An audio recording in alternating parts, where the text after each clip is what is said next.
This story begins on the day when the great warrior decided that it was time to say goodbye to the armor. On the steps leading up, there is an empty chair. Was it difficult for him to let his past? A military helmet is removed with the gray-haired head. He immediately falls to the ground at the feet of his owner, bouncing off the ground with a death knock. The old man continues to go, taking off his armor on the go. He walks through the lines of warriors who froze on both sides of him. They greet him with screams, cheers. The old man says they did a huge job. He continues to step forward, and the warriors include in front of him. Welcome screams sound from all sides. Suddenly, a person with the words is manifested on the steps. The order of the emperor. The old man who has already reached the gate stops. He expects when a man reads the command of the ruler. A person who carefully holds a scroll in his hands tries to catch his breath. He begins to read an order in which the emperor turns to the old man, as a mentor and ally who trained the best royal guards. The great commander Li Guan carefully listens to his speech. Together with other warriors, he kneels in front of the will of the emperor. The man continues to read the message in which the ruler of the great Min compares the commander with his sword, and admits that the empire exists due to the fact that he defended it. The emperor expresses regret that there will no longer be warriors like him. All those present are exchanged when they hear the words. The great commander is appointed state advisor and receives an amnesty. If he refuses the post, having resigned, then the order will not enter into force. Putting his head, the old man listens to the command of the emperor, who wants him to forever remain a sword for the Lord and the great Min. Let the body of Gvol are on the verge. But this will never change the fact that he is an eternal mentor and ally of the emperor. The old man rises from his knees, and the man reading the order looks at him in bewilderment. The behavior of the commander is alarming. He asks him to stay in place. The old man does not pay attention to him. He continues to go, clutching a sword in his hands. He is focused and immersed in himself. The commander goes without looking around. The gates were left behind. Then something inexplicable begins to happen to him. The old man's gray hair begins to get dark at the very roots. Once a white beard acquires a black color. He is surprised by the rapid rejuvenation and considers it interesting. Whether the GSOW is a little confused and asks the question, where does he go now? The blacksmith, holding a hot part by the tongs, lowers the hammer on it. He is focused on his work and thinks about the 4 divine guns of Muram. He mentally lists them: a bloodthirsty dark god, the king of infinity Muram, the collector of the bones of the Bui clan. And this man brought him an unbending sword. The guy radiated nobility, although he looked no more than 20 years old. And he looked like he had never held a weapon in his hands. He said that his name Li is GSU, and he asked to forge 30 swords with holes in the blades. The old man continues his work. Drops of sweat flow down his face. He thinks the last sword remained. The hammer with force drops into a hot metal. An unbending sword. Golden and purple light harmoniously pass through it. He shines like a star in the sky. Legends say, sharpness, not changing for millennia, is incomparable. The old man is immersed in memories. The sword falls, and a curse is heard. The blacksmith scolding whether Gvol, saying that he is not even a man. The son is surprised by his behavior. The old man asks the guy, does he really think that a sword is just a piece of metal? He says that the blade is a gun that saves and kills people. Then he adds, he would not tell him anything, be it a weapon acquired in the market. But he dared to make holes in the best sword of the world? Continuing to insult the guy, the old man invites him to tell the owner about this. He says that the blacksmith who accepted such an order will be as villain as he is. The guy silently unties the knot. The old man is intrigued. He is trying to make out what he wants to show him. The blacksmith says, even if there will be gold bars there, but he will not make swords with holes. But when he sees the contents of the knot, he cannot hide surprise. This is a meteorite iron obtained by processing a meteorite that has fallen from the sky. The old man asks, where did he find such a jewel? The guy replies that he would not have come if this work is not for the Chulvong. The blacksmith thinks that with so many meteorite iron, he will be able to make a sword that will not bend even with holes in the blade. He is surprised. Who is this youth? He carefully examines the guy, and it seems begins to guess who is facing him. The hammer falls into a hot metal. The old man again plunges into memories. He reminded him of one person. The blacksmith holds out the guy a sword, saying that even if he does not like it, then let him take. He, picking up the weapon, carefully examines him. He believes that the work is perfect. The old man, approaching the guy, stares intently into his eyes. He asks, why does he need 30 swords with holes made of meteorite iron, which is more expensive than gold? He replies that this is a gift. The old man is interested. To whom? But the guy says that he cannot say that. The blacksmith again carefully studies the sword and customer. He looks at the holes in the blade and at the handle. Then he peers again into the guy's face. His gaze is quite eloquent, but grunting, he continues to remain silent. The guy answers him with the same meaningful look. The blacksmith continues to process iron with a hammer, thinking that it doesn't matter how many times he looked. The guy was still indistinguishable from that person. The old man, not looking up from work, again plunges into his thoughts. In his youth, he did not know how to restrain himself and was eager for battle. His life took place in constant battles. He participated in many battles, and I thought that no one could stop him. But once he met a strong enemy, a horseman, a huge man in a red cloak, grabbed a spear. He prepared to strike, and with force he threw a weapon into the ranks of the enemies. The spear quickly flew in a given direction. The blacksmith, at that time a young and strong man, was busy battle, and could no longer reflect the weapon approaching him. He realized that death was inevitable, but did not manage to do anything. Suddenly, someone's strong hand stood in the way of deadly gun, and it pierced it. Passing through his palm, the tip turned out to be almost at the man's face. The defender's hand clenched into a fist, and the tip was scattered into small fragments. Only now the man was able to see the face of his savior. He recognized him. It was General Lee Gervis. The old man thinks that his customer has the same name as the person who saved him. The blacksmith and the guy are sitting at the table with a treat. The old man says that during service in the army, between battles, he heard a story. Pouring a drink in a bowl, he continues. It spoke of a great follower of one clan. He asks, does the interlocutor know her? He is interested. About the oldest of the followers? Looking at the bowl in front of him, the old man answers in the affirmative. Once the leader of the clan called him and ordered him to join the army instead of the rest. It was a thunder among the clear sky, but he was not a simple person. Other followers were for him as brothers, and Lee Glow with joy agreed. He went to war. The blacksmith continues the story. The interlocutor carefully listens to him. Lee Ji arrived on the battlefield. He did everything in order to survive, and waited for the day when he could return to the clan. Even wanting to die, he could not. The leaves are spinning, falling to the ground next to talking people. The old man says, but once thunder hit again. Then it recovers, or rather, lightning. Lee GSO realized why the head of the clan sent him to war. The leader wanted to convey the clan to one of the sons, and thus chose the best. The blacksmith believes that it was terrible, but the guy continues to silently drink the drink. The old man says that he was not present personally and cannot speak for him, but imagines what he was then. It should be very painful. When he heard about this, he could not say a word for a few more days. The blacksmith admits that he was thinking about that. Is he not the same follower? After all, he was called GSU, just like a guest. The old man says that this is nonsense. If the follower was still alive, he would be in 90 years. He does not know why all this tells him. The guy is so young. The blacksmith believes that he probably drank too much. He would like to repay whether to Gvol at a meeting. The blacksmith, waving his hand, reports that he will probably go. He promises to finish the last sword tomorrow. The guy remains to sit at the table alone. He is immersed in thought. Lee Gvol carefully looks at his palm. A scar can be seen on it. He recalls the name of the man, because of which he received him Chul Wong. Does GSOV ask the question? He did not disappear, because the blacksmith remembered him? The hot metal workpiece is lowered into a tub with water. On the threshold of the forge, whether GSUR appears. The old man, holding a sword in his hand, says that everything is ready. He holds out the blade to the guy, offering him to see. He carefully studies the sword. He is delighted. The old man asks, can he ask something about something? The guy agrees to listen to him. Chul Vong says that he thought about it all the time while he was working, but still did not understand. Why in the blade of holes? He asks the guy to share wisdom with the old man. Lee Gervis thinks, and then he offers him to move. Lee Ru, Russell. Even after many years, nothing could fill the void in his heart after he could not return to the clan. Then a man appeared who promised to repay him with his whole being. The man said that he was a blacksmith, and his skills can be useful. He promised to thank him somehow. Let him just come to the forge of the Wong family. He introduced himself, saying that his name was Wong Bakbek, and handed him a pennant with the coat of arms of his family. On the ground are packed swords tied with a rope. The blacksmith stands opposite the guy holding the blade in his hand.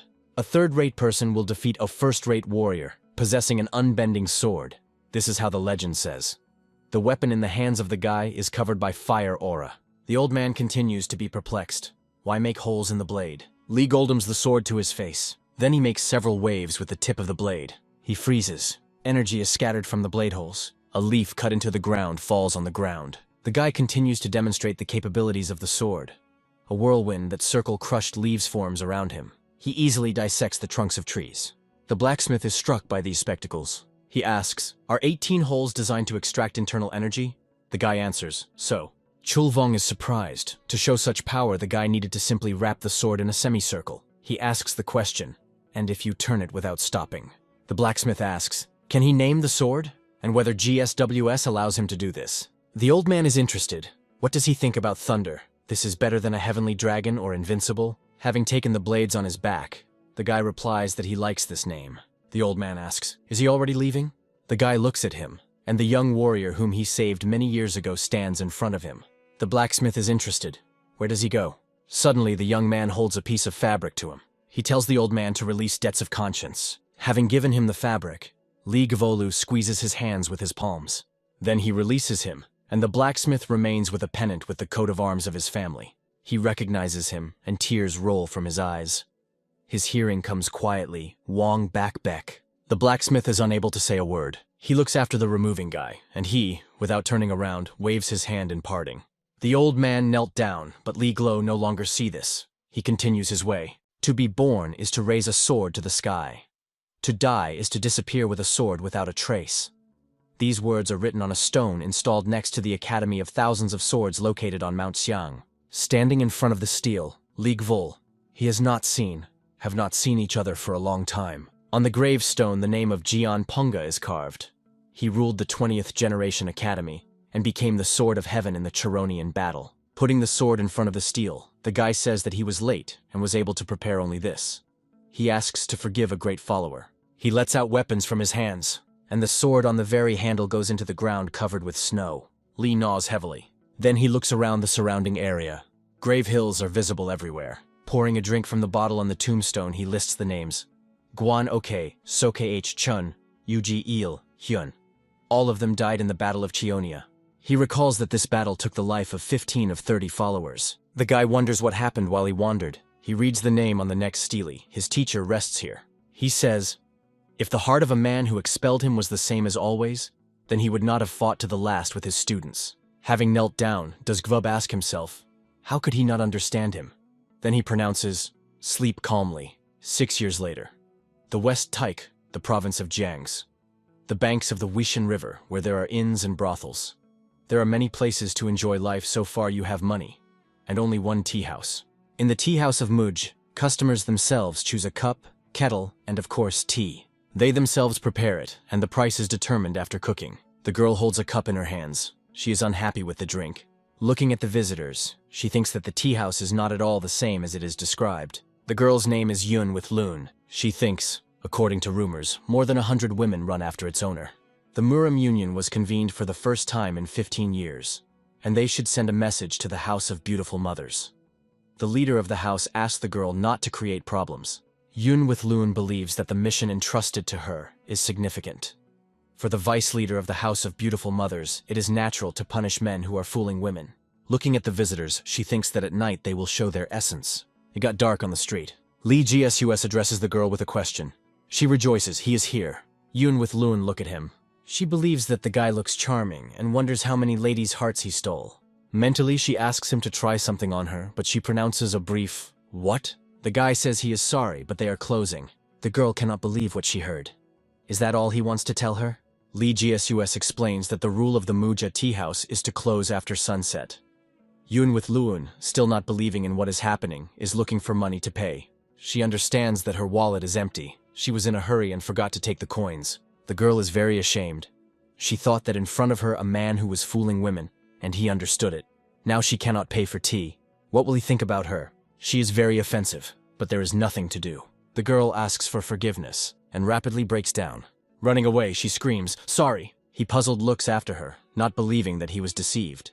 Then smiling, he thinks, well, whom it cares. 6 years ago, after the transfer of scripture and swords of thunder to the clan, he met an old monk in a tomb on Mount Zuhua, tea master Gong Wai. He studied the art of a pulse, allowing you to control the body and mind while drinking tea, as well as the art of its spill. Muja's tea house was built to spread this skill around the world. Here you can listen to stories from all over the world, simply communicating with clients. The guy hears how the man says that Gongjon Gum from the Academy of Thousands of Swords is called the first beauty in all of Jianbei. The narrator continues. The girl was a beauty already at the age of 16 after the victory in the martial arts competition. and at 20 she was called a fragrant flower. They say that she pursues a shadow killer who made a noise in Shanxi. The guy thinks that the Academy of Thousands of Swords seems to be flourishing. He notices that the fugitive has lost something. Raising the find, he understands that this letter from the Union Murim, the leader of the House of Beautiful Mothers. He thinks that the girl is the vice leader of the mysterious sect, which includes only women. He unfolds the letter. It says that in connection with important changes in the sect of bloodthirsty demons, the senders of the letter take measures to strengthen the union. They expect many participants from Junyan and Loyan. He says thoughtfully, bloodthirsty demons, Kanjin Financial Institution. This estate is headed by Yu San-hul, an honorary government official and the richest man in China. A man sits in the office at the table. He carefully studies the scroll. The red text is unpleasantly surprised by Yeo San-hulia. For some time, he reflects on the information received. Suddenly, a man appears in the doorway whom the man did not expect to see here, whether he is standing in front of him. He says that he needs information about what happened in the sect of bloodthirsty demons. The official clearly expected something else. The man replies that he surprises him every time. Starting to speak, he rises from the table. Yeo San-hulov asks whether he knows that there is someone who dared to put his hands on his status and money, moving through the walls of the financial institution Kanjin.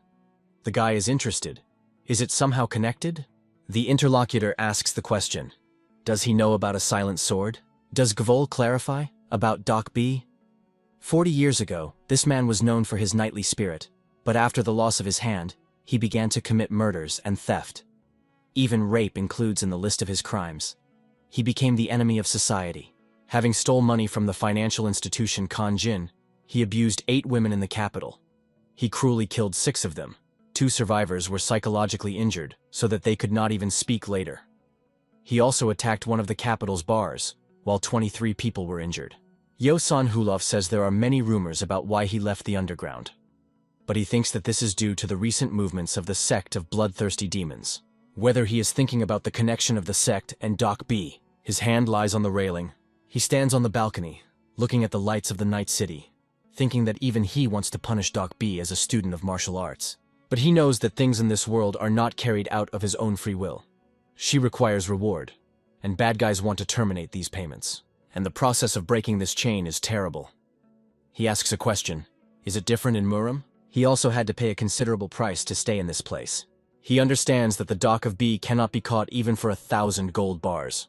He has a dream. He finds himself in some gloomy place. The guy hears the voice of the teacher who orders him to leave. A hand lies on his shoulder. Turning around, he sees in front of him the rebellious dead man. He tells him that he should leave for the Academy of Thousands of Swords. A battle unfolds in front of his eyes. He stares at a warrior, desperately fighting with enemies. Lee Gervis understands that it is he. In the jump, he attacks the enemy who instructed him a sword. Warrior Gawaln pronounces a few words. He screams that he is not going to die. The guy opens his eyes. He is in his bed. Lee Gervis rises from the bed. He sits at the table on which there are a cup and a kettle. The guy pours drink into a cup. He recalls the monk. 4 years have passed, as yes, the dream of gone. I taught him to hold a tea ceremony. The monk said that many people studied it to relax their mind and body. The old man asked him to remember the main thing. He saw through a divine eye, one of the 6 divine abilities in Buddhism, which gives the opportunity to foresee an outstanding figure in the future. He was a young man in a stained red mantle. He hears the voice of a monk, who believes that this is his future. Putting his head, the guy asks the teacher not to worry.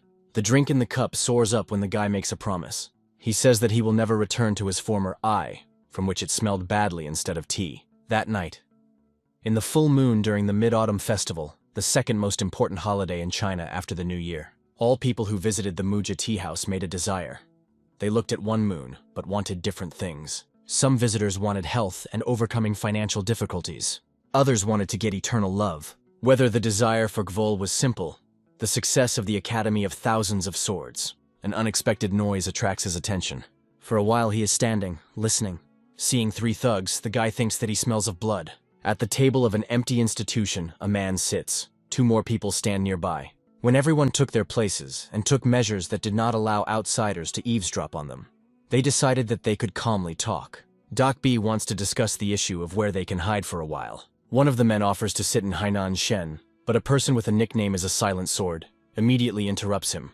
The second, a thug with a shaved head, believes if they are caught by the leader of the House of Beautiful Mothers, then their followers will burn all the ships of Hainan Shane to catch the master. The first man offers to kill 2 birds with 1 stone at once, going to Shangxi. A guy who is engaged in the preparation of tea hears how they are discussing the fact that the sect is bloodthirsty demons and Murim are fighting and always randomly there. They believe that this is a beautiful city for their goals, where they will be able to avoid excess attention. Li Gavol, he carefully listens to the conversation. The thugs want to visit the first beauty Jianbei, Gongjian. A man with a shaved head says that they cannot go to Shangxi. A friend asks, why? Doc B is interested. Why does he not know? The man begins to explain. He says that there is a problem with the clan owning the Thunder Sword. Doc B replies that he knows about the existence of this third-rate academy. When preparing a drink, the guy hears a man says that the Academy of Thousands of Swords announced that he would find the one who turned Shangxi upside down, a shadow killer. He turned for help to the sect of bloodthirsty demons after escaping from prison. They accepted it, despite the fact that he is the enemy of society, Murim. He continues to say that the Southern King knows about everything that is happening in China, and claims that there are 2 reasons for that. Doc B says, reasonable separations, bloody demons, aiming at China, protect the shadow killer who has a complaint to the Academy of Thousands of Swords, owning thunder. This is the first cause of chaos in Shangxi in the border zone. The other is the divine artifact Sword Thunder. There are rumors that he is a completely different level than the collector of the bones of the Buyok clan. One of the thugs rejoices that the bloodthirsty dark god is interested in only a piece of metal, not a beauty. He offers to go and have fun with Gongjian. A man with a shaved head covers his mouth with his palm and continues to speak. He received information that the cavalcade of the bloodthirsty demon Black Storm was already entering the pass, located right in front of Shangxi. He believes that they need to get around this city. Doc B reflects on what he heard. The question is heard. When did you find out about this? The surprised Doc B turns around. He thinks, despite the sound insulation, they were still overheard. Seeing the guy standing in front of them, he understands that he is a professional. Whether Gold, not embarrassed in expressions, repeats his question. One of the thug rises from his place. He promises the master to solve this problem. A man rotates with an incredible speed with a blade. He promises the guy to show him the horror of the highest level, the joyful lust of spiritual arts, the unity of 5 swords. Lee Gervis sends in his direction a hot rounded object. A perplexing man cuts him in 2, but the fragments rush to him. He scaredly asks them to stop. He is twisted in the created whirlwind, and he screams with horror. A man with a shaved head cannot believe what is happening, and the guy, meanwhile, was already aiming at him. The first attacker falls to the floor. Instead of eyes, he has 2 blazing spots. This is devastation. His friend understands. The guy repeats his question. When did he hear this story? He sparkles viciously at him. He understands that the guy will kill him. Having fallen to his knees, he prays mercy with a great warrior. Lee Gervais orders him to answer. Asking to spare him, he says that he heard about it about a month ago. Suddenly his hand drops on his head and he cries in pain. Doc B practically burns his brain with its energy. Power streams are carried around the room. They sweep everything in their path. Lee Gervis stares at the enemy, confronts with powerful streams of energy. Doc B increases the power of the energy flow. He continues to destroy his henchmen, looking at the guy. He asks, what demonic vessel, a person in whose soul a demon grunt a particle of himself and his strength, a guy serves? Is Giswell asking, a demonic vessel? Doc B replies that it is useless to play a fool. He knows that the 5 guards of sects and 12 demonic vessels commanded by the Bongshan clan have an influence in the sect of bloodthirsty demons. Vassals of 12 demonic vessels bow their knees in front of the dark god, demonstrating the clawed black limb. He says that the time has come to take revenge on his right hand, but he needs to know the vassal of which of the demonic vessels he killed. With a wave of his hand, the guy directs the stream of strength up. His opponent freezes in bewilderment. He follows his actions in a misunderstanding. Doc B sees how a stream of power, resting on the ceiling, takes the form of the blade.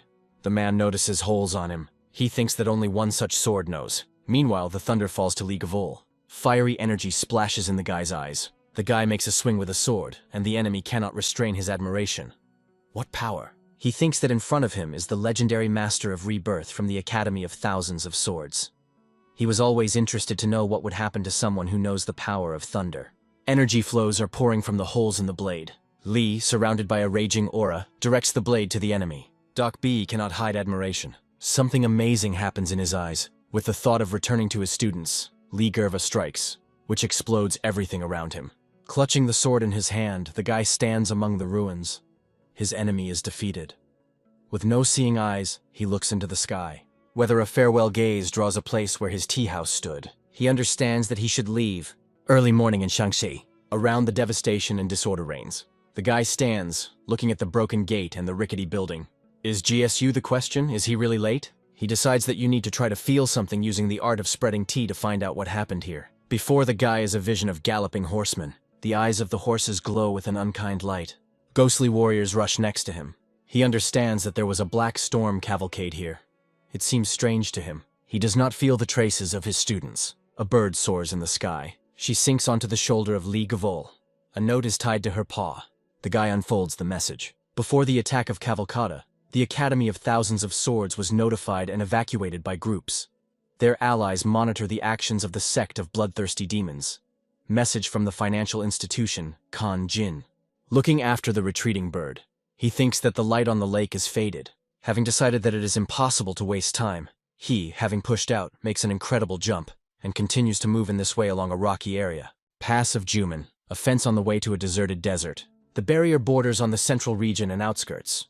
He is filled with barbarians and enemy detachments. Clothing demons were the last organization standing between them and the students of the academy. Screams are heard in the house. General. A warrior runs into the room where the man is located and reports that someone was trying to cross the border. The general thinks about the unspoken rule, according to which representatives of Junyan and the army should not invade each other. From the height of the protective shaft, he looks at Li Gavol, sitting on a horse and surrounded by his warriors. The man thinks that he is going on one of the best cavalry horses. It is noticeable that he is well versed in military affairs. The guy asks, "Is he Kwok Chong, the one who defeated the clan of Heavenly Assistants in Shaanxi 30 years ago?" He is surprised that he knows it. The man is interested. Who is he? For a while, the guy looks at him silently. He asks, "Does the general of the state advisor of Weather Gavol know?" He thinks, is it really an unshakable general in front of him? He doubts. But the guy's gaze and his power cannot belong to an ordinary person. Looking at the guest, he thinks that he looks like Li Gavol. The guy throws him an identification sign. The man catches him. He is amazingly examining him. Warriors hurry to him, interested. Is he in order? The man orders to open the gate. The warrior objects. They cannot allow anyone to pass without an order of the emperor. The general shouts that in front of them is the emperor's teacher, Li Genu. He tells them to open the gate immediately. The rider rides in the night. Only a huge moon illuminates the path to him. Li Gervais thinks that he cannot stop the stroke of the luminaries, so that the night does not end. It is also impossible to save everyone who disappeared from the Academy of Thousands of Swords. But he is sure. This is not the end. Everything will end only when he cuts down the head of the culprit. He must agree with the sect of bloodthirsty demons, whether he is galloping on a horse. He hopes that he had time. Ahead of the foot of a cliff with 2 peaks is a fortress. 2 men near her are talking. One of them is interested in whether the birds are found in the deserts. The second asks him to stop carrying all sorts of nonsense. He explains that they would have nothing to eat there. His interlocutor peers intently into the distance. They notice some kind of movement in the air. In their direction, whether the GSU is rapidly moving. In his hands, he squeezes the sword. His eyes radiate powerful energy. It lands, and a hollow forms around this place. Warriors who did not have time to escape are lying on the ground. Armed people rush to him. They ask, "Who is he?" Behind them there is a big man. In both of its hands there is a rather unusual weapon in the form of sickles. He believes that the guy is good. The man says that he would never have thought that someone would dare to attack the sect of bloodthirsty demons from the main gate. He is interested. A guy from the Muram Union? Does Gavol ask, why did they attack the Academy of Thousands of Swords? The man is surprised. He first hears about it. The guy did not expect such an answer, and for a while he was thinking. Then, sending the sword to the enemy, he says that it is better for him to remember how the Cavalcada Black Storm destroyed her in Shaanxi by the river. The interlocutor is a little surprised by his words. He considers Gavol a weakling who dared to keep the divine artifact Thunder. He asks, does Lev need to look for a reason to eat a rabbit? The guy is interested. Then the strongest survives? The big man laughs and then says that this is why the guy will die now. Warriors put forward swords, preparing to attack. Li Gervais casts them with a dissatisfied look. He decides that he can no longer waste time. Rushing forward, the big man orders to kill him. Li GSU, covered by the radiance of a powerful aura, shouts that he needs to meet bloodthirsty demons with the leader of the sect. His enemy is somewhat discouraged. The guy's figure envelops an unbearably bright radiance. and he directs power to the soldiers surrounding him. Incredible power hits men. League Volus hides the sword in the scabbard. The scorched earth is drilling around him, and dead warriors are lying. He goes to the fortress. The order is heard. Stop immediately. The guy tells the people who met him to bring his leader. One of the 12 demonic vessels, Suramagun, replies that they do not have it. There is only a dark god to whom they pray. The old man says that their god is not someone who can be seen at will. He explains that the guy must defeat him and other demonic vessels, and then win over 10,000 of their followers. And only after that he will be able to meet him. Lee Jiasao's is looking unkindly at Suramaguna. He rushes on the attack, saying that if you have to go so far, then... Having not yet finished the phrase, he decreases the enemy with one wave of the sword and is far behind him. The body of Suramagun falls to the ground. The warriors surrounding them are at a loss. They cannot believe that in one fell swoop he chopped off the head of one of the demonic vessels. Lee, who squeezes the sword in his hand, says that he will make a dark god appear before he finishes them all. An incredibly huge man comes forward. One of the 12 demonic vessels, by the name of Han is a bloody blade, states that the glory of the defender of the 5 sects was denied. He will be honored instead of him. Having licked his sword with his tongue, he says that he wants to see how the guy can cope with him. Lee Gervais measures the enemy with an appraising look. A scream is heard. Back! He is too tough for you! A voice is heard, ordering 10,000 demons to bow and lower their heads. Their god descended to them. Men hastily execute the command. The order is repeated. Everyone except Lee Gvol, becoming in a kneeling pose, bow their heads. A dark figure descends from heaven. The guy thinks that he had not felt this for a long time. The dark god, Baeonilguan, descends to them. The kneeling men are respectfully pronounced. Our god has come down to us again. Li Guv boldly meets the dark god. Han, bowing his head, says that he is all at the service of the Lord. Baeonilguan asks, did the guy talk about the Academy of Thousands of Swords? Li Gvolu replies that his sect wanted to destroy the Academy in pursuit of her treasure. He is interested. Does the dark god know about it? He answers negatively. A man is approaching him. Baeonilguan will listen to his words. He says that one of the demonic vessels desired the sword thunder, as well as revenge for the insignificance with the nickname of the Shadow Killer. Li GSWS is gloomily listening to his speech. He demands that Baeonilguan return the Academy to his previous state. He only grunts mockingly. He experiences a sense of interest. Then he applies an energy blow to the guy. But Lee Gervais reflects the attack, and energy rushes to the dark god, however, without inflicting any damage to him. Baeonilguan says that God does what wants, and he should not obey a person. Hearing in response the promise of the guy to prove that he is worthy of the fulfillment of his desire, the dark god frowns in response. Lee Gvolu believes that this is the only way to save his brothers and sisters. He offers to change the place. The guy rushes to the tops of the cliff. One of the men named Muen asks Baeonilguan not to stir. He tells him to silent. He goes after Lee Gvol. Opponents are on tops opposite each other. Baeonilguan asks, the thunder of the Academy of Thousands of Swords? He says that there are holes in him, as the legend says. Bellowing in a combat rack, the guy replies that his sword is also good. The enemy laughs at his words and then asks, how does he dare to call the Dark Soul just a good sword? An unusually bright aura flashes at the top of the mountain. Lee GSUS offers to start a battle. His enemy agrees. Finally, the Unbending met with a Dark Soul. The struggle of the two AURs flashes on the bifurcated top of the cliff fiery and blood red. Muen and other warriors are watching the battle intensely. A man cannot believe what is happening. He, the commander of the defense detachment under the sun, Daejo Muen's Steel Blood, is stunned by the fact that this man is fighting with their lord in Kanho. The battle continues, the glow goes out. The team is heard, all in place. Daejo Muen is in a hurry to my lord. He remembers the order of Baeonilguan not to follow him, but he cannot leave him alone. Moving forward, he thinks that this is not a simple bloodshed, but a battle that will go down in history. He freezes when he sees the picture that opened before him. The man considers it incredible. Blinding energy illuminates everything around. Through her radiance, two silhouettes are vaguely visible. Lee, who putting forward the sword, rushes to the enemy. Daejo Muena is approaching the battlefield. He cannot believe that it is true that people are fighting. Lee Gervais attacks the dark god, but he easily avoids impact. The man admires the course of the battle admiringly. Opponents come closer, preparing to exchange blows again. The guy waves a sword emitting energy flows. The commander of the detachment Steel Blood admires his weapon, capable of compared with a dark soul. Baeonilguan soars in the air, tightly clutching a weapon in his hand. The dark soul absorbs darkness and constantly increases the strength of the owner. It is considered the best sword in the world. A man watching the battle is attended by a thought. What if the world has long been mired in chaos and darkness? Having rushed into the air, the opponents again clashed in a duel. The unusually bright light of radiated energy blinds the Muena. He is trying to protect his face with his hands. Opponents freeze in the air. The man is trying to understand who won. They continue to look into each other's eyes. Beonil makes a decision. He hides his weapon.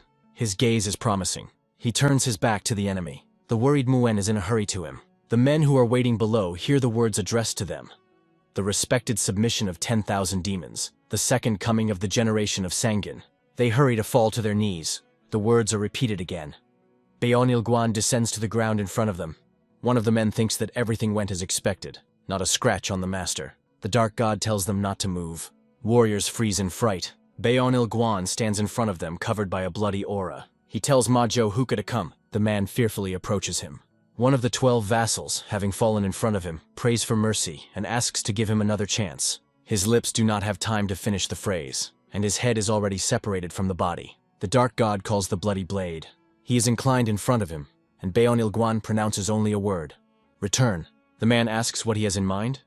He replies that he must return the Academy of Thousands of Swords to his previous state. Daijomuen is struck by his words. The dark god goes inside the fortress. He occupies a throne on a rapture. Heening his head with his hand, he plunges into deep thought. Then he asks the question, what? At the foot of the throne in a kneeling pose stands Daijomuen. He says that he was looking for a dark god. Beonil believes that he wants to know a lot, but does not ask. The man replies that his presence clarifies everything. A light smirk appears on the lips of the deity. Having risen from the throne, he says that he regrets that he betrayed his trust. In the eyes of Daijomuen, a question and distrust are read. Beonil says he goes to training. He tells the general to give him to extend the festival in honor of his second coming. The man answers, I obey. Getting to the hilt of the sword, the dark god adds that he still goes to Kanho. Daijomuen is interested. Why? The dark god tells him to find out as much as possible about the past of his opponent. League Vol. The man is in a hurry to fulfill his assignment. Beonil looks at his sword. His body and weapons again radiate a blood-red aura. He pronounces the name of the enemy, Li Gervais. His words are echoed among the rocks. Whether GS out in the lotus pose meditates high above the peaks. Opening his eyes, he mentally responds. Pronouncing the name of the dark god, Beonil from the sect of bloodthirsty demons. All currents, waves, and flows eventually become one. See. Although these are different types of martial arts, the dark god thought that having reached the top, the route would be the same. Today, he realized that he was mistaken. The enemy's energy was too clean and not angry. But fighting, he felt that he was fighting with pitch darkness. League Volu understands. Let him win. But this is definitely not the end. Beonil promised him to return the Academy of Thousands of Swords to his previous state. Although no one mentioned this, another promise was given. The guy believes that this is fate. Looking down at the house glowing in the night, he thinks that, like a person living under the same heaven and in the same generation as Beonil he will fight again. Going on the road, he mentally plunges the time when he was a great commander. The Emperor's Sword, and the legend of the Academy of Thousands of Swords. Moving with incredible jumps, he wonders, were all his efforts really in vain? His will is too weak? Standing forward, the guy complains. How could he forget about it? Because, along with force, responsibility grows. Now he understands what stupidity it was to think that the Academy of Thousands of Swords would flourish if he transfers them the technique of owning a sword and thunder itself. Millions of soldiers and government officials are in the same boat. All of them are associated with the rise and fall of the Empire. Academy of Thousands of Swords is one of many in Murim. Her fate is incomparable with the fate of the Martial Arts Alliance. If a small clan is too strong, then others will devour it. He scolds himself for overwhelming this from sight. It should be because he lived as a general of the Imperial Palace longer and more than a member of the Academy. Finally, he stops. He understands that now he needs to make a decision. Is GSU the thought? What to do next? The moon illuminates the mountainous area. On the hill are people who are staring at the darkness. Gyun Chan, the captain of the 3rd Detachment of the Cavalcada Black Storm, rejoices that they finally come off the chase of the Murim Union. Looking at the lights in the camp located in the valley, he says that this is the left wing of the military base. He understands that they asked for help from the Murim clans, not the military. Warriors, among whom are a gray-bearded old man, move between the rocks. The captain continues to consider what is happening in the valley. He decides that here they will stop. A group of people is located in the forest. The 21st leader of the Academy of Thousands of Swords. But Il tells a girl sitting on a huge dog that she coped well. The younger student of the Academy of Thousands of Swords, Gum, hesitantly addresses the master. She says, "It is not good that traces of sects from MANHUA and the South Territory are lost. It seems to her that they are pursuing the Cavalcada Black Storm. The old man believes that everything is in order because they do not hunt them." The girl asks him to relax and promises that he and Sa Ren are leaning at night. The old man agrees with her. Warriors fall asleep, sitting on the ground. The girl listens to the night silence. Together with the dog, they depart from the place of the night. They are approaching the river. For some time, Gum is looking into the distance. Then she dares to sit on stones by the very river. The girl sighs tiredly. Looking at the reflection of the moon, she thinks, why did the Academy of Thousands of Swords be on the verge of disappearance for no reason? She sighs again. If the brother of the master, Lee Gervis, who handed her the sword 6 years ago, was here. The girl tells the dog Serena that he is probably tired too, but still asks him to help her. Gum laughs, she tickled. The dog licked her cheek.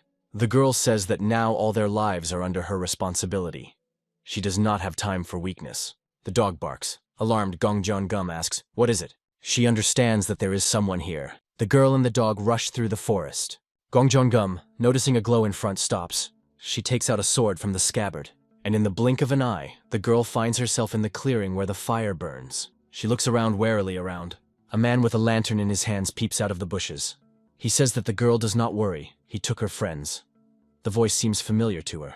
The bound Vun but ill, who is among the captives, tells her to run away. The girl calls the master. The shadow killer chuckles at her. It all seems funny to him. Gum sees connected warriors. Preparing for the attack, the girl proclaims the motto of the academy. Life is to raise the sword to the sky. Death is its disappearance. She rushes into battle, wishing to death to the enemy. The man also exposes the sword and rushes forward. He says that he did not want to cripple her, but she left him no choice. Opponents approached each other. Their blades are crossed. Gum, furious, waves his sword. Her opponent makes an incredible somersault. A scream is heard. "You are open!" Warriors exhale alarmed. "Sister!" The shadow killer strikes, but the girl beats off his attack. The man's sword is broken. He is at a loss. How so? He had an advantage. Raising the blade, the girl says that the battle is not only gross power. She wants him to burn in hell. Gongjon resolutely hatches his sword on the enemy. Her actions are watched by Gyunchan and his warriors. The girl asks, why didn't they help? Isn't the shadow killer at the same time with the sect of bloodthirsty demons? The captain asks. At the same time with these animals? He believes that she is good for her years. Probably even better than those insects from sects on Mount Hua in the South Territory. The girl understands that this is the Cavalcade Black Storm. Their mentor was killed by their snake spear. The captain says his name is Gyunchan. Vun, but Il and his warriors also guess that they have a Black Storm cavalcade in front of them. Looking at the weapon in the hands of the captain, the old man thinks, if they are pierced with this snake spear, then their organs will simply explode. Looking at his tip, he understands. Even if they will not die, they will remain disabled. Many martial arts of Murim and fellow practitioners of the Academy of 1,000 Swords were killed by this weapon, including the father of the old man, the leader of the Academy. Vun realizes that their only hope is Gum. He wants to save her, even at the cost of his life. His sword lies very close. One has only to reach out and he will be able to stand up for his student. One of the warriors tells him, if they last a little more, then the Murim Union will find them. The captain advises them not to hope for help.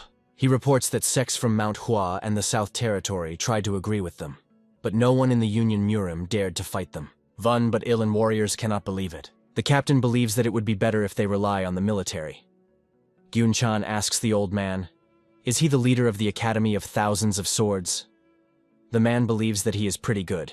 The girl, clutching the sword in her hand, carefully watches what is happening.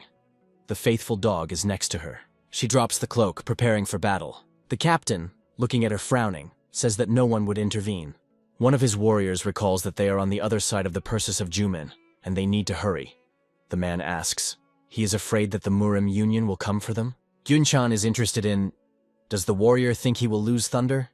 He denies it. The man states that from now on he does not fight as the captain of the Cavalcada, but as an independent master of martial arts. He rotates the spear, preparing for battle. The captain turns to the girl, offering her to show him thunder. Becoming in the combat rack, Gum answers, of course. The man says that he will allow her to start first and offers to attack. The girl weighs the balance of power. The battle of the sword with a spear.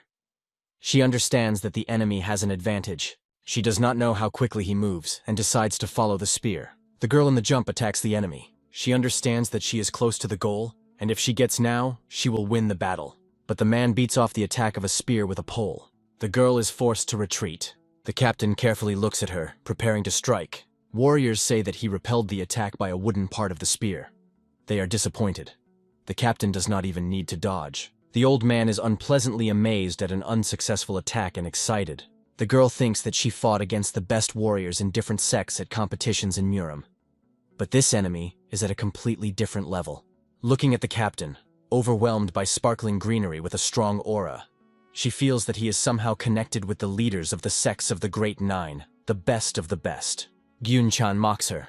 A girl cannot even cut the tree with a sharp blade. The man attacks, saying that now his turn, and asks, "Can she dodge?" He adds, "If not, then die." The girl barely manages to dodge. She makes a somersault and counterattacks. She barely manages to avoid a blow again. Energy Gongjon Gum curls with a spiral around her body. The captain again attacks the opponent. His spear is aimed at the girl. She waves her sword, preparing to reflect the blow. Gongjon Gum is forced to dodge again. She thinks that the blows are becoming more frequent. She mentally keeps an account and understands that here he is, her chance. The girl decides to increase the distance. Jumping back, she curses. The captain asks, "Is she trying to keep a distance against the spear?" He again approaches Gongjon Gum. She understands that she will not be able to reflect the blow. Behind the captain appears a Vun, with a sword in his hands. The girl screams scaredly, "Master!" The old man, hitting a spear and taking a mortal blow from her, orders her to escape. The captain swears and says, "That means he does not know how to give up, right?" He beats the old master with a pole, and he, bent over in pain, flies to the tree. The girl screams scaredly and wants to run to the Vun but the man tells her not to be distracted and look at him. Gongjon Gum asks, "Why?" He still does not fight in full force. Even with such an advantage, she could never hit him. He believes that she did not lay out to the fullest. Gyun-chan knows that the technique of their academy is not so simple. He asks, "Is it so difficult to fight in full force to death?" The girl looks at him for some time silently. For the academy, thousands of swords to crush mountains with the help of special technology are art. The stream connects one position on the other. This technique of owning a sword, which has 8 positions, is based on smoothness. Each pose must correspond to her. The girl understands that she forgot about the stream, which includes half the crushing technique. She waved her sword like an amateur, so her attacks look dull and not aesthetic. She thanks the enemy for the lesson, and again becomes in the combat rack. The captain tells him to bring him a black spear. Warriors are in a hurry to fulfill the order. Gyun-chan tells the girl that he had no need to use him before her. Gongjon Gum realizes that the time has come to give all the best. She is sure that now she does not dissipate, and decides to apply the crushing, the 13th reception. Energy oozes from the holes in the blade, and its blow turns into a formidable sky. The power of the sword depends not only on steel, but also on the level of techniques used. If you combine good material with the skill of fencing, you get the perfect sword. The girl says that the crushing of the mountains with one blow of the sword is art. Looking at her, those present admiringly gasp. The captain, grinning, admits her art amazing. Gongjon Gum waves a sword overwhelmed with a powerful aura. Making a lunge forward, the girl declares that she is coming. The enemy answers, "Come to me!" Having pushed off the ground so that force streams were sank around him, he makes a giant jump. A girl surrounded by a radiant aura rushes forward. Gyun-chan is delighted. He does not see, but he feels the power of reception. He thinks that if he cannot see this, he will destroy everything. Opponents come closer. The captain says that the bloodthirsty spear of the Black Storm was improved by many leaders. The contact of their Aor causes an explosive wave. Involuntaries of the battle cannot see anything, so strong energy flows surround opponents. Vunbudil comes to his senses. He sits, clutching his head and moaning softly. Seeing the energy emanating from the sword, he cannot believe that Gongjon reached this. He is forced to cover his face with his hands, escaping from the strength coming from the battlefield. The old man calls his student. The girl freezes with a sword brought over her head. Powerful energy splashes in her eyes. The captain directs a spear at her. The tip of his weapon is heaps and loses its shape. Warriors look at what is happening in bewilderment, not believing their eyes. Gyun-chan exhales delightedly. Here it is. The real technique of the Academy of Thousands of Swords. The girl nods back. In the night sky, a bird is visible. One of the warriors turns to the captain. He extends a man from a sect of bloodthirsty demons. Gyun-chan reads a note. The girl continues to stand opposite him, clutching a sword in her hands. He carefully peers into the written lines. Then he looks at the opponent and thinks that he should strengthen the enlightenment of this girl. Behind the frozen gong, John, a warrior, appears, but the captain tells him to leave the girl alone. Finally, she lowers the sword. Gong John slowly exhales. Approaching the girl, the man asks, "She finished?" His recent opponent responds in the affirmative. Having moved away, Gyun-chan promises that they will continue when they meet again. People do not understand what is happening. The captain shows them a message from a sect of bloodthirsty demons. One of the men is outraged by his words. He says that the battle is won, and they, the clan of Shining Pegasus, cannot accept, but he does not have time to finish. The captain, with one wave of a spear, makes him shut up. Gyun-chan says this is a divine will. He asks, "Someone else wants to object to something?" The soldiers silently look at their commander. He says that they return to the base. The detachment is hidden in the night forest. The 21st leader of the Academy of Thousands of Swords, Vun but ill, and his warriors look after them. Looking after the captain, the girl thinks about his technique. She saw thousands of swords similar in the academy. She reflects on his connection with the sect of bloodthirsty demons. The old man asks, "Is she in order?" Recall her, the girl draws attention to the master. Grabbing his arm, Gongjon asks, "Is everything good with him?" To which he receives an affirmative answer. The girl says that she is also fine, and they can move on. The old man is interested.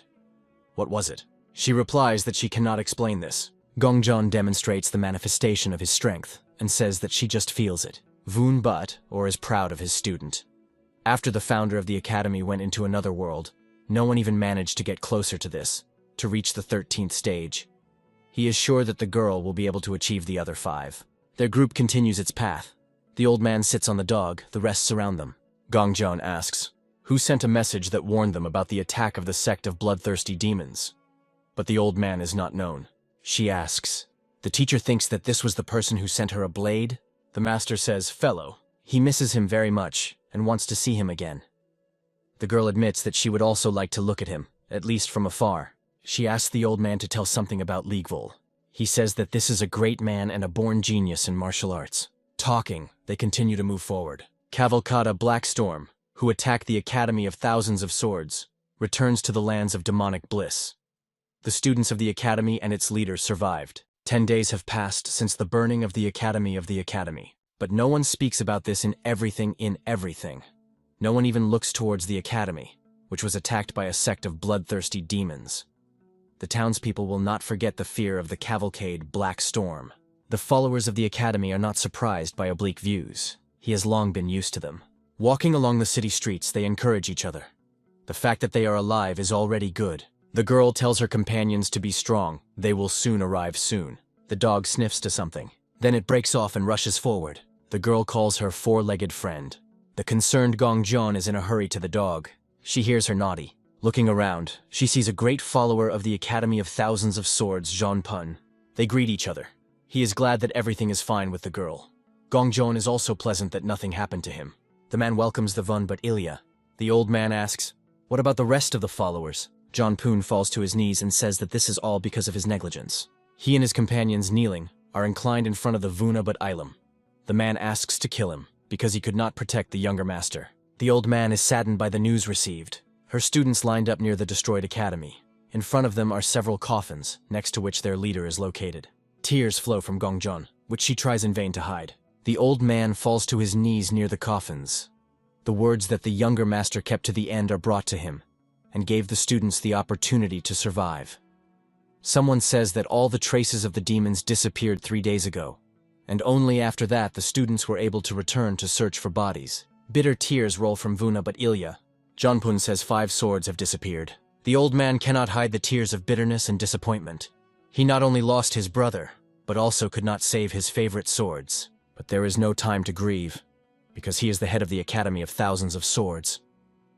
The old man rises from the knees. He takes the sword from the scabbard, and raising it high above their heads, calls for students to revive the academy and not repeat more of past mistakes.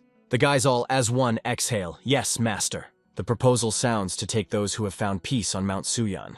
5 followers of the Academy of Thousands of Swords ascended to heaven during the attack of the sect of bloodthirsty demons. All that remains of the academy is 1 old man and 15 young people. Over their graves there are words. The 21st chapter of the Vun. But, or, is inclined in a low bow in front of them.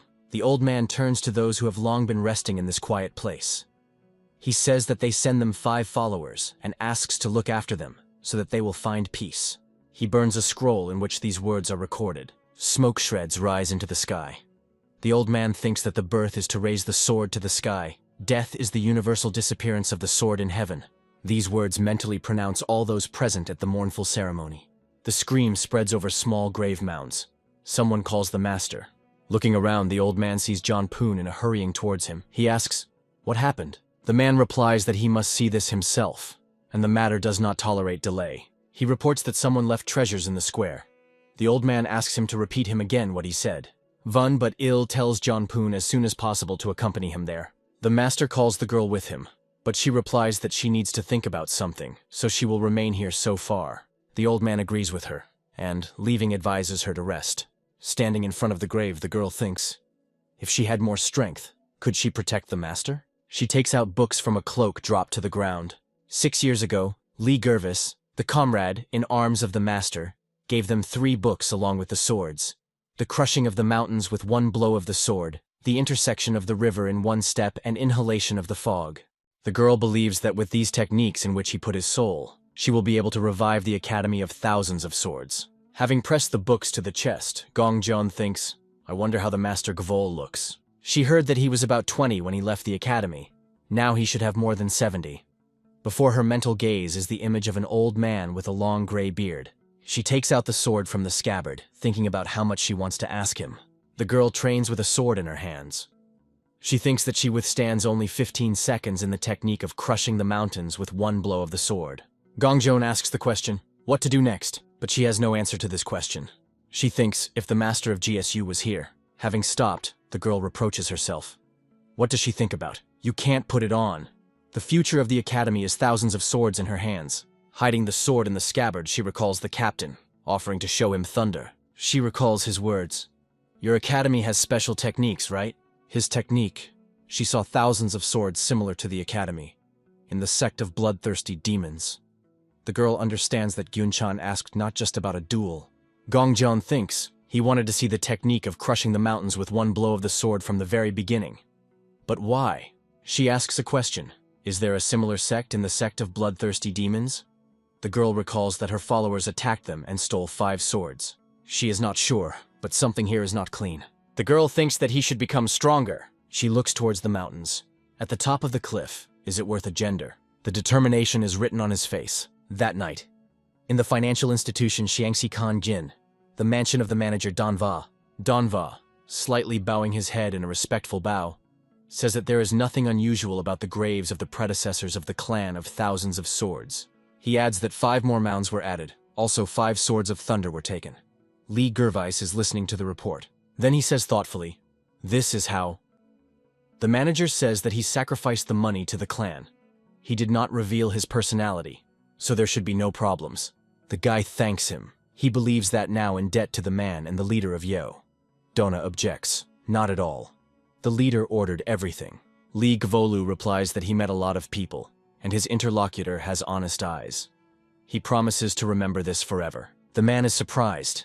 The man standing in front of him is young outwardly, but behaves like an old master of martial arts, who is 70 years old. The guy put his hand on his shoulder. Donva, going down to a chair, asks, is something wrong? Lee Gvolu answers, henceforth does not matter what he says. A man should not be afraid of him. He is mixed with the confusion of the manager, who is not able to utter a word. The guy radiates powerful energy, which applies to Donva.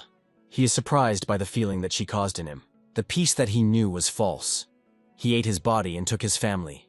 This peace was like opium. But the reassurance that this gentleman gave him does not have side effects, and is felt pure as the aroma of tea.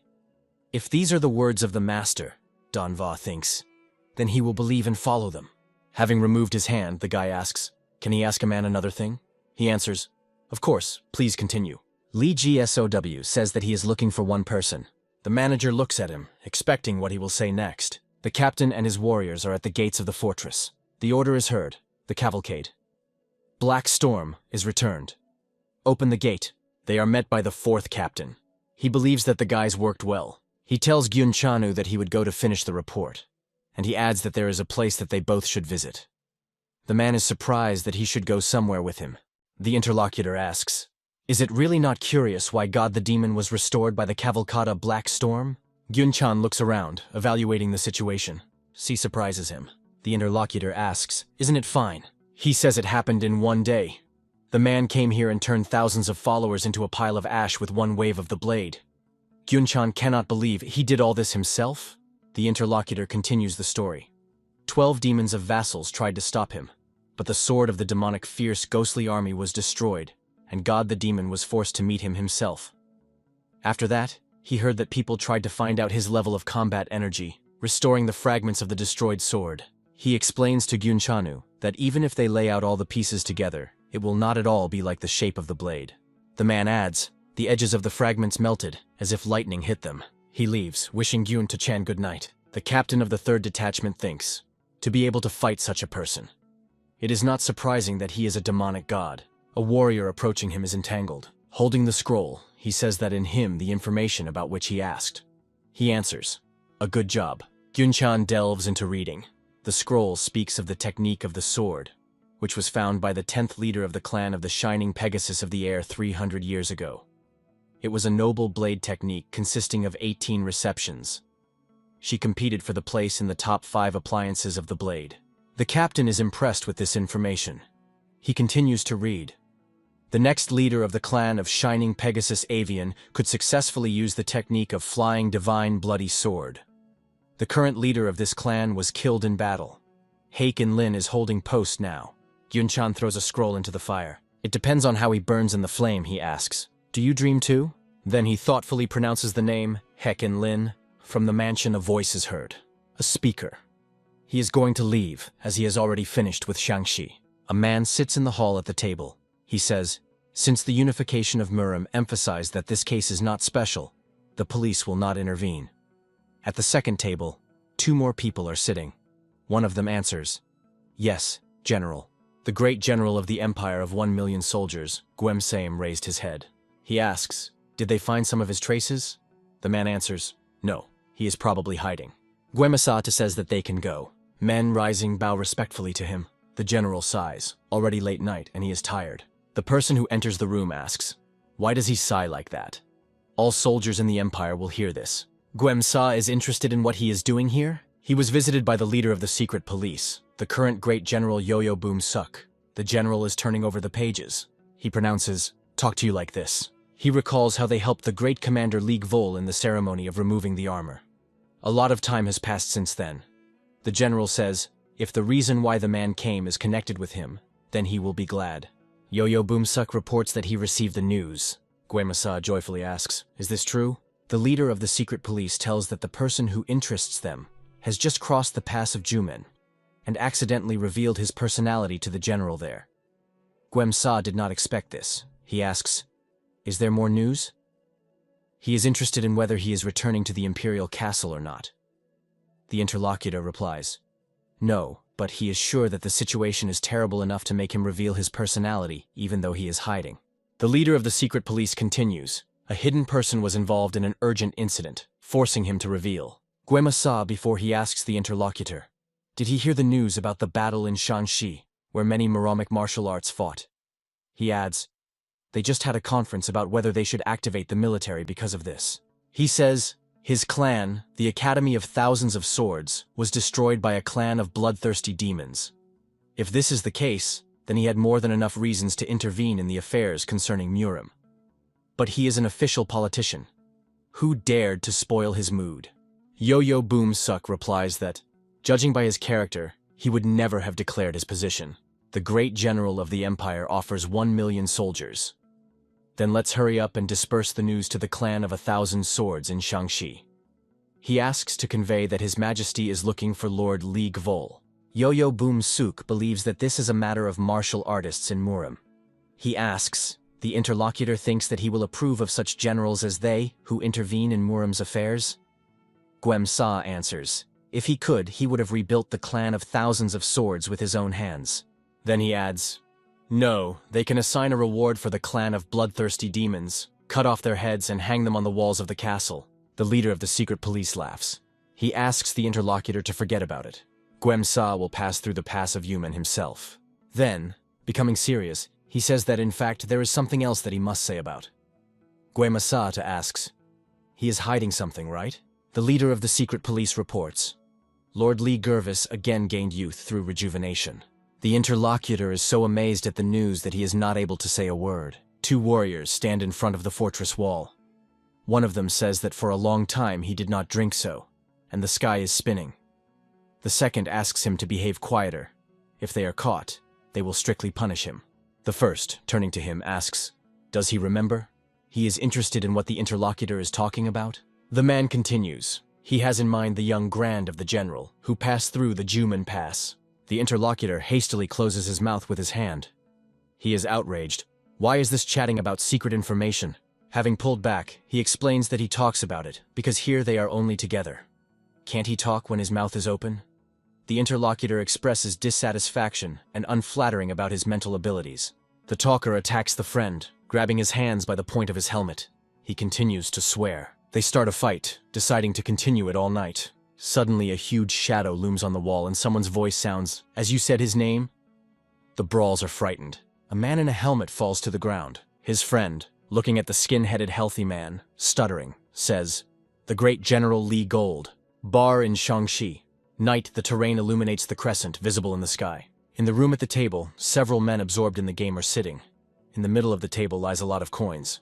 Looking at the planks, one of the men laughs. The guys are not lucky. This time luck is on his side again. He spreads the planks on the table. Having moved the coins to him, he says that it's too late and he should go. Someone grabs his hand, preventing him from picking up money. He is outraged. What does this person allow himself? But the big man only squeezes his wrist stronger, forcing a man to shout from pain. Suddenly, a blade appears in front of his face, and he freezes in fright. The big man says that he uses dirty tricks. The man turns to visitors sitting at the table, looking for support. But they carefully turn away from him, pretending that nothing is happening. He notices a tag of a cup sitting nearby in his hands. The man turns to him. Hey, you are there! The guy is demonstratively turning away. The man is furious. He insults him and asks, shouldn't such young people help the old people who are in trouble? He replies, he himself brewed this porridge, even if he is disgraced. Lee Jiesao does not understand why he should help Leo, hunting a rat. A man is perplexed. The big man asks, he calls him a rat, and a man with a lion? His sacrifice complains that the guy ruined all the fun of him. He wanted to play a little more, but it seems that fun is over. A person with a sword does not understand what is happening when his victim pushes his weapon with a plank. Handing out his hand to the coins, the man says, this is his reward. He heard many times how people talk about scam after losing. This is just skill. The big man, waving his sword, shouts that he has gone crazy. The man looks at him intently. Then, with one finger, he sends a plank towards the man threatening him. She crashes into his solar plexus, and his face is healed in pain. The big man falls to the floor. A man going to Lee Gavol asks, isn't that cruel? Lion? Does he look like a monster? The guy replies that he recently saw a dragon, so for him he is a maximum of a lion. The interlocutor is interested in his words. Lee GSUS says he drinks tea. The man laughs. Did he say something? He smiles mysteriously. The guy considers him funny. The man seems to be. His name is Main Buck Jaw. In Murim, he is also known as Omnivorous. They leave the bar. Lee Gavolu heard that he was rather eccentric, but he himself considers him crazy. He replies that he entered the world of gambling, because such guys like to talk during the game. Walking along the night street, they continue to talk. Main Buck Jaw believes that the interlocutor is chatting as an old man and is interested. How old is he? He answers, almost 100. The man freezes in surprise. Then he pronounces, about 100, and asks not to tell him anything. He is interested. Does the interlocutor remember the great bloody drought? The all-knowing thinks that this happened 70 years ago. Then the sky, rivers and even wells dried up. People prayed for a drop of at least blood. And she poured as crazy. But the guy cannot know this if he was not present in person. Lee Gold says bloody rain. If the interlocutor withstood the hunger, eating the roots of kuzu, then he must be even younger than him. Adults cleaned trees that year and prepared porridge from the bark. Main Buckjaw is amazed at his words. He looks at the guy with fear and bewilderment. The man thinks that this is true. And he wonders, how can he look so young? He pulls the guy by the sleeve. The omnivorous offers him, since they are both old, let it speak calmly with him. He objects. He is not yet such an old man as his interlocutor. Main Buckjaw calls him a stubborn and asks to speak frankly with him. Li Ji agrees. They were located on the riverbank, and he told his story. The man asks, was he really younger?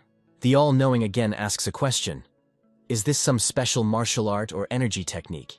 And he receives a negative answer. He is interested in, and not training in martial arts? Lee Gvolu says that he never explained this, and is not sure how to tell about it. He proposes to compare this with the level of reconstruction of the body of martial arts training, when the master receives a body suitable for classes. However, this does not give smooth skin and pleasant appearance. Based on this, you can rejoice only by reaching a special level of training. And this can change not only age, but also the physical body. The guy tells the all-knowing that they will be seen later. But he does not seem to want to part with him. Is Gsu? So asks. He has nothing to do. And calling him a stubborn man, known for not sitting in place, says that he should not follow him. Manhwa is interested. Is he uncomfortable? The guy replies, he is already old. Is he really no plans? The interlocutor answers, he just changed them to follow him. Whether Gvolu asks, why? And he replies that he wants to watch him until the end of his years. The guy looks at him thoughtfully. The all-knowing spoke to King Murim, and met 12 vassals from the clan of bloodthirsty demons so far traveled around the world. But he cannot compare his interlocutor even with them. Does GSOBU ask a question? How does it differ? He replies that he does not know himself. To achieve this level thanks to training? Who else in the world lived life like him? The guy corrects him. He said that this is the result, not the level. The man replies that this is not important.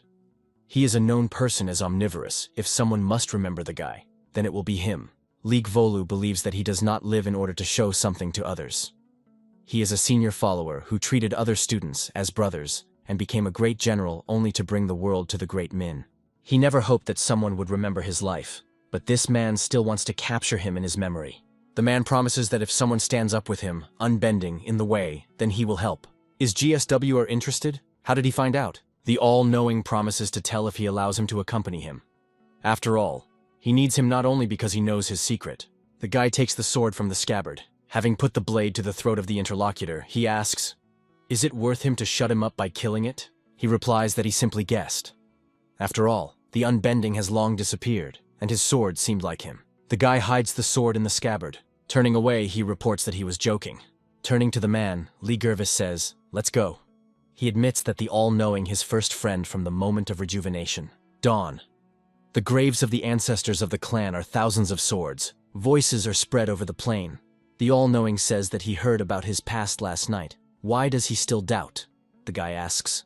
How about settling in Shangxi and building the foundation of the Academy of Thousands of Swords? The interlocutor is interested. Is it difficult to see the fall of his clan? What he hears in response is difficult to say. Whether GSUR stops, the man asks, what is happening?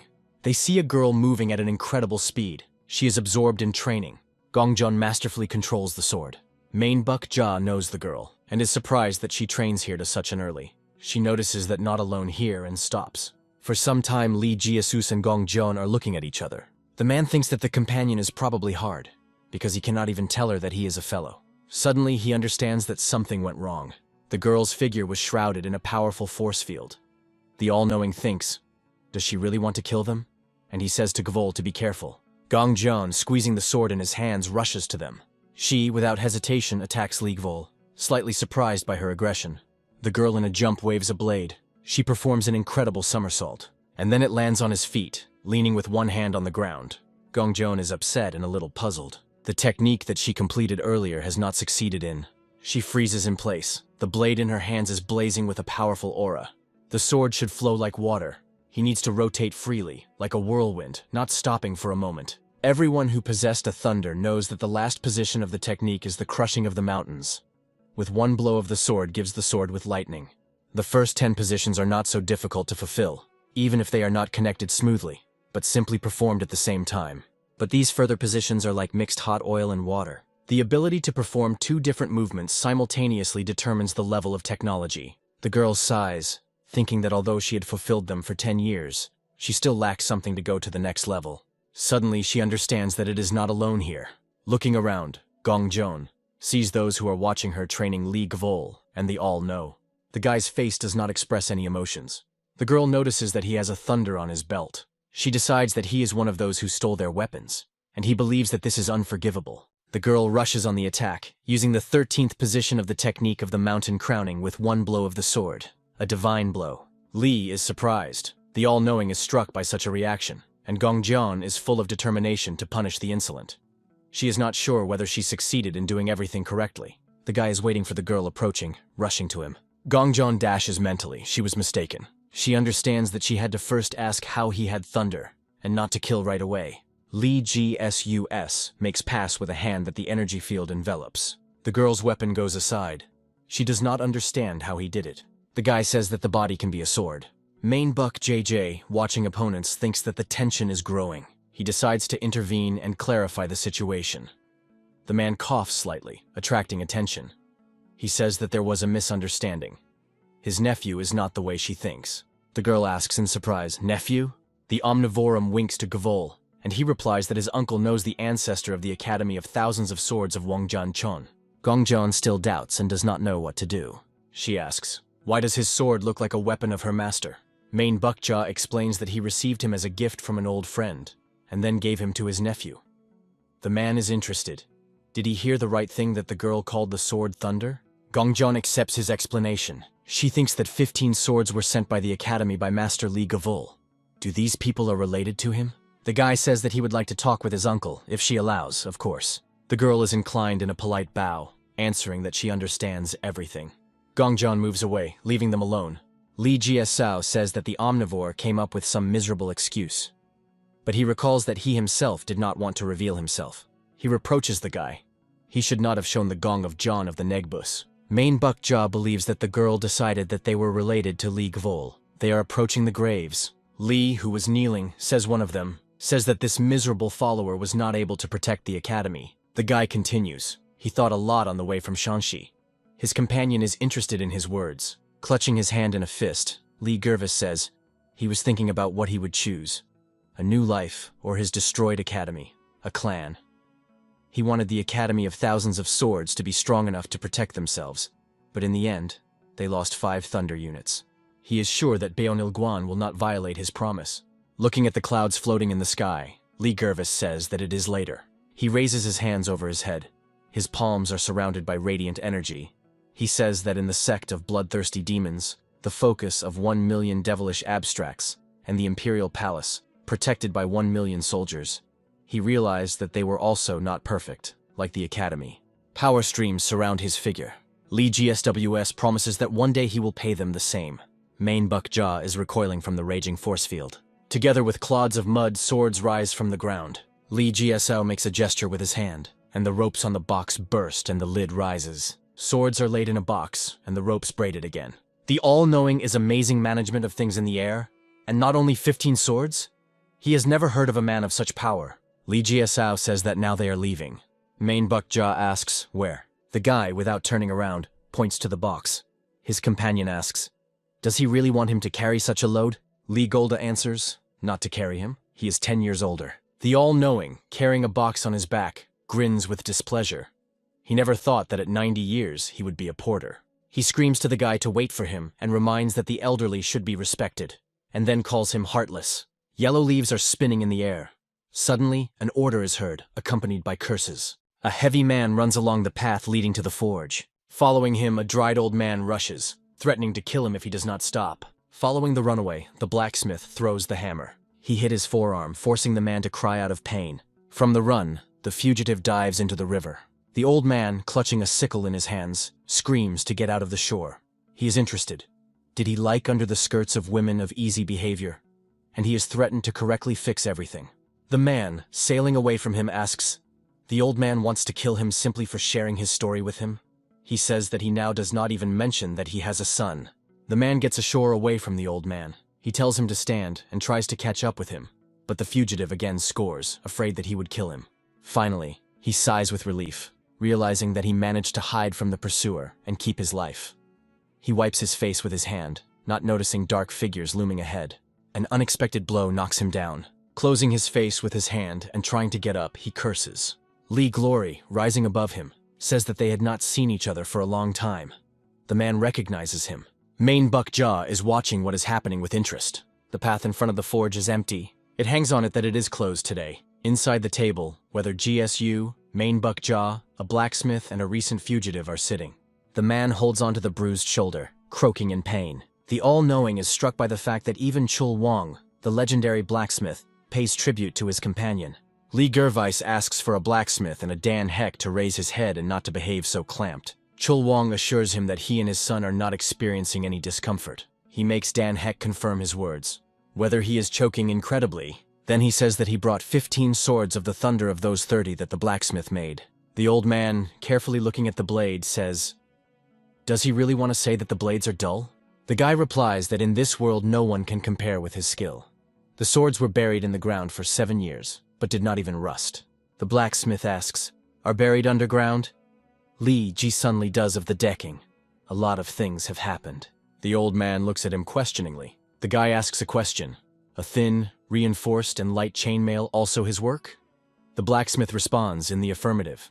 This chainmail was created by a compound of lightweight steel from shoulders to knees.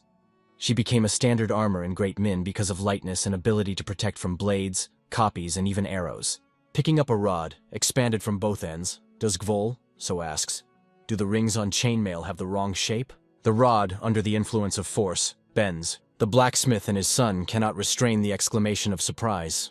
Lee GSUS explains the process of attaching links to the ring. The blacksmith reflects on his words. The all-knowing says that he does not understand why to attach the link to thin and light chain mail. Even if you forget about weight, this is a rather time-consuming process. The guy prefers to show what to explain. He asks him to expose his sword. The plate rises from the table, obeying the exposure to the exposure of weather. With a wave of his hand, the guy offers him to defend himself. Manhwa takes a sword out of its scabbard. The plate is in contact with the table under the attentive glances of the blacksmith, his son, and the omnivorum himself. Dan Heck asks his father, "The link flew by itself?" All plates rise into the air. Manhwa says that such a level of telekinesis is nothing for Gvol. He directs the links to the all-knowing. He beats small details with a sword. The incident makes him freeze in bewilderment. His sword will be split into 2 parts. The man is outraged. Even if it was just a test, then why break a great blade? Lee GSWS answers. If he cannot stand even against the iron link, then he needs a new blade. It's good that the best gunsmith in the world is now here, he believes. The blacksmith and son sigh in amazement. The guy says that he realized there are people who cannot be protected only by an unbending sword. If he can control 100 or even 1,000 such links, he asks Chul Wong, will he be able to melt all the swords and make as many of them as possible as much as he can? The old man answers in the affirmative, but he needs time to understand how to attach and disconnect the links. Lee Gervais says he will wait, even if it takes 10 years, as long as the blacksmith will live. Chul Wong promises to do everything. The all-knowing asks, can he get a new sword? There were rumors that the blacksmith of the Wong family stopped receiving orders. 2 months have passed. Chul Wong never left the workshop. Lee Gervais disappeared. Winter came without him. Dan Heck, watching Manhwa, who rushes, asks whether he would contact 1,000 swords with the academy, just in case. Father beats him with a fist, saying that in the actions of whether Gvol there is always sense, and also enough to visit women who do not have high morality. Dan Heck looks after the removing old man, putting his palm to the place of impact. Looking at the hot plate, the old man thinks that fortunately there is progress. Dipping the hammer on the workpiece, he reflects. During forging after heating the iron to high temperature, if you combine the part with the poles to which magnetic metal is directed. Looking at the results of his work, the blacksmith thinks that it can fill the metal with magnetic energy. The blacksmith continues to work, considering it a request from his lifelong savior. He is sure that he will not regret, even if he dies, working on this order. Chul Wong lowers the hot link into the water. The old man sighs tiredly. Someone's hand carefully wipes his sweat from his forehead with a clean rag. Lee, GSU, handing him the fabric, asks him to forgive him for making the blacksmith to worry. 4 men gathered at the table again. The guy says they can start now. He invites them to achieve their heart and control the heat of 5 organs. Then discard unnecessary energy penetrating through the bones. People sitting at the table follow his recommendations. Lee GSUS tells them to focus on tea. Men jumping in surprise from their places, looking at the fluid boiling in a cup. The guy believes that Chul Wong achieved success in the art of tea first. The old man thanks him. The omnivorum is interested. Did he give a little energy to the old man? Gister asks. He is jealous? Then let it get out at least 1 link. The guy comes out of the forge. He reflects on the information received about the academy from the manager of the financial institution Kan Jin in Shangxi-Dan VA for the last year. Other followers of the Academy of Thousands of Swords have an element of lightning in swords. But she disappeared from the thunder belonging to Gong Jian. Li Gervais understands that the girl has reached enlightenment. The omnipotent who approached behind is interested in... He thinks about the academy? The guy says he is like a ghost. Main Buck Jia heard that they have a grand opening now. They rebuilt the destroyed buildings and hired new workers. Li Gun's glad to hear it. He reports that there is one place that they should visit. A sect of bloodthirsty demons, the clan of Shining Pegasus. A man runs with all his feet. Flame flares up behind him. Warriors run behind him screaming, "Hold it!" The fugitive makes a gigantic jump, thinking that he should inform the Buyok clan about this. No matter how, he thinks. One of the stolen divine guns of the Buyok clan, the Collector of Bones, was found. The soldiers are given an order to pursue a man to the edge of the fortress wall. A man driven to the edge stages in a combat rack. Looking down, he understands that about 9 meters to the ground. But if it is desert sand, then you can jump. Standing face to face with opponents, he decides to die better than falling into their hands. Screams are heard. He runs away. Threats sound. Does he really think that he can escape from the sect of bloodthirsty demons? But the man does not pay attention to anything. Behind the soldiers, a man appears in a red cloak. He says that he will follow him. The fugitive, falling from the fortress wall, opens the bottle. He splashes its contents. It seems to be slowed down. The pursuer shouts, "What did you just do?" He is already near the fugitive, grabbing the sword. The man beats his palm, overwhelmed with a scarlet aura in the chest. The fugitive quickly flies down. When he falls to the ground, a man in a red cloak lands nearby. He carefully looks at a person lying on the ground. The man recognizes him and is unpleasantly responding to him. He tells the arrogant soldiers to take care of the corpse. One of them, bending in a respectful bow, answers, "Yes, Lord Zhou Wang." A person wrapped in a long dark cloak stands at the doorway, behind which you can see a night landscape. He asks, "Did the Buyok clan send another spy?" Lord Zhou Wang, standing in a kneeling pose, asks to forgive him. There are 6 swords on the table in front of him. Some are visible holes. Half of the face of the second commander in the clan of Shining Pegasus, hidden by the cloth. The current leader of the clan Shining Pegasus tells him to stand up. He believes that this is not his fault, not just to derive weeds. Lord Zhou Wang obeys the leader. He, sitting himself, tells him to sit down. He asks, "Do you understand what this means?" The second commander says that the swords were standing the life of the leader. The man believes that this answer cannot be called incorrect. On the table is a bone collector and part of thunder. Haik In Lin, picking up a blade with holes, says that thunder is an interesting sword. The same applies to the bone collector. But they have a common feature. He is interested. Does his interlocutor know what is being discussed? The captain answers, "The title of divine swords." The man agrees with him and adds, "The reason why they are called so is that the swords were pierced from pieces of a meteorite that fell from heaven. They are not from this world. The dark soul of the god of demons, the infinity of the leader of the unification of Murim, the collector of bones, who is here and unbending, hidden in the distance." Putting the sword on the table, he says that suddenly parts of thunder appeared. 15 swords made of a meteorite. The man believes that this is strange. He is interested in the interlocutor. How is it possible? He replies that he has no idea. The leader says that he wants to know this to death. The hand, the wrist of which covers the handcuff, hangs limply. A man stands on his feet, only due to the fact that his hands are held by shackles attached to the wall. Haik In Lin says that they have already finished today, and is interested. How is their prisoner before Ma? The interlocutor replies that he is barely breathing. The order sounds alive. It can come in handy. Lord Zhou Wang answers, "Yes, sir." The leader is in no hurry to let him go. He says that there is still something. He tells the Lord to spread rumors in the Bui clan. He must tell that the thunder of the Academy of Thousands of Meteorite Iron Swords. He does not know how it happened, but 4 divine weapons are not unique. The Lord asks, "Do you need to put the Academy into a disadvantage?" The leader answers, namely, they, destroyed by Cavalcada Black Storm, recently rebuilt several decent ones in the appearance of buildings. He is sure that they paid a lot of money for them. He orders that Cavalcada suddenly returned, and that this happened because of the Dark God. Zhou Wang is interested.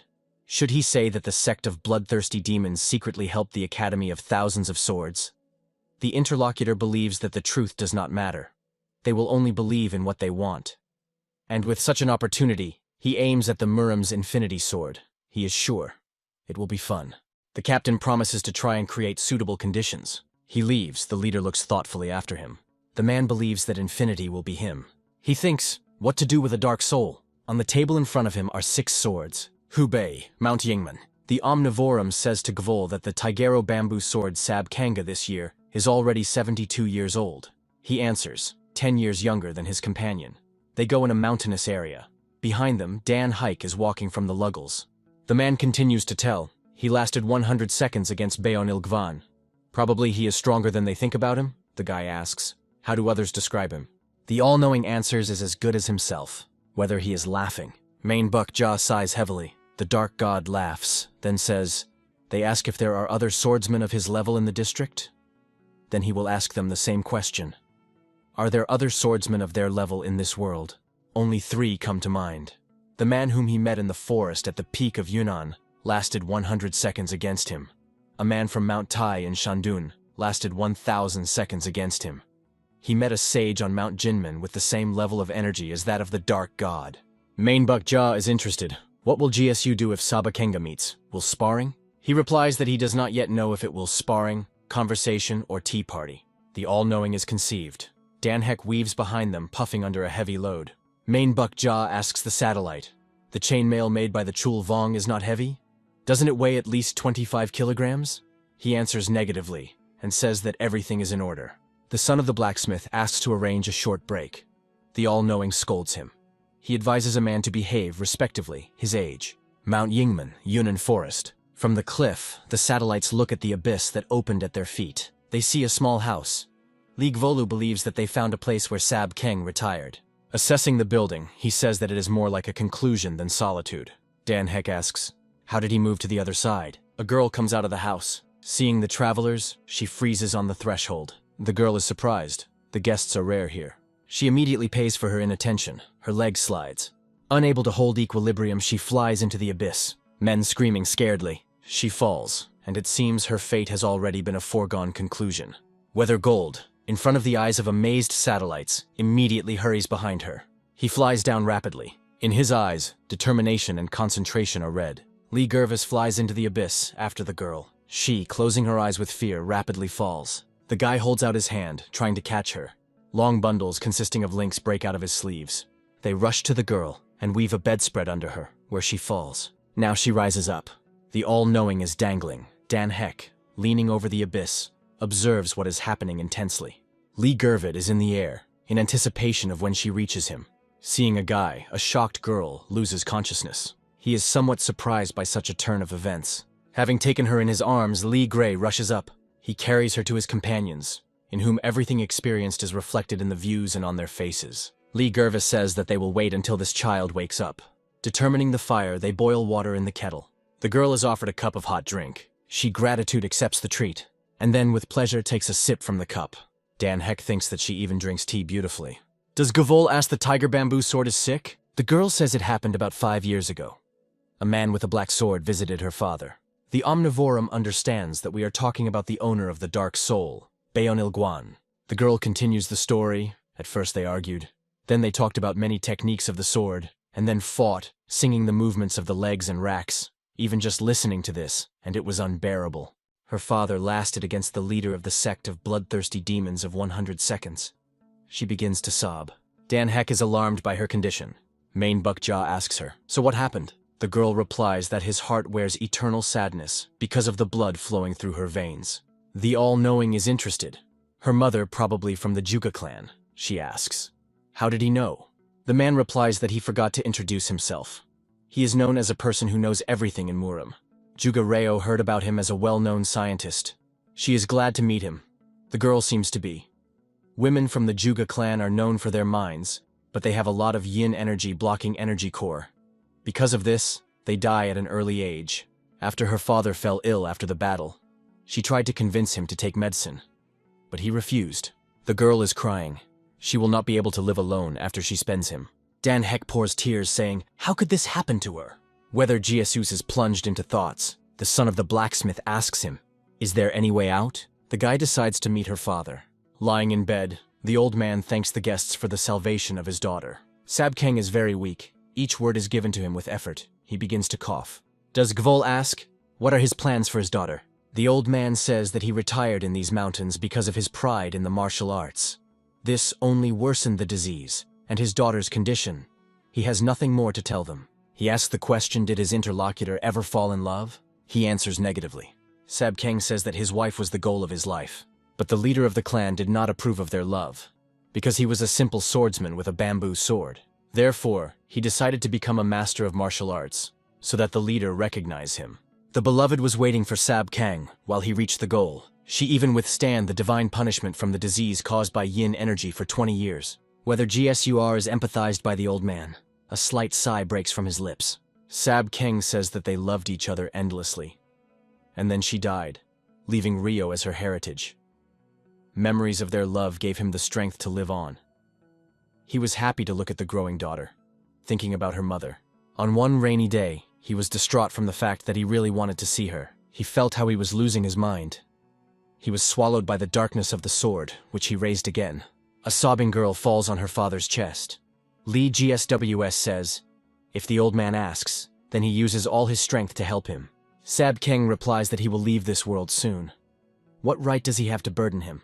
He has only one little desire. He asks his daughter to leave here and find a man who will make her happy. He is silent, now forever. The girl sobs uncontrollably. Men are not able to help her. Tears pour from the eyes of Jugareo. She is acutely experiencing the loss of the only person close to her. Lee Golstoy mournfully tilting his head.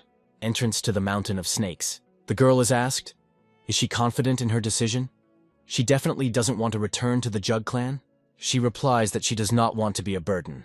She relies on a mountain of snakes, where he may find a way to cure her illness. Lee GSOW says that there is something that can help her. He offers her to learn martial arts. Juga Reo refuses. She replies that she has a legacy left by her father. She will train in the technique of a tiger bamboo sword, which she has already learned. The girl says goodbye to the travelers, leaning in a low bow. Lee GSUS tells her after, if destined, they will meet again. Juga Reo, turning around, replies that he will not forget them until his death. A thin, girlish figure moves away from them. Dan Heck whips off the acting tears. The Omnipotent offers to go further. They need to see the grand opening of the Academy of Thousands of Swords, inside the castle of the Association Murong Castle. The servant is inclined to the man, apologizing for a long wait and inviting him to go inside. The future head of the Buyok clan, Buyok Hwan II, thinks after the loss of the bone collector due to a thief named to the MA, belonging to the sect of bloodthirsty demons, their prestige and reputation, as a clan in the unification of Muram, fell greatly. Walking along the corridor of the castle, he reflects that he will undoubtedly return the collector of bones back. Standing in front of a closed door, he warns that he comes in. The man sitting at the table, seeing the guest, asks for forgiveness for making him wait. He makes excuses for being overloaded with work. The owner of the cabinet is the future head of the clan Murong Moring Chen. The guest considers himself guilty of such a late visit. Moring Chen is interested. What is happening? Huan hands him a scroll and asks to look at him. The man, having launched the document, carefully studies it. He says thoughtfully, so the thunder of the Academy of Thousands of Swords are made of meteorite metal? He continues to read. Meteorite metal was found in only 4 divine guns. Moring Chen asks, is it possible that they melted a stolen collector of bones? Further, the report says that suspicions do not end there. How could they rebuild their buildings so quickly after they were completely defeated in the incident a year ago? What is the reason for such a sudden return of the cavalcade Black Storm? A man burns parchment. He asks, a secret report? The interlocutor answers. This morning a man in a mask asked the servant to transfer him. Moring Chen says that it is not said directly, but it is obvious that this message is trying to undermine the prestige of the Academy of Thousands of Swords. He asks Huan to, does he agree with him? He answers in the affirmative. The man continues to think out loud. Well, it is better to get rid of conflicts. It will be problematic if the Academy turns out to be a seized sect of bloodthirsty demons, right? Kavan believes that he is right. They still have 4 days before the opening of the Academy.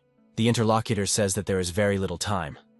Kvan replies that the sect of bloodthirsty demons can lead a noise in Shanxi using the grand opening of the Academy. Moring Chen is interested. Will it not be fun if they visit them as representatives of the Alliance Muram? Kvan thanks him for deciding to go so far. The man replies that he will receive permission from the Senate and secretly use the destroyers. The interlocutor is surprised by this decision. Moring Chen says, Everything is for the prosperity of the world in Murim, and now they need to prepare. The next day, entrance to the Association of Murim. Muring Chen goes on a horse accompanied by a girl. Kavan Do, also riding a horse, reports that all the destroyers gathered. The man looks around those present. Then he turns to the girl. He heard that their clan filed a request to accompany them. The coming head of the house is beautiful mothers, a black snowflake. Yun with Loon is interested in. Why does he ask if he already knows everything? Huanta says that in front of her is the coming leader of the Murong clan, and she needs to think about her manners at least a little. The man laughs and says that everything is in order. Muring Chen again turns to the girl. He has heard about her beauty. He is very grateful to the unification of their clans and questions about the Academy of Thousands of Swords. The black snowflake replies that it is only interested in the academy. She is not worried about men. She decides to continue her path, and the man remains in place looking after her. Huanta says that all attractive women are bad in nature, and he advises Haiktalina to forget about her. He laughs back. He was waiting for this chance, and believes that everything becomes much more interesting. Muring Chen thinks that after so many years he finally sees the Gong of John and the Sword Thunder again. Xiangxi, the second floor in the Angan's bar. Sitting at the table, Thunder thinks that he will be able to return to the sect after the grand opening. Everyone calls this person Steel Blood, although his name is Dejo Muen. He thinks that he finished collecting information from all possible sources about Li Gavol. Now he knows that he was a follower of the Academy of Thousands of Swords, and then joined the military. It is good both in martial arts and in education. He became the great advisor and general at the same time. He received the nobility from the emperor. Then he suddenly resigned. Its location is unknown. After 6 years, the loss suddenly appeared on the pass of Jumen, invaded the sect of bloodthirsty demons, faced Bayon Ilguan. The location of whether the Gavol after the incident is unknown. Muen thinks that there is quite a lot of information, but where he is incomprehensible. His gaze falls on a man, eagerly absorbing food. A person is focused on food. Muen thinks that he looks about 30, in the very dawn of his strength. But he looks miserable. He thinks, Li Xu was an old man with white hair, but suddenly they became black. Does the man ask the question, achieved rejuvenation? He decides that everything will become clear tomorrow. Having finished the drink, he sets the cup aside. A member of the Imperial Secret Police of DAP Vun, a floating cloud, finished with food and raised his head. A year has passed since he penetrated into Shangxi, hiding his identity by order from the Imperial Palace. His mission has only one goal: to find out the location of the head of the national security of Lord Li Gavol. Dap Wang thinks that the solemn opening of the Academy of Thousands of Swords takes place at perfect time. He believes that Li Gold should appear here, so he has no time to even sleep. He has been sitting here for 3 days. Looking at the academy, he sighs heavily. Both men, longing admiring the scenery opening from the windows, think, where does this great general wear? Baran Kang in Shangxi, the first floor. Li sitting at the table, Gavol, carefully looks somewhere to the side. All-knowing, looking up from food, is interested. Is something wrong? The guy replies that he feels as if someone was looking for him. Li Gvabel looks through the open window at the academy. In a crowd of people, he notices a familiar face, Vun but Ilya. Main Buckjaw says that he cannot understand how the Academy of Thousands of Swords was able to rebuild so quickly. He asks the question, do they have at least something in the treasury? Li Jiasabu says that there was someone who helped them.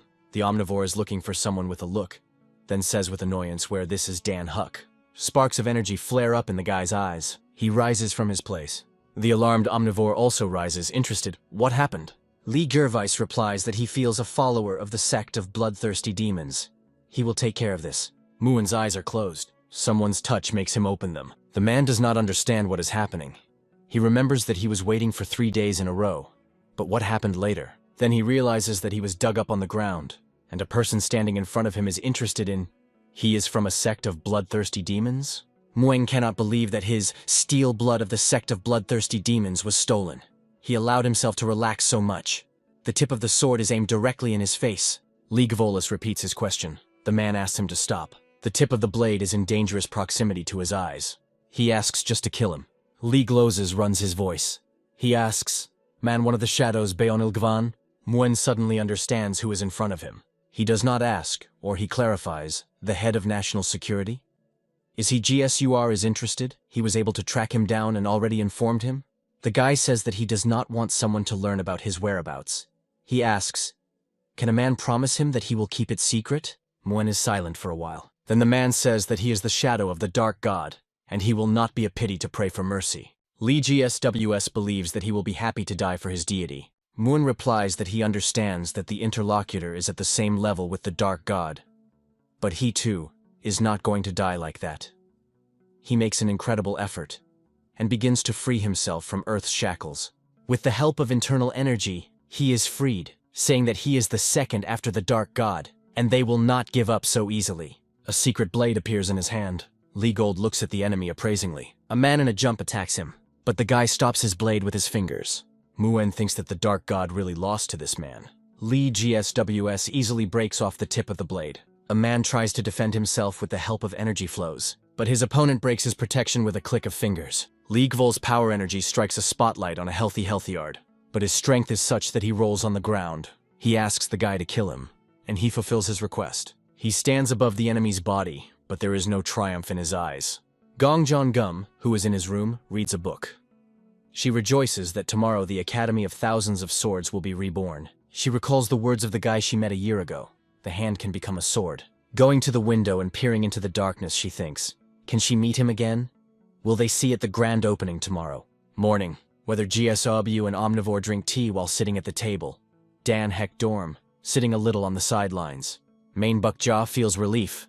He was worried that there would be few people. He says that here people from the Association of Murim.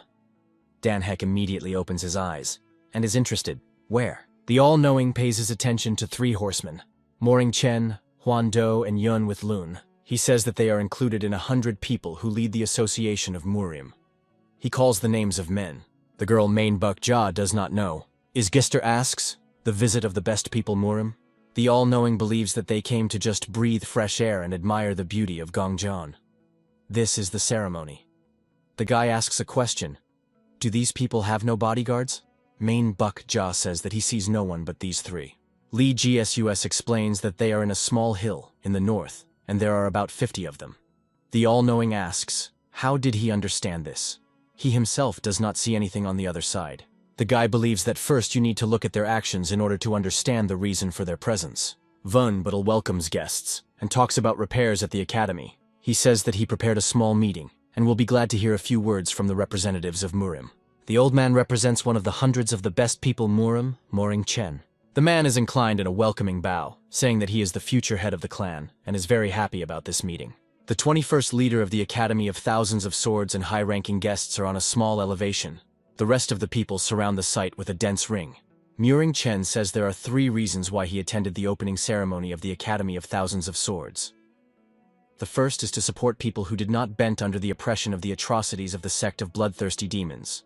The second is to see the Gong of Jian, with whom he shared the honor of the winner at Murim competitions 8 years ago. He bows to the girl. Gong Jian, with a bow, thanks him for the words said. The man's companions silently listen to his speech. Moring Chen speaks of the third reason. This is a slight excitement. Suddenly, his warriors appear from all sides. Vun but Il and his people cannot believe what is happening. Excited viewers ask the question, what is it? Didn't Murim unite to congratulate them? Someone is outraged, saying that what is happening to him, not every clan in Murim is part of the union. How dare they spoil the banquet? Muring Chen asks for forgiveness for such behavior. And then he explains that they received information that made them be nervous. He asks the leader of the academy to explain 2 things. The man asks, can he show them thunder? One of the warriors of the academy is interested. Why should they do this? Is it necessary to call a good reason to see someone else's sword? The old man asks him to calm down. Vun but Il shows weapons. Muring Chen asks whether Lord Wun knew that there was a special metal, meteorite, in this sword. The old man says he hears about it for the first time. This is just a gift from one person. The man replies that he appreciates his honest answer. And now he wants to talk about his little excitement. He heard that there are no more weapons from meteorite metal, in addition to 4 divine guns. But recently, one of them disappeared.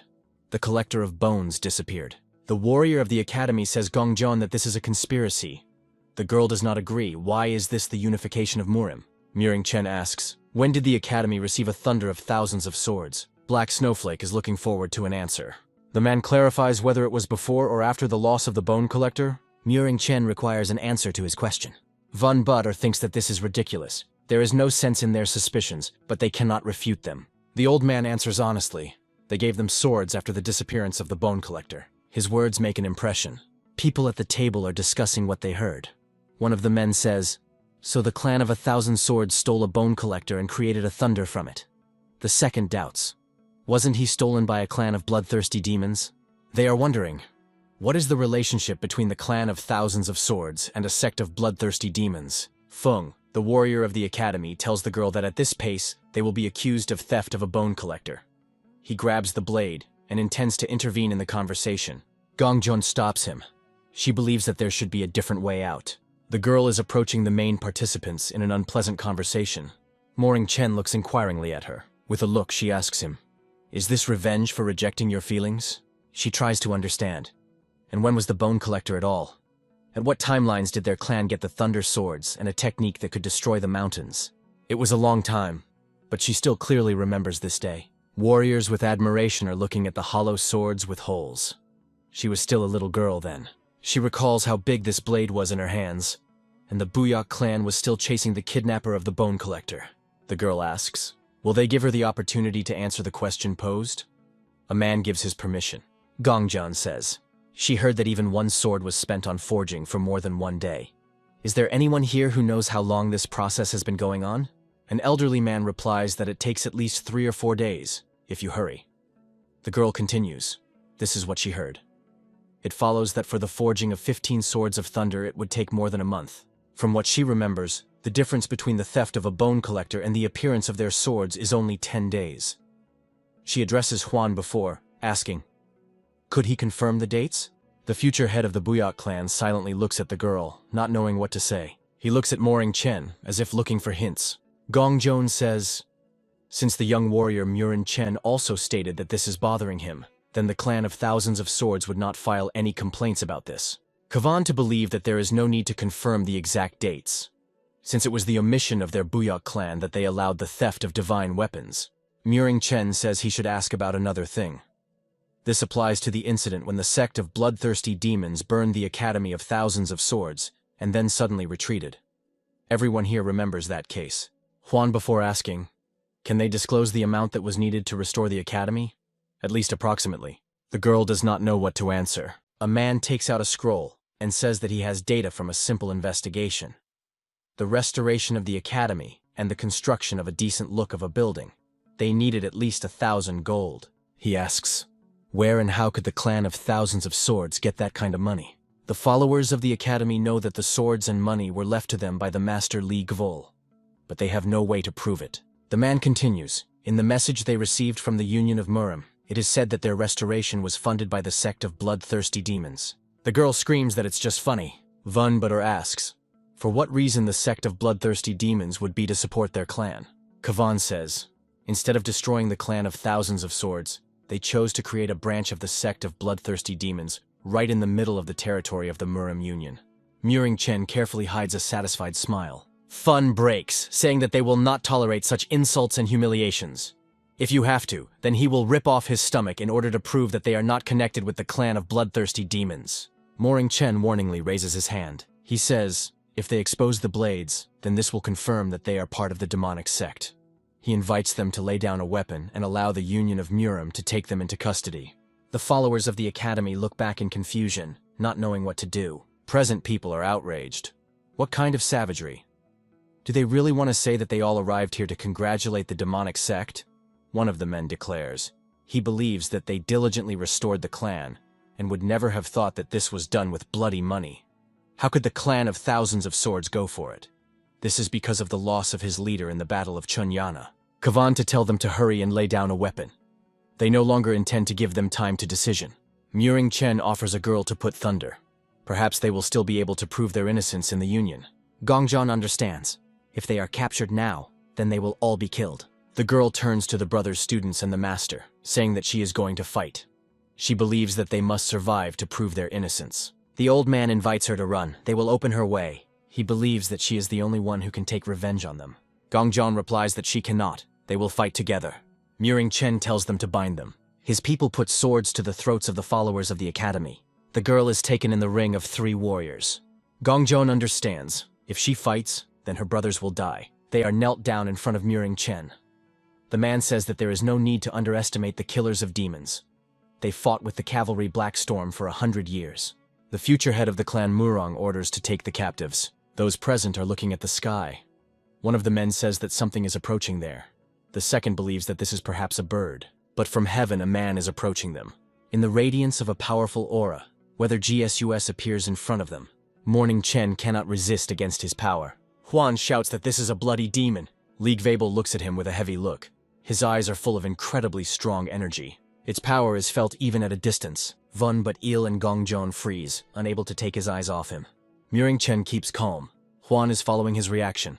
One of the warriors instructs the sword on the Vun but Ilya. The old man asks, "Who is he?" Li Guan quietly pronounces the name of the old man. But Il. In the past, the boy trains to control the blade. He hears his name by name, but Il. The boy sees that young GSU is in a hurry to him. He thinks that even after many decades, he will never forget a strong voice of the eldest of the brothers and his broad back. The old man does not understand why this person is so casually calling him by name. Rising, he peers into the face of a guy standing in front of him. Then he lowered his head upset, thinking that this is only an empty hope. It cannot be that this young man was his older brother scientist. Vun. But Or asks, why did he call him that? Lee Gervis thinks that the clan of thousands of swords in a serious danger. There are not only demon destroyers here, but also many different Murim clans observe what is happening. Muring Chen, looking at Li Gvol, thinks that he is good and seems to be at the master level. He believes that this does not change anything. They have 50 worshippers of demons, which together can even crush the leader of the clan. The man turns to the Vice Captain Chan Kana with the question, why are they inactive? He answers, since it is not clear whether this person is a follower of bloodthirsty demons, they are not going to take rash steps. This man is known to everyone as a person that he does not make mistakes made of hastily. Muring Chen mentally curses, not knowing what to do. Li Guam declares that he will prove they are not from the clan of bloodthirsty demons. The people present at the banquet carefully listen to him. Muring Chen and Huan look grimly at him. The black snowflake seems to be amused by the current situation. Vun, but Il and his student with hope, look at Li Gavol. Chan Ken is interested. How is he going to prove it? The guy claims that he is from the clan of thousands of swords. Muring Chen shouts that this does not prove anything. Vun but Or again kneels. He asks, is the guy and really his older brother? Feng, losing his balance, sits on the ground. He cannot believe that they were gender in front of them. The girl has tears in her eyes. A guy, surrounded by a strong aura, stands proudly straightening. Those present glances in surprise. Muring Chen requires silence. He says that the leader of the clan must report the source of funds and confirm the personality of a person who claims that he is a student of the clan of thousands of swords. He warns, if nothing clears up, then the killers of the demons will not remove the shackles from them. The man thinks, if the clan of thousands of swords can prove his innocence, they will not have to take responsibility. If anything, he simply declares that the information came from the Buyak clan. Does Jiasao turn to him? Is he trying to relieve himself of all responsibility? He considers him very young and arrogant. The guy is interested. This is because the man supports the Murim Union? Muring Chen is angry. Black Snowflake says a lot of time has passed. Li Gervis draws attention to her. She bowed in a respectful bow, saying that at that time she did not know who was the owner of the Muja tea house, and showed disrespect for the student and Sona. Those present are surprised. A student of a tea master and a dream gong? One of the men says, since his student, then there cannot be from the sect of bloodthirsty demons. Muring Chen is clearly not satisfied with what is happening. He says that the coming head of the House of Beautiful Mothers confirmed the personality of the guy. But the clan leader still did not open them with a source of funds. Li Jiasao told to hit with words, stop ranting. He is in a hurry to the kneeling Vun but Ilya. Li Jiasao says that he will help him. He adds that the older brother came to help him out and helps him to rise from his knees. The old man cannot hide the tears of joy. The guy goes towards the academy. He knees and falls to the ground. Then he says that the 19th chief student Li Gvol appeared before his dear ancestors. Those present cannot hide surprise. One of them asks, the 19th? Does this not mean that he was him 50 years ago? The second replies that he once heard that during the heyday of the clan of thousands of swords, they had a genius of martial arts. Muring Chen requires silence. He says that the clan of thousands of swords cannot prove from where he received such huge funds, so he must also throw his weapons and give up. The man asks, how dares a third-rate clan challenge to the Muron clan? He takes out something from the folds of clothes. Chanken is surprised that he demonstrates him.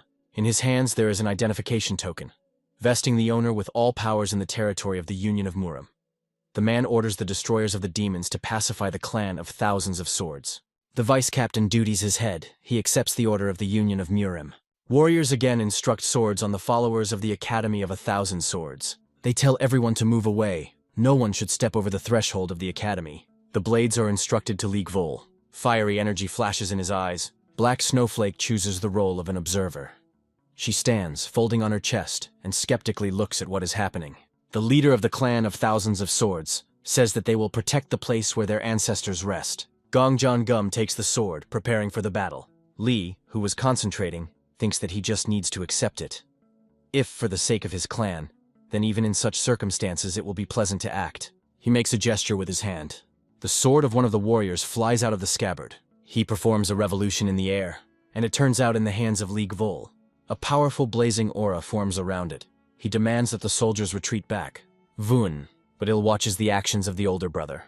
Chankan resolutely squeezes the sword in his hand. Muring, Chen, and Huan are closely monitoring what is happening. Li Guan warns the warriors. If they are approaching, then he will show them the strength of 1,000 swords. The great commander stands, squeezing the sword in his hands and waiting for the attack of demon destroyers. Chankan thinks, how can he face the destroyer's face and not to move by an inch? He understands whether the GSW is not one of those whose power can be underestimated. The guy tells the vice captain that he has a good sword. He replies that this is obvious, especially if you compare their blades. Li Jiasao says that he should not judge the book on its cover. The man replies that he can say the same. Li Gwabel laughs carefree.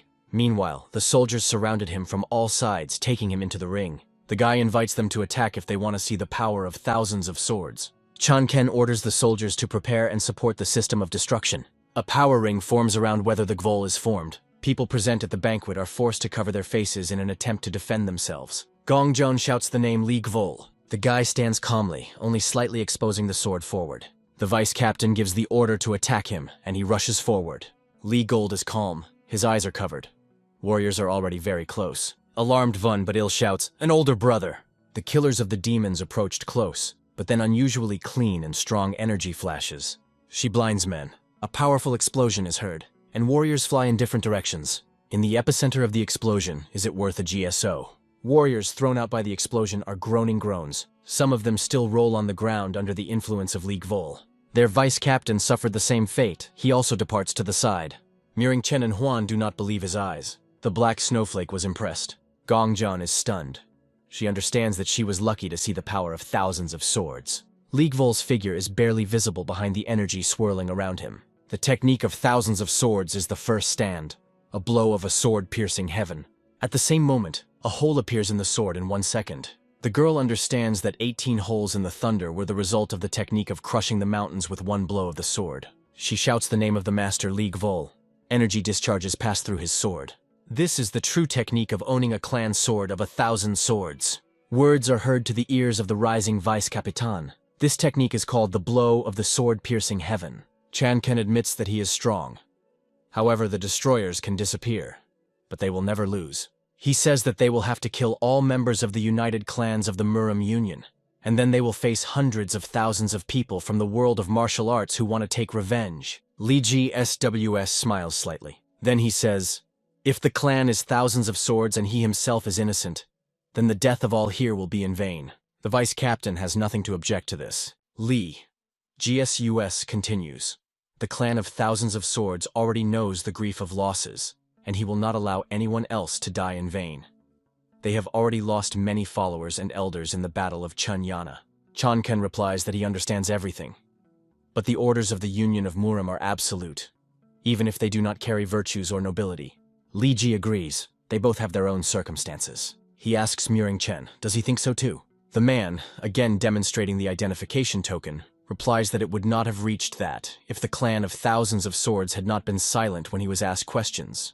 Li GSOW says that after this statement, there is no more need to discuss anything. He raises the sword and his figure again covers a powerful aura. Li Guam says that today, the clan of 1,000 of swords will be revived. The leader and followers of the Academy of 1,000 of swords are struck by his words. Chanken gives an order to lollo the formation and be ready to replace the vanguard if they fall. Warriors surround the Gvol again. He calmly expects approaching opponents. Its energy turns into a flame. Li Gervais thinks that for starters it is necessary to reduce the number of spectators. Then he demonstrates the art of the spread of tea. 5 elements. Closes of the earth begin to rise into the air.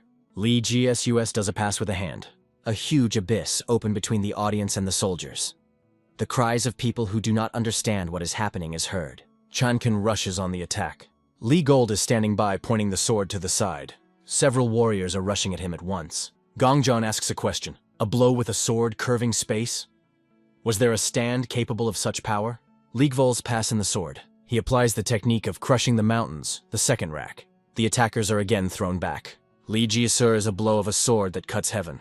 The Union of Murim, vice-captain of the Destroyers of Demons, Chan Ken. All these years he lived as a destroyer, the pride of the Murim Union. His chest, which was boiling with enthusiasm when he first entered Murim, cooled down for a long time. He must be not the same, Chan Ken thinks. His attempt to attack Li Gvol ends in failure. A man tries to catch his breath, relying on a sword. He thinks, an illusion that split the space with one blow? But how is it? Looking around, he does not see a single person who would still stand on his feet. The vice-captain understands that the enemy was well aware of the presence and abilities of all 50 destroyers. This all-consuming force reminds him, up to goosebumps, about how he first met with the leader of the Union. He asks the question, why does this pressure refresh so much? Chan Ken believes that it cannot be that this person belongs to the clan of bloodthirsty demons. He is a great warrior and dear master of martial arts. Is Gister interested? Do they want supplements? The vice-captain replies that, if possible, he would like to challenge him in an open place, and not in the way. He is honored with respect in front of the guy. His warriors are surprised by this behavior of their commander. Chan Ken says that the destroyers are returning to the base. Li GSUS only silently looks at him. The leader of the academy and his followers are also slightly surprised by such a turn. The guy looks after the removing destroyers of the demons. Then he turns to the followers and asks, now perhaps we continue our grandiose discovery? They are inclined in a respectful bow and agree with him. The girl silently looks at Li Gvol, pointing to the defeated Muring Chen and Huan before. She says that they cannot send these two back like that. The guy asks, to offer her? She says that they are part of the hundreds of Murim members. Meanwhile, the follower of the academy stood opposite the fighting rack Muring Chen. Li Gervis thinks. Then he offers to entrust this matter to him. Vunbut or replies that they already received too much help from him. The interlocutor asks him not to worry about anything else, and continue the event. He raises his hands up, and energy begins to circle around him. She twists into a giant spiral. Others cannot restrain the surprised exclamations. People do not understand what happened and where the destroyers went, Murin Chen and Huan before. Black Snowflake grunts. Vunbut is coughing, preparing to speak. He asks for forgiveness for anxiety among the guests, and says that they are going to continue the grand opening of the Academy of Thousands of Swords. In a mountainous area, Dapvun moves with giant jumps. The man is satisfied. He finally found the one whom he had been looking for so long. Whether GSW, dragging Muring Chen and Huan to the energy cocoon, hears how to nurse him. Dap Wun, trying to catch up with him, thinks that his pride, as the fastest in the Imperial Secret Police, is crushed. No matter how he tries, the distance between them is not reduced. The man believes that this is whether Gavol does much more outstanding. Dap Wun is not going to give up. He uses a smooth, shining cloud tread. A scream is heard behind whether Gvol is heard. Please stop. Dap Vun promises that this will not take much time. Li GSWS answers. If they are destined to meet again, they will certainly meet. And now he asks to leave him alone. A member of the Imperial Secret Police says that he will not be able to return if he does not fulfill his mission. He asks him to stop. The guy will annoy because of his perseverance, but still fulfills the request of a man and falls to the ground. His prisoners hit a hard surface with a scale. Immediately Dap Vun lands nearby. He, standing on one knee, turns to Li Gavol. The man seems to be, and says that he obeys General Yo-Yo Boom section. Li Gervis replies that he heard about him. He is the only soldier who took possession of the art of cloud steps. He is interested. What is the man's business? Dap Wun holds a scroll to him, saying that he was ordered to give him General Yo-Yo Boom S. He recalls how he took him from the general's hands. The old man lying on the bed said that he would like to see Li Gvol again. He ordered him to find him, even if Dap the Vun had to turn the whole world inside out. The guy's eyes express sadness. He tells the man to return and convey that he will soon visit the general. Member of the Imperial Secret Police bow respectfully. Then he looks puzzled at the place where a moment ago, whether GSUR stood. He, rising from the ground, sighs in relief. DAP Vunna is not believed that he had just met with Master Li Gvol. He takes off his tier, under which magnificent armor is hiding, and thinks that the life of the tramp in Shangxi was quite funny. Moring Chen comes to his senses. He grabs his head and makes a groan. The man sees the Huan lying nearby. He hears the question, has come to his senses, and looking around, he sees his back to him, sitting on a stone. He says that he will ask questions, and it is better for him to give him the correct answers. 8 years ago, competitions in the Union of Murim. Girls talk among themselves. One of them says that Mr. Chen today looks as amazing today as always. The man, looking neither them, guesses that we are talking about him. The 21-year-old Muron Chen will annoy you, have to face it every year. Huanto, who is also 21 years old, says, as expected, the young master of the Muron clan is popular with the ladies. He replies that it is so burdensome that he does not even want to hear about it. Laughing, Huanto pours the drink and asks for forgiveness from him. He continues to say that even if you take all 100 members of the Murim Union, then only 5 great clans are special. The guy believes that if the Buyok clan did not have a bone collector, they would probably not be able to maintain such friendly relations as it is now. Muron Chen asks him not to say so. They are friends since childhood. The interlocutor thanks him for such words. He continues to say that he would not want to burden himself with thoughts about the power of his clan. The guy believes that he differs from those who address him only because of his status. Mentally, he adds, I would like to meet a woman who will understand his true nature. Suddenly, something attracts their attention. A blade turns over in the air. The girl stands over a defeated enemy. A voice that declares the winner Gongjon from the clan of thousands of swords is heard. The girl at that time was barely 15. Muron Chen even got up from his place, so he is amazed at her beauty. He cannot hide his admiration. Huanta says, is it not strange that such a talented person comes from a third-rate clan in Shaanxi? He continues, unlike ladies from other clans, she is not interested in anything if it is not connected with martial arts. But Muron Chen does not seem to hear his words. The guy cannot take his eyes off what is happening in the arena. The girl notices his interest. She was the first to make his heart beat more often. Li GSUS is living in the story of Muron Chen, and then he asks the question when and from what source they received information. The man is thinking. He persuades himself to remain calm. There must be a way to overcome it. He replies that he does not know the source and received the information 10 days ago. Muron Chen says that the swords at the academy appeared exactly after the collector of the bones of the Buyok clan disappeared. He quotes the message received. What money could the clan of thousands of swords be able to recover? This is very suspicious. The man explains that he suggested that the clan of thousands of Shaanxi swords would not be able to resist the forces of the sect of bloodthirsty demons. Li Gav listens carefully to the story. Muron Chen continues. Would it not be misfortune for the Murim Union if the clan of 1,000 swords became an auxiliary base for a set of bloodthirsty demons? Whether he is asking, that means they tried to stop the grand opening to find out the truth. The man says, if their clan was moved to the Murim Union, then they would only be temporarily limited. But this would be a small fee for the opportunity to destroy the conspiracy of the demonic sect. He was never going to harm anyone from the clan of thousands of swords. All this was just for the sake of the clan and the Union of Murim. Li Gvabel looks at him with a subject look. Then he passes past the perplexing Muron Chen and leans over the Huan too. He presses on a point on his neck. A moan breaks from the man's lips. He comes to his senses and looks at Li Gvol with distrust.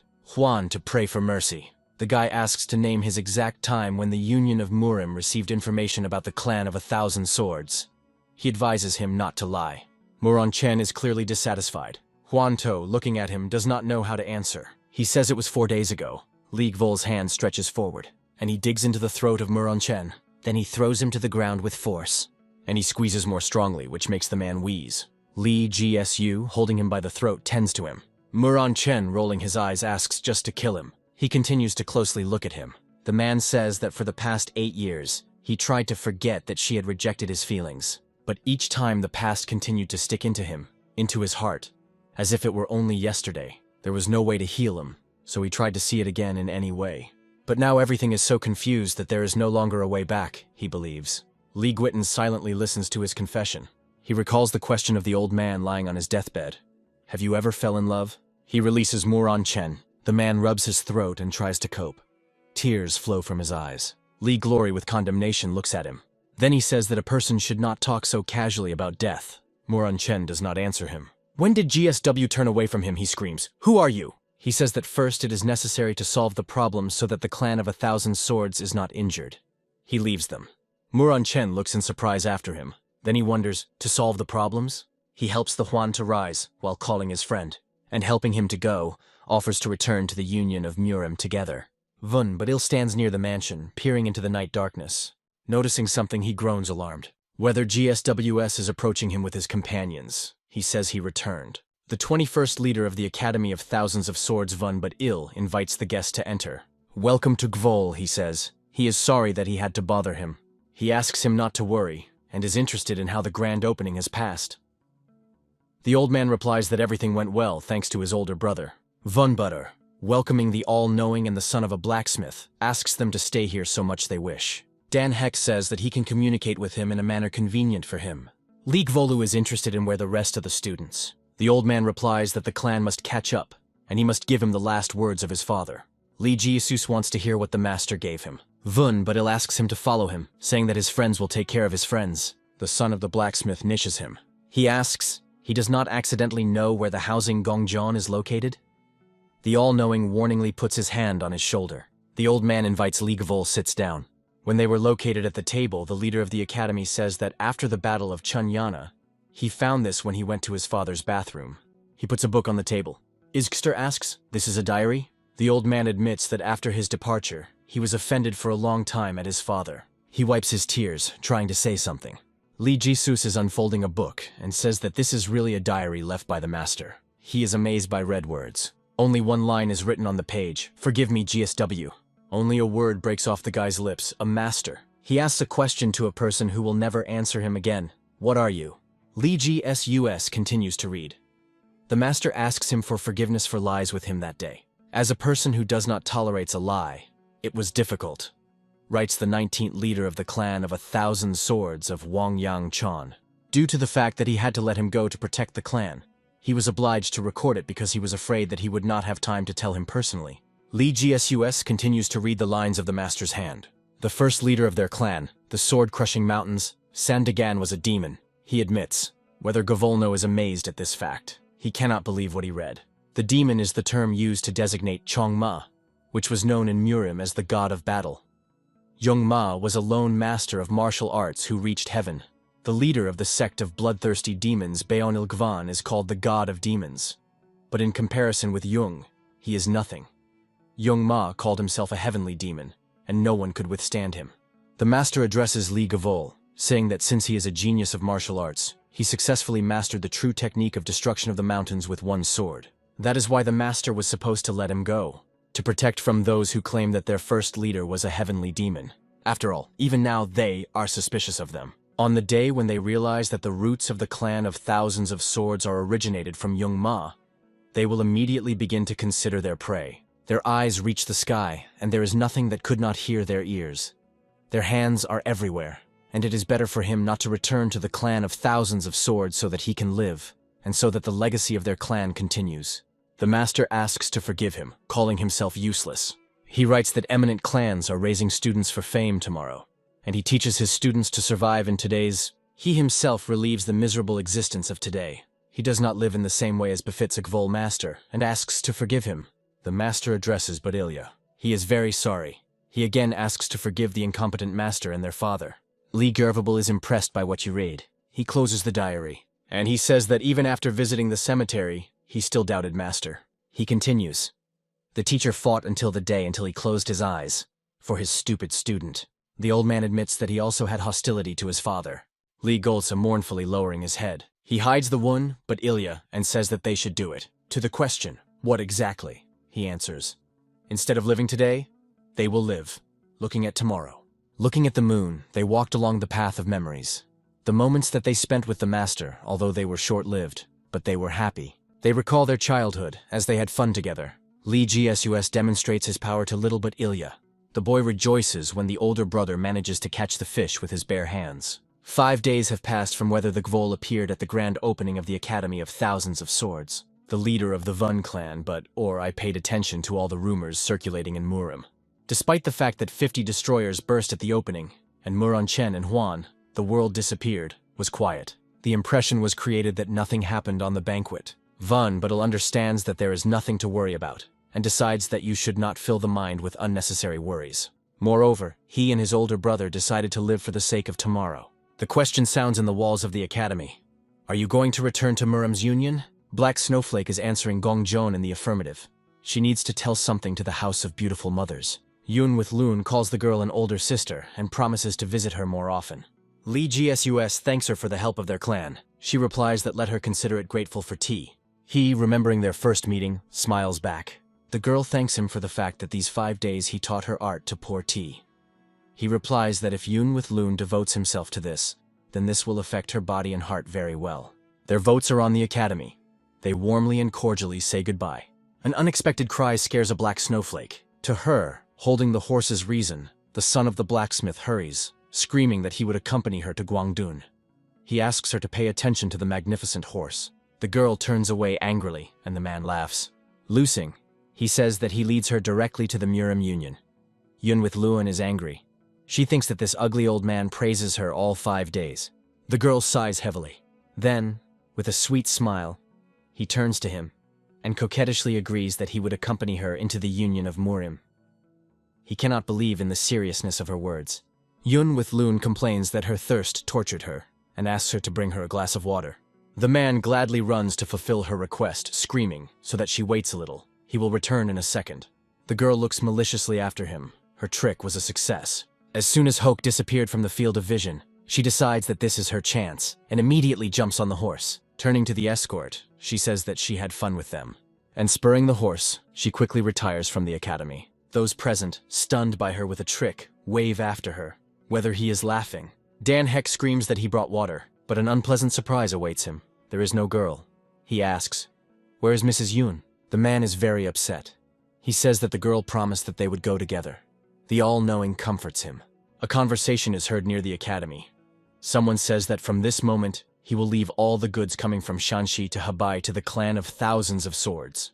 The manager of the Donva is inclined in a courtesy bow and expects an answer. The leader of the academy says, he heard that the man had great help to their clan, and now he asks them to be accompanied. He promises that they will do everything in their power. Donva replies that Mr. Sanhul also would like to maintain good relations with the clan of thousands of swords. On this, he leaves. The manager of the financial institution Hanojin is leaving in Shanxi. Lee GSWS says that now everything is in general settled. He offers to move on to the main topic. He clarifies that this topic is a painful letter that was sent to the Murim Union. The all-knowing believes that before that they need to find out the story of the Buyok clan. He adds, and about how they became a famous clan in a short period of time. Before the advent of bones in Murim, there were 3 divine weapons. The unshakable that is here. The dark soul is the sword of the lord of bloodthirsty demons. And infinity is the weapon of the leader of the Murim Union. Then a bone collector appeared. At that time, the leader of the Murim Union, having infinity at his disposal, held a duel with Boik Swan, which ended in a draw. Murim was forced to recognize the power of the Buyok clan and the collector of bones. Vun, but ill is surprised, he did not hear about this story. The all-knowing continues the story. The reason why Kavan was suspected of thunder is that they could not find the origin of the bone collector. Although the swords of thunder are not entirely consisted of meteorite iron, there are reverse suspicions. Lee GSUS believes that Mainbuk Jia is right. He says that the sender of the letter must have known about this whole situation and took advantage of this information. He adds the all-knowing. This means that they know a lot about all 4 divine weapons. Vun, but Ilya is illuminating the guess who can be people who wrote the letter. Lee Gervais confirms his assumption. These are those who stole 5 swords of thunder. Gongjon sits on the riverbank. The faithful dog is near her. The girl sighs heavily. She asks the question, why does the master GSU not talk to her? She recalls how at the place of the burial of the ancestors, the master hid his personality and offered her his teaching. But he never talked to her after returning to the clan. It seems to her that he avoids her. She looks at the sword lying near her. Gongjian wants to ask whether Gvol about a lot, but in the end she just gotten away. She cannot even take a sword in her hands. Noticing that the girl is upset, the dog approaches and presses against her, trying to comfort her at least somehow. Hugging the dog, the girl says that this has not happened to her yet. She expresses the hope that everything is in order with the leader of the Union. The Union of Murim, central headquarters. The question is heard, is there any news about the person of interest to them? A man stands by an open window, peering into the night darkness. Behind him, a kneeling person says that since he went to Shanxi, there has been no news about him. The man continues to look out the window. This is the leader of the Union Murim Tanwanki. Tanwanki is a name to which not a single fencer Murim will never dare to show disrespect. He is the owner of Infinity, one of the 4 divine weapons. He is called the Lord of Swords, because it is known how masterful he owns swords. He is the one who climbed to the top of the Murim Union. In the Union, People consider him the only worthy adversary Beonilgvan from the sect of bloodthirsty demons. The leader of the Union Muram reads a report. He thinks that the information according to which the clan of thousands of swords may have been captured by a sect of bloodthirsty demons, probably slander.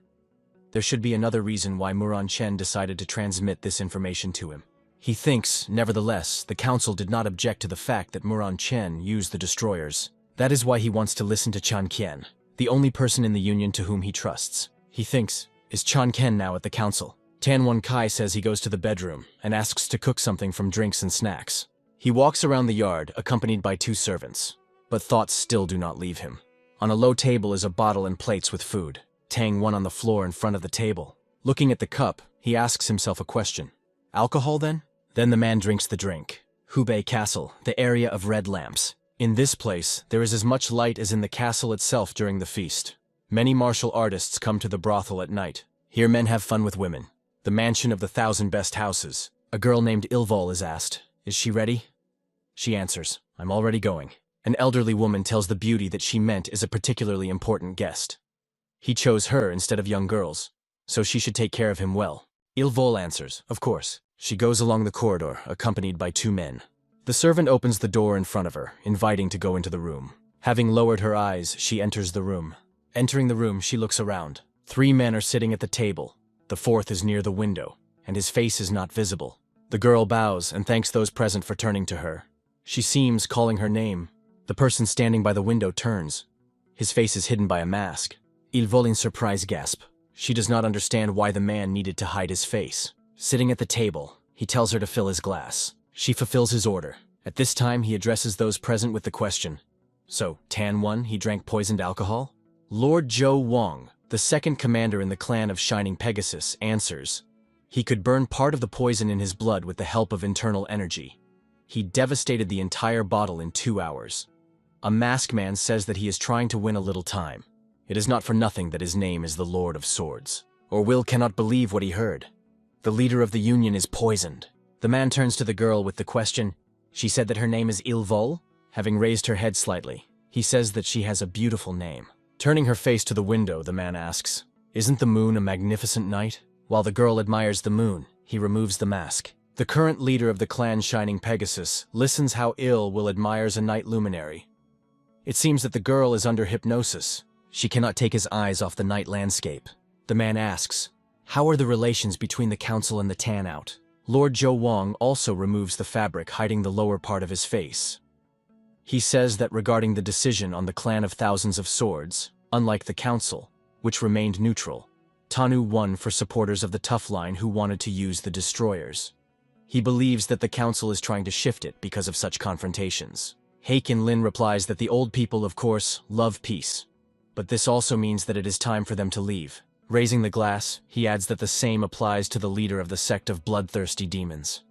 If the water stagnates, it rot. He says that very soon bloody rain will take place in Muram. His hand squeezes a glass, and it scatters into the fragments. The man laughs ominously. The girl, still being in prostration, admires the moon. The name is so come from the mansion of the 1,000 best houses. Heikin Lin believes. The leader of the Union is confident that poisoned alcohol is the idea of the council. Lord Zhou Wang says that the captain of the destroyers, Chol En, is still alive. The location of the subordinate Tan, Chan Ken, who is the vice captain of the destroyers, is unknown. Right now, the leader of the Union is in full isolation. The leader of the clan Shining Pegasus says that there are enough of them to try to touch the infinity. He pays attention to a stupefied girl. Lord Zhou Wang clarifies. Does he give them an order to take possession of infinity? He answers negatively. He repeats, just touch. However, he believes that if the possibility does not appear, then you should not try. The Lord asks, how? The leader of the clan Shining Pegasus says that he is not like himself. He expected the question, why, and not how. The man goes to the window, and Zhou Wang looks at him silently, expecting him to say, he says that he is going to build a distrust between Tan Vaughn and Council. So until then, they have nothing to worry about. Closing the bottom of the face with a cloth, the Lord answers, understand. He is inclined in a respectful bow and leaves the room. A man stands by the window next to Ilvol. He asks, a beautiful moon, right? And the girl agrees with him. Ilvol has a feeling that the sky beckons it. After the Union of Muram received an order to be on the alert, The nights of the world of Murim, full of anxiety and nervousness, became as bright as the day. It seems impossible to penetrate the territory of the Union. Because how could the eyes of 300 people, including elite guards, be avoided? However, the scouts are persistent and meticulous. Their goal is a place with the highest degree of protection in the Union of Murim. They rush to the bedroom of the 14th castle. Screams are heard, invasion! Then it is heard, attackers on the eastern wall. At the southern entrance, uninvited guests. The battle is tied. A warrior, standing over a defeated enemy and wiping sweat from his forehead, says, "You should not think that attacking the Union of Murim in a crowd, they can easily cope with them." A man walking with a stretcher tells the warrior that they will reveal the personalities of the attackers. The bodies of 2 people, of those who attacked the Union, are carried on a stretcher. Traces of the battle hastily removed. 2 men look at each other. Then they shake their burden from the stretcher. Men put on hats that hide their faces, and all together they hide behind the fortress wall. Tan, who studies some document, hears screams violators. Having concentrated, he realizes that 3 scouts penetrated the 14th castle. They are quite fast, already 45 meters from it.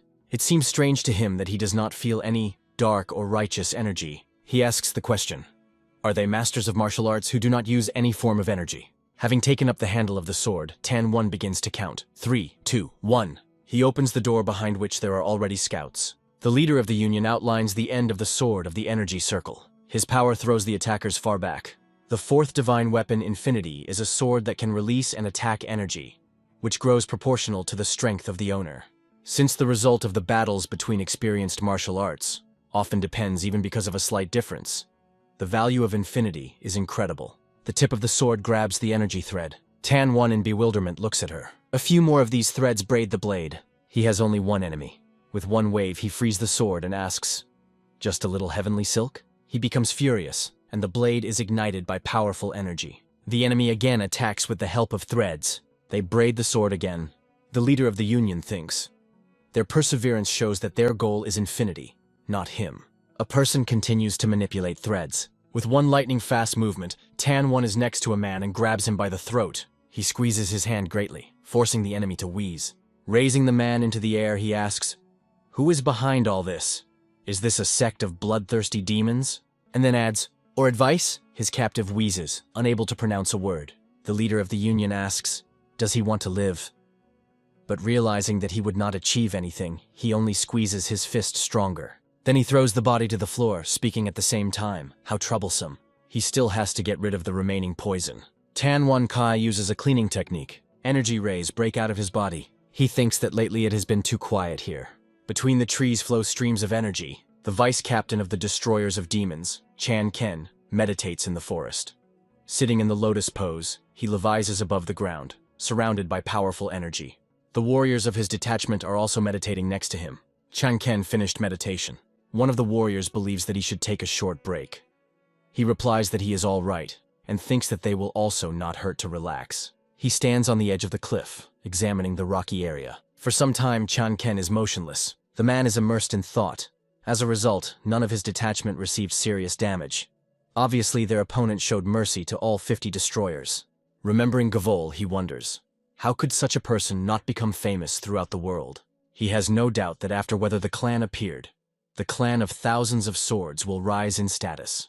Chan Ken thinks, if such a person was under the leadership of the leader of the Union Murim, a warrior appears near him, saying that he was returning. The vice captain is interested. Is there news about the Union of Murim? He replies that there is something. Spies penetrated the territory of the Union and tried to commit the murder of the leader. Chan Ken is furious. The warrior asks him to behave quieter, and he agrees with him. The vice captain asks, did the spies identify? The man replies that they did not work out to identify them. The council intends to send all resources to investigate this incident. Chan Ken thinks about what he heard. The warrior says that there is still news, and holds out a note to him. He begins to read. The man says that the leader of the Buyok clan called for all the branches of the clan. The news makes an impression on the Vat of Ken. At the place of the burial of the ancestors near the grave on the knees, whether it is a gang. He thinks what to do since he can no longer talk to the master. Li Guizing rules the indignant cry of the all no, too reckless. Main Buck. Jia heard that the 5 missing swords, Thunder, are in the sect of bloodthirsty demons. But they obviously will not return them back just like that. Li Jesus believes that the time has come to show the world the power of thousands of swords. Vun but Il begins to object. The guy interrupts him, saying that he will take up swords and let his younger brother take care of their clan. The all-knowing asks the question. He really was going to fight against the sect of bloodthirsty demons? Lee Gvol answers. More precisely, he will hunt thieves hiding in the sect of bloodthirsty demons. Main Buck Jaw asks, why provoke a conflict when the clan of thousands of swords only recovered? Even if all their aggression will be a reference to Lee Gvol, they still have 100,000 followers. This will lead to many victims, and what will he do about it? For a while the guy is thinking. Then he asks Vun but Ilya, does he think so too? He asks his older brother to forgive him. Whether GSWS answers, it does not matter what they say.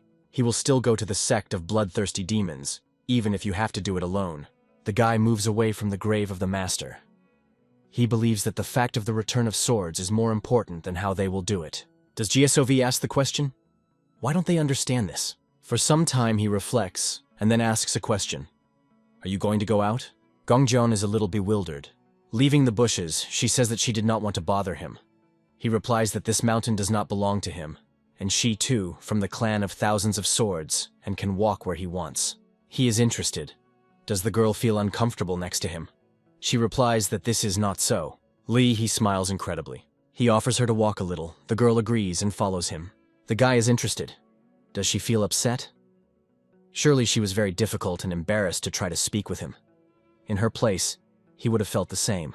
Gongjun replies that she was suppressed because there are so many things that she would like to ask him. But since he spoke so at ease with her, these thoughts have disappeared, like melted snow. Lee Jiesus believes that she has learned an important lesson. He advises her to remember this change in his feelings. He says that he also felt this severity that she talked about. Not only his heart, but also the level of his martial arts is at an impasse. Gongjon believes that this is a very accurate description. For some time they stand silently. Then Lee Gervis says, it was on the battlefield in a difficult battle. He, still young at that time, was afraid. This was not because he did not believe in the technique of owning the sword of his clan. He was afraid because of the murderous aura, which came from tens of thousands of people and covered the entire battlefield. Lee Gsus continues the story. Then he thought, if he succumbs to this aura, then can he then distinguish who is a friend and who is the enemy? Will he die from the spear of an ally in the back? The girl asks, how did he overcome this fear? He replies that it was simple. He turned into a ghost that focused on the murder of people. Those who enter the battlefield lose their ability to leave it, because their hearts and bodies freeze with excitement. This will be the end if they die in the first battle. And they also understand that if they run away, then their surviving friends will come for the escaped underpants. So, surviving on the battlefield for several days and nights, the warrior becomes a ghost that will not calm down without spilling a blood river. The girl is impressed with his words. Putting her hand on her shoulder, Lee Gervis says that she should become a ghost. He believes that this is a path that will not be able to avoid, and he asks, can she go through it? Lee Gual and Gongjon are walking along a nightly deserted street. The girl thinks why the master said that she should become a ghost? She thought many times about becoming stronger. Now she is thinking about how many situations on the verge of life and death the master has overcame over the past 60 years. Mentally she adds, although he looks as young as she. Izgvolu asks, what is on her mind?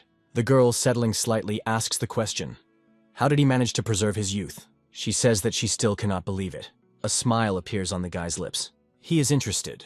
Did she hear about eternal youth? The girl heard about it, but she always thought that she was only a rumor common in the world of Murim. Lee Gsow says that it exists. He says that he learned about eternal youth from his master. For some time he lived as a ghost, who only knew that to kill people. Until one day, he has not returned from the battlefield the only surviving person. He took the lives of hundreds, thousands of people. Looking at his hand, he says that the heaven gave him a new body. He clenches his hand into a fist and adds, it means that the sky itself wants it to continue to live. The girl is quietly hiding him. Lee Gsus says that he plans to return all 5 swords of thunder. And he asks, is she with him? He explains that he can come to terms with his own regrets, but he is unbearable to see the regrets of other people. He asks, what about her? The girl weighs the words that she wants to pronounce. Then he says that he wants to go with him to return the swords of thunder. Looking around, the guy with a look at her eyes looks into her eyes. Lee Gervis offers Gongjon to discuss details tomorrow. She agrees. Saren runs up to them. The girl hugs the dog, wondering, is he here in order to spend her? The guy says, So who gets all the love of the first beauty of North Shangxi? Gongjon says that the dog is called Saren. The leader of the union Murim Tan Wan Qi personally gave him to her. Li, smiling, says that means his name is Tan Wan Qi. The girl replies that he is already in his 70s, but he looks like a middle-aged man. When he sees Gavol, he will be very surprised. The guy believes that sooner or later they will meet with him. Gongjon thinks that he wanted to ask the master about something else. She recalls what exactly she was interested in. In her memory, a meeting with the cavalcade Black Storm pops up. The skill of owning a sword of Li Gavol seemed to her similar to the martial art of a sect of bloodthirsty demons. She recalls the follower of Gunchan's bloodthirsty demons. The girl remembers that he claimed his belonging to the sect of Shining Pegasus. Gongjon nurses the master. Looking around, he asks, "What happened?" The girl asks her question. Can there be such that his technique of crushing the mountains with one blow of the sword has something to do with the sect of bloodthirsty demons? He clearly did not expect to hear these words from her. Ichan, headquarters of the Buyok clan. Kavan reflects on the order he received on the convocation of all followers of the Buyok clan. He understands that he had problems, because he is responsible for the matter with the clan of thousands of swords. He thinks what to say to his father. The servant says that the leader of the clan is waiting for him, and he can enter. The doors in front of him open. He is surprised to see the number of people in the room. Juan carefully looks around them and begins to understand what is happening. Some men are busy with weapons, others consider cards. He thinks that the Buyok clan seems to be going to war. Once again, he carefully looks at the people present here. One of them is Gonsong Qi, the second is Yom Vulian, the third is Suryanggon, and the fourth is Gvak Chu Il. He thinks that all these people are well known in the world of Murim. The man goes deep into the room. He is welcomed by an elderly person. This is the leader of the Buyok clan, Buyok Quan. He asks his father, "What is happening here?" He, knocking his palm on the table, claims to be a war. He says that they oppose the clan of Shining Pegasus from the sect of bloodthirsty demons. Juan is struck by this news. A man cannot believe what he heard. He clarifies, "Do they oppose bloodthirsty demons?" The father replies that their followers, scattered around the world of Murim, decided to follow the path of their clan. They are ready for complete destruction if necessary. Quan points to Gonsong Qi, Yomu Lane, Suryangona, and Gvakchu Ilya, and he says that the 4 skillful masters of martial arts volunteered to join them in order to help them and act correctly. Juan asks the question, "Isn't it extremely dangerous?" Gvak Chu is interested. Is he afraid of followers of bloodthirsty demons? He objects. He says that this can lead to Murim's second great war. Gvak Chu asks him not to worry so much. He will save him if he is not lucky to be in danger. Gondream Qi contemptuously calls him a green youth. The leader of the clan demands to stop the parasite. For a while, complete silence reigns. The old man says that Wu Chan was killed. His son is amazed at this news. Wu Chan secretly penetrated the sect of bloodthirsty demons. He had a task to determine the location of the bone collector. A year ago, he reported that he had discovered traces of the kidnapper. The last thing they heard about him was that he was going to penetrate into the clan of Shining Pegasus. The old man says 10 days ago. He is interrupted to get some object from the folds of clothes. Then, he continues, the poultry, which he prepared, was able to detect his signal. This spilled the light on what Wu Chan sacrificed himself. From a small case, he takes out a note and puts it on the table. It says that the sword in the clan of Shining Pegasus. Those present are shocked by the news. Juan's face was darkened. Muquan says that they cannot risk unleashing Murim's great war with bloodthirsty demons. The whole operation will be secret, and they will lightly strike at the clan of Shining Pegasus. Gonsong Qi says that the followers of the clan of Shining Pegasus are worthy of being his opponents. Yom Wu Lian believes that he simply repels his debt to the Buyok clan. Sir Jangon is determined to follow them to the end.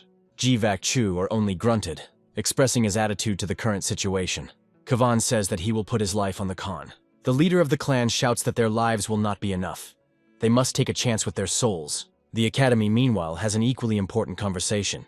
Li Gsus says that according to Gongjon in the sect of bloodthirsty demons, there is a technique similar to the technique of crushing the mountains with one blow of the sword. She heard about this from a man named Gyun Chan. The all-knowing believes that this is an interesting story. The guy asks, does he know anything about this? Main Buck, Ja replies that he is not sure. Bloody demons keep all the information secret so that others cannot learn a lot about them. Even he, one who is known as an all-know, knows little about them. Li Gervais looks thoughtfully at him. Then he says that when he and Gong Jeon go, the man will need to return to the Muja tea house. The interlocutor, choked on tea, expresses his surprise. He asks whether GSUS is seriously saying. He replies that the omnivore is still afraid to go to the sect of bloodthirsty demons. And he is interested, isn't it? Mainbuck JJ does not know what to answer. Lee Gervais says that he is going to prepare for the trip, and adds that it was fun.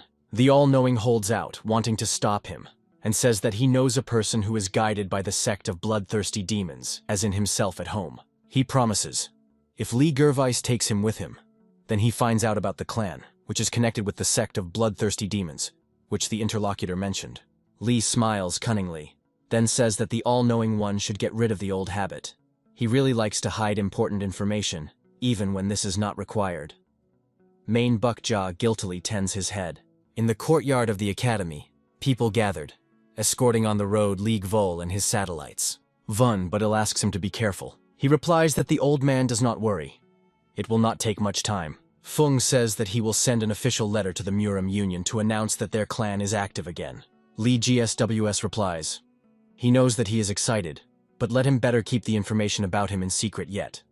The man promises that he will not behave recklessly. Gongjon is watching what is happening. Lee Gervais calls the one sitting on the sidelines. He says that from this moment his path will be very harsh, so he cannot take him with him. He hopes that the man understands him. Lee GSUS is waiting for an answer from him, but he is silent. Then he, bending, whispers in his ear. He will tell him how to charm the heart of a black snowflake. Dan Heck is interested. Is he serious? For some time, those present are observing how Gwyn something whispers to a man in his ear.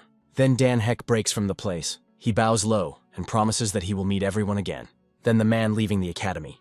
The Omnipitting asks the guy, what did he tell him? But he replies that this is a secret. Lee GSUS decides that it is time for them to hit the road. The all-knowing complains that now all the luggage has been put on him. The guy replies that he himself decided to follow them.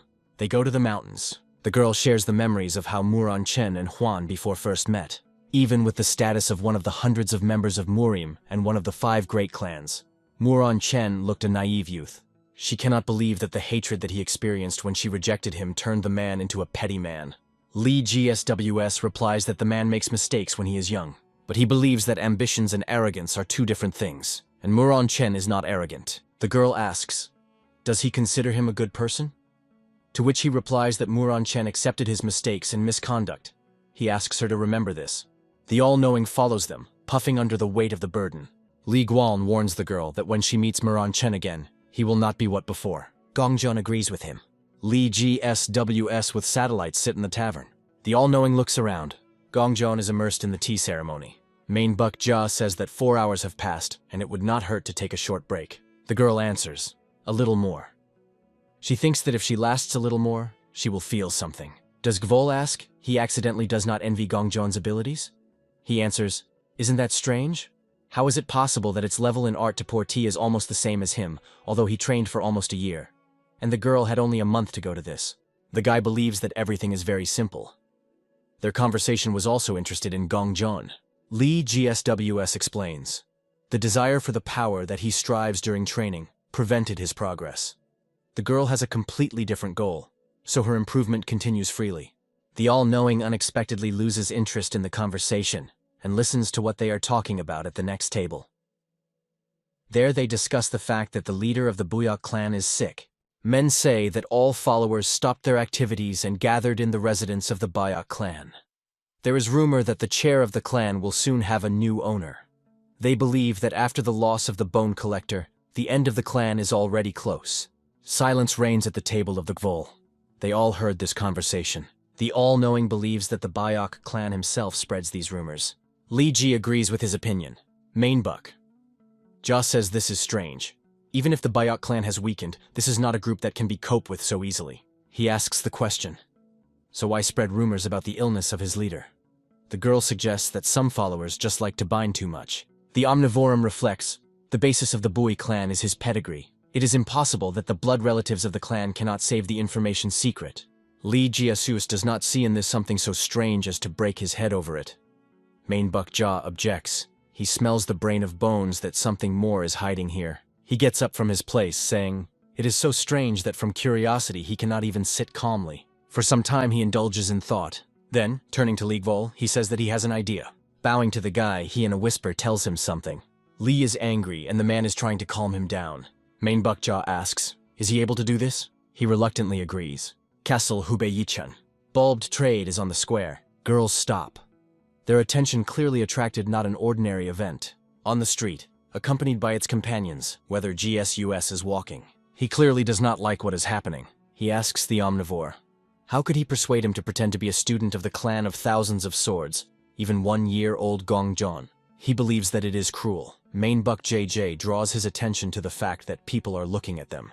The all-knowing says that they must have never seen such a beautiful couple like them. But this is Hubei, known as the center of Murim.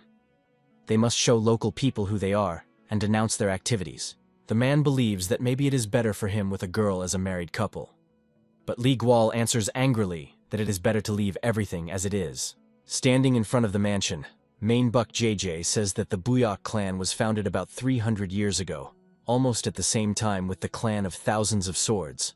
The collector of the bones of the Buyok clan is like evil art, because he collects the energy of the death of corpses. But the founder of this clan is known that he alone destroyed more than 100 masters of demonic martial arts.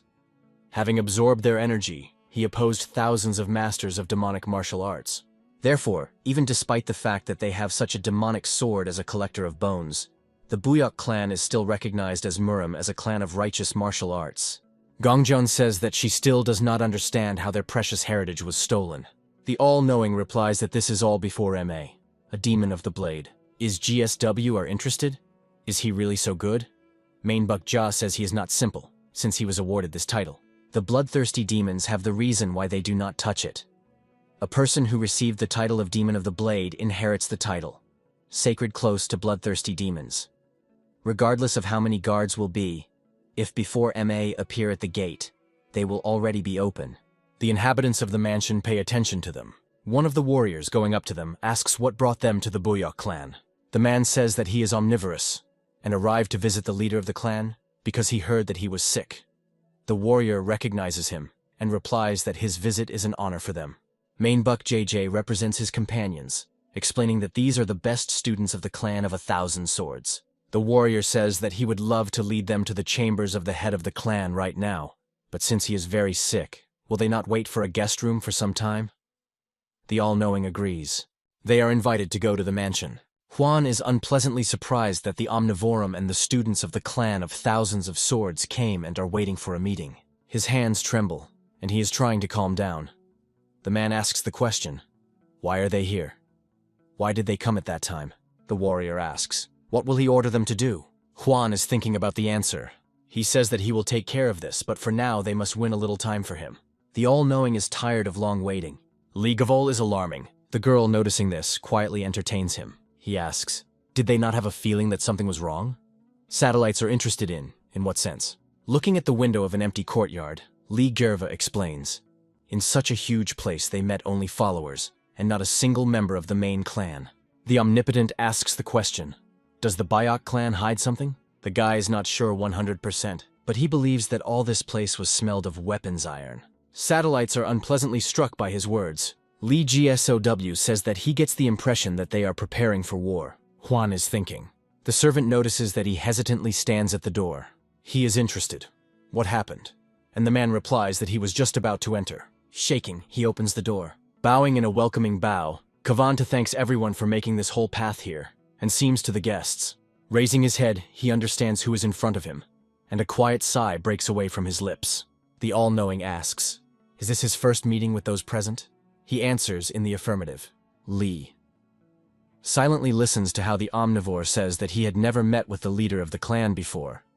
But if he had not looked at least say hello when he passed by, did everyone in the world of Murim say that he was rude and heartless? Huan is trying to object. His father is very sick. Manhwa asks him not to worry. He will go alone to meet the leader of the clan. The man replies that now his father is conscious, so that he will be able to talk to him for a while, and invites the all-knowing to follow him. Manhwa leaves the room, and Huan is bowed to the bow in front of Li Gvol and the girl. When he leaves his chambers, Gongjon says that he seemed frightened to her. The guy answers, just something happened between them. He tells the girl to stay here for a while, and he is going to look around a little. Gongjon believes that the guard will not like it. The invitation sounds to go into the room. The all-knowing comes in and sees the head of the clan lying in bed. Servants fuss near him. The old man lies with his eyes closed. Main buck Jay tends to him, saying that rumors accidentally reached him. He thanks him in a weak voice. The all-knowing looks puzzled. Lee Gervis, standing on the roof, considers the surroundings. But only an empty yard appears to his eyes. He uses the technique of Tea-Master. Passes heat through the larynx and stabilizes it inside the 5 main organs. Passes through the bones and filters off harmful energy. Then it distributes the tea aroma and is absolutely focusing. Its environmental perception is changing. Now the pictures of the past are available to his gaze, and he sees everything that happened here in the last days. The arrival of soldiers, the supply of weapons, and a siege gun. He notices Juan walking around the courtyard, accompanied by 2 soldiers. The man asks, "Did they check all the boxes?" Those reply that out of the last 40, all are taken into account. Juan says that the information should in no case suck out. The entire clan is put on the card. He notices something, and looks to where Li Guan was recently. The man asks the warriors, "Did they see someone?" They deny, and he wonders, in broad daylight and right in the middle of the clan? No, it probably seemed, he believes. Hiding, Gervable thinks that the man is still well done. All-Knowing and his satellites leave the Bui clan. They go to the mountainous area. Main Buck Jia says that 8 years have passed since the disappearance of the Bone Collector. The Bayok clan all this time was looking for a Ma. Whether a GSO who looks around the plain from the cliff, adds, they even staged the disease of the leader of the clan. He believes that the Bayok clan risks being completely destroyed in this war. Gongjian says, the Bui clan and the clan of the Shining Pegasus. Some piece of metal will determine the fate of many people. Li GSWS thinks, if they follow the trail of the Bui clan, they will be able to find clues in the Swords of Thunder. He offers to stay here for a while. The leader of the clan, Shining Pegasus, stands on the rock, raising his hand with a sword up. The space around him is filled with raging energy. He increases its power. Then he makes several attacks with a sword. His strength makes the stones shudder. But the man believes that this is not enough. He hides the sword in the scabbard. Hekin Lin thinks that in order to hold the whole world in his hands, he needs 2 things.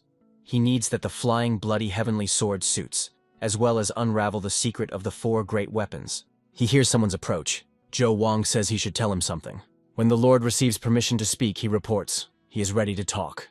A man is glad to hear it. He enters the room, where some person sits at the table on which swords are lying. He says that it was great to be able to look at the collector of bones and swords of thunder. The leader of the clan, Shining Pegasus, silently looks at him. This person is called the Madman of 3 Minds. The courtyard of the castle of the clan of the Shining Pegasus. The abode of the Madman of the 3 Minds. There are 6 swords on the table. The leader of the clan, Shining Pegasus, asks the interlocutor, how is he local food? The Madman of 3 Minds answers, how kindly that he is interested.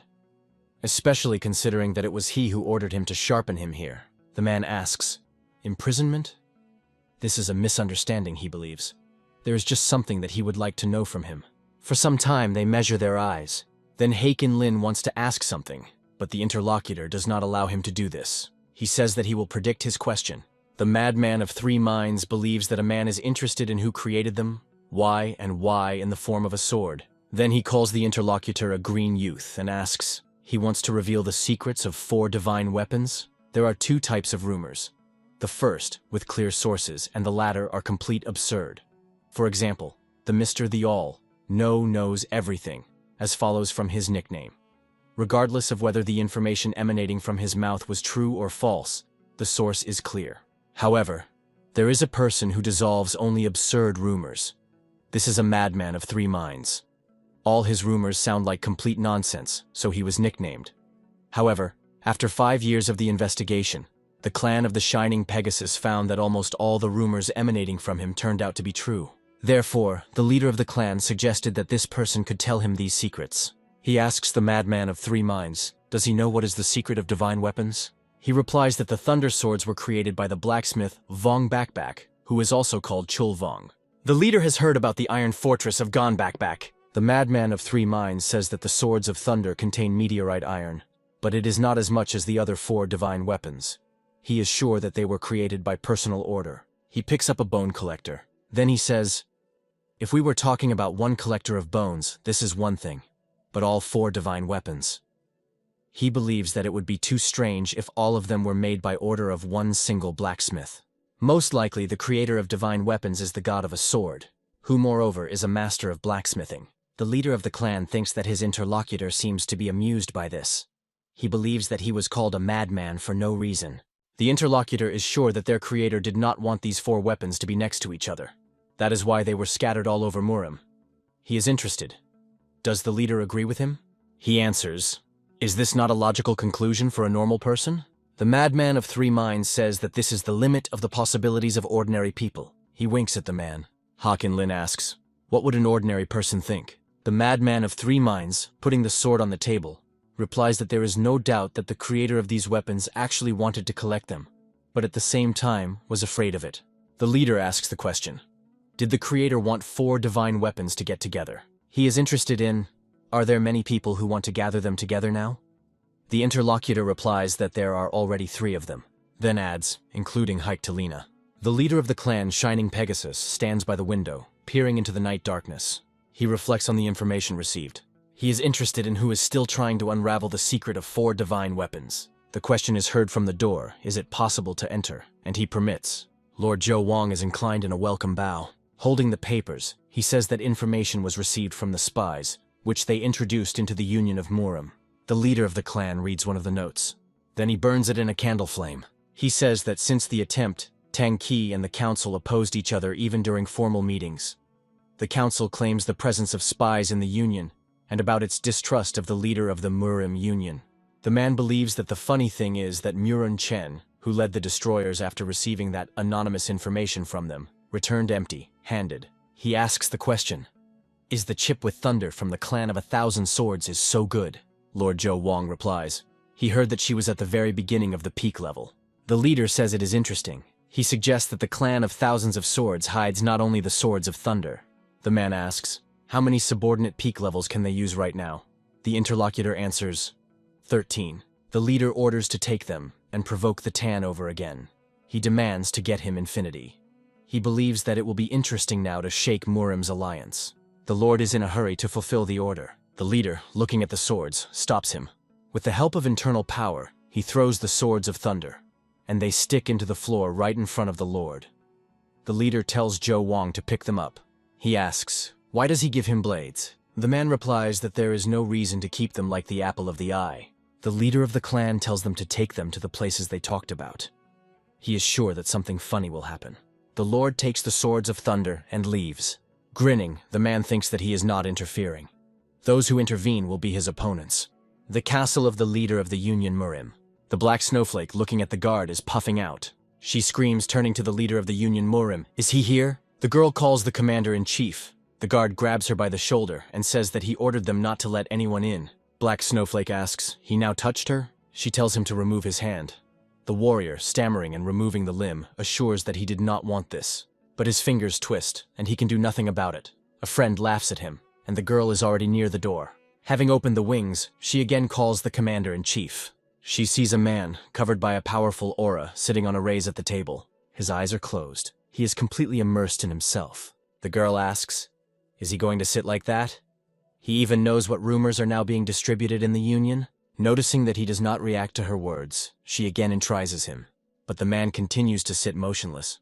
The girl is upset. She sits next to him, and she also closes his eyes. The leader of the Union Murim Tan, he is meditating. He is immersed in his thoughts. His heart is like in fire. He was upset to such an extent that it grew into a rage. Killers? It's just funny, he believes, that he really angers his advice. After all, they themselves demanded that he become a leader, although he then lived a hermit on the mountain. And now suddenly they began to avoid him and show hostility. He devoted his life to the future of the Union of Murim. The advice needed only a puppet that would do what they would say. Tang Qi knew that everything had to be paid for everything, so he did not want to become the leader of the Union. Something distracts him from gloomy thoughts. He feels the tea aroma and opens his eyes. The man sees that a black snowflake is sitting next to him. Her eyes are closed. Her body is surrounded by energy. Tang Wan is surprised. And when did the girl learn the art of spreading tea? 20 years have passed since he studied this from a tea master and a dream gong wai. The man wonders, Yun with Lun visited Hainan Island and contacted the master? The girl opens one eye and slyly looks at him. She asks, isn't he sleeping? He laughs. He takes a sip of tea from a cup. Then he asks, she met with a tea master and a dream gong? The black snowflake responds negatively. Tan Wan Kai asks, then how did she learn the art of spreading tea? The girl is interested. It means that he noticed that she studied this. And he replies that the student of the master taught her this. The leader of the Union of Murim cannot believe that yes, the dream gong, I accepted the student. The girl says that not many people know about it. She was lucky to find out imperceptibly. She is confident that he is a student and a dream gong I. The man asks, does she know his name? Black Snowflake replies that his name is Weather GSUS. The kneeling vice captain Chan Ken ends the report to the leader of the Union Murim Tan Wan Ki. He says thoughtfully, so the destroyers lost? A man brings the deepest apology. Tan Wan Kai asks, for what reason did he say that the intelligence were false? Chan Ken replies, he found that there is no connection between bloodthirsty demons and the clan of thousands of swords. He must also report that apparently, the follower of the clan of 1,000 swords alone neutralized all the destroyers and himself.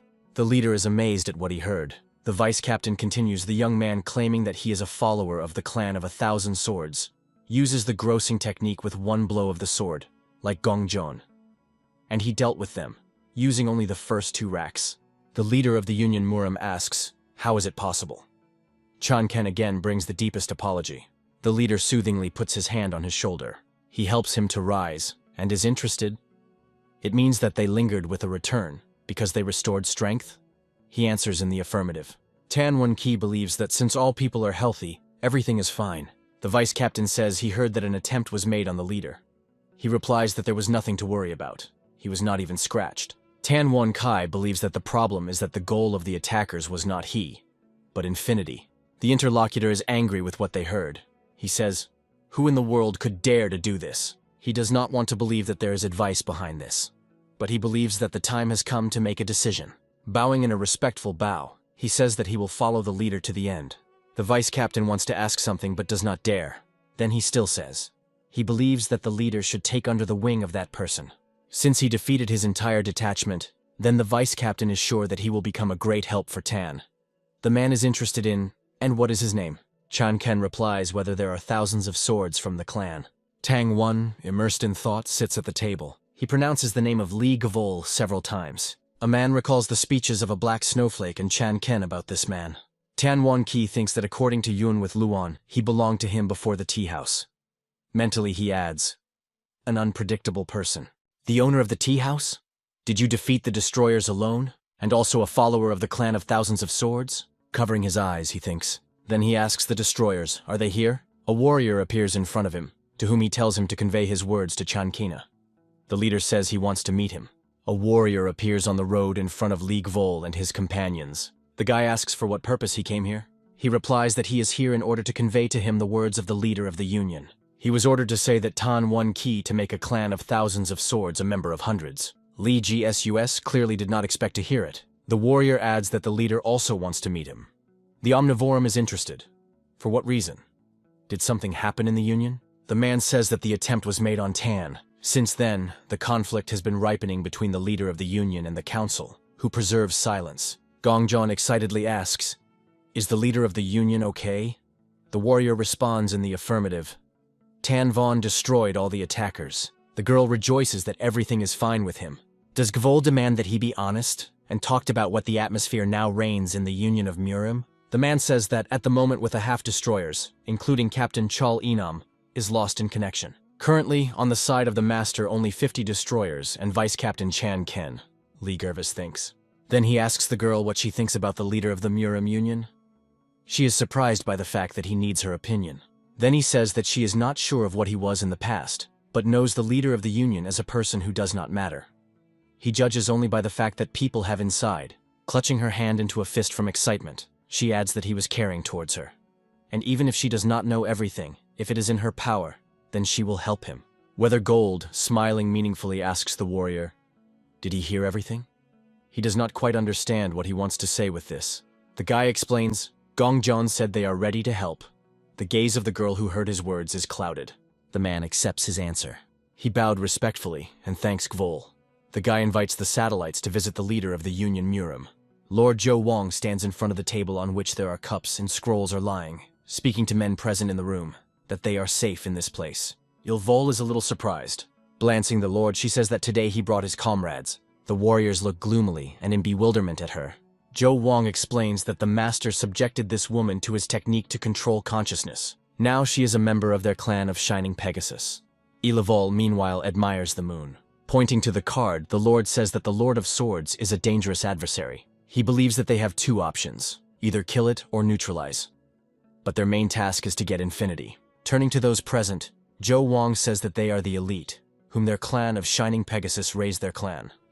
He is sure that each of them is able to defeat the experienced warriors of the Murim Union.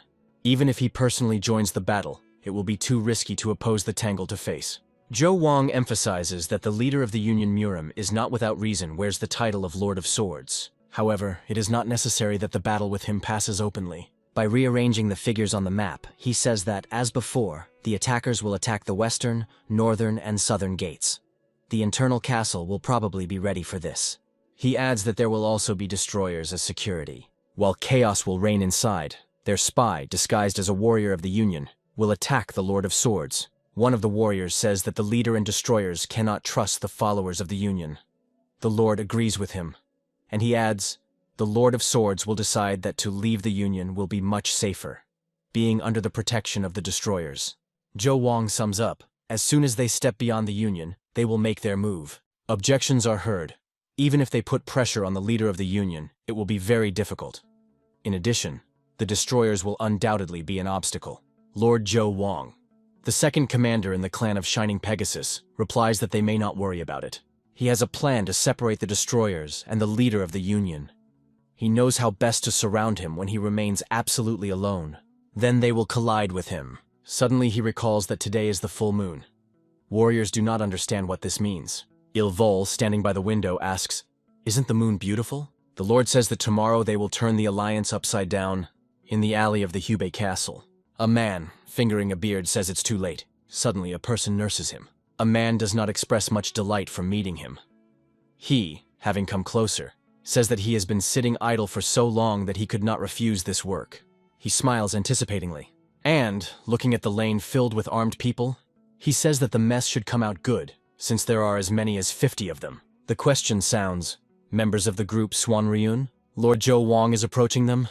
The man says he was in no hurry. The second commander in the clan of the Shining Pegasus heard that Swan Run would do anything if they are paid for it. The man asks for, what does he mean by the words, anything?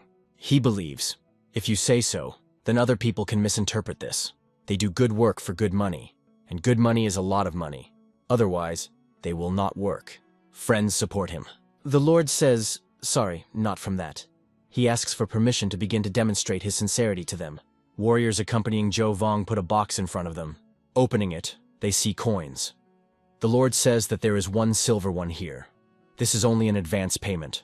After work, they will receive 2 more such boxes. Men, with a greedy gleam in their eyes, are talking, rejoicing that 2 more such boxes will receive. They are interested in, what kind of work is they paying for so much? They should know what they will have to do. The Lord replies that they have nothing to worry about. He says that in fact everything is very simple. Mentally he pronounces, the Lord of Swords, you will end.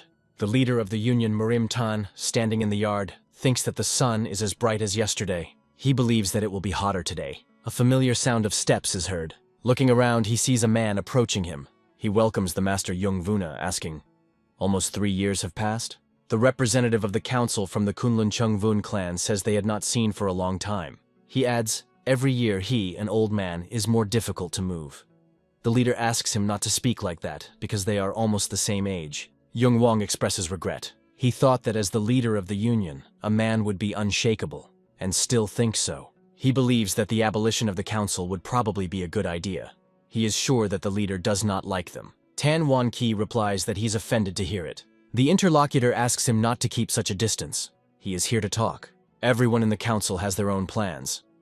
But what does a man count on? Protecting himself from the public, once he is aware of the benefits of their efforts. He asks, can the leader hold out to this point? Tan Wan Kai does not know if he should believe him. He asks for permission to treat Yongvuna next time with tea, and he asks to visit him when it will be convenient. The leader of the Union turns his back to a sad old man. Yung Wang asks him to protect himself. Council and Tan, Vice Captain and Destroyers. Li Gavol, who is heading for the Union. The killers of the clan of Shining Pegasus. The thoughts of all these people are intertwined into an increasing ball.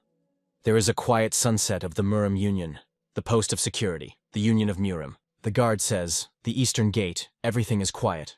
"Everything is quiet on the western gate," another guard says. The destroyer reports to the vice captain that everything is calm.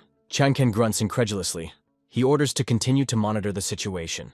The vice captain hopes that everything will remain calm and no problem will arise. Silence reigns on all three gates. One of the guards complains that it becomes cold. The second asks, how does he think the guys from the other side of the gate could not doze off? He replies that he does not judge by himself. They are responsible people. The guard shouts, "How are you there? Did nothing froze yet?" Nobody answers him and he begins to worry. Warriors expose swords, and they open the gate to see what happened there. They prepared to fight, but they freeze in surprise. The yard is empty. They cannot believe it. One of the guards says that the destroyers must be reported. At this moment, he is permeated by a sword. Opponents attacked from the back. The dead guards lie on the ground. Lord Zhou Wang says that scouts work further. Those instantly fulfill his order. A scream is heard. The eastern gates were attacked.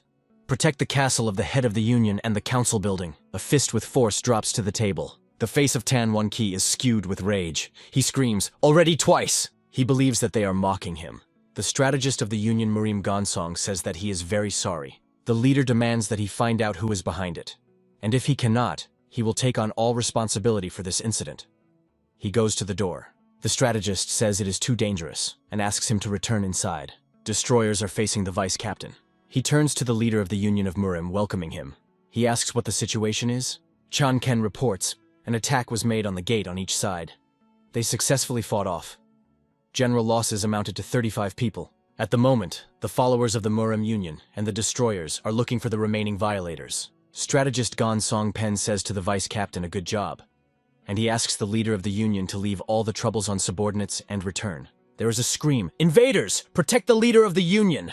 The guards are ordered, "Guard the castle." The vice captain tells the strategist to lead the leader inward from Tan One with meaning, "I leave everything on you." He turns around to leave. Feeling the danger, he grabs the sword, and turning around, fights off the attack. His power hits the opponents dressed in the form of the soldiers of the Union. The strategist and the vice captain scream in amazement, but Tan Wan is already on the roof. He says that there are spies inside the Union.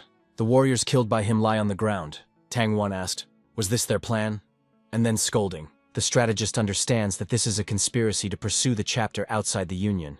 They cannot protect the leader because they do not know how many spies have penetrated into the Union. He hides Tan Wan-Ki, and seeing his gaze, he wonders, they really cannot do anything, even knowing their intentions? The leader of the Union, turning to the strategist, orders him to take care of everything here.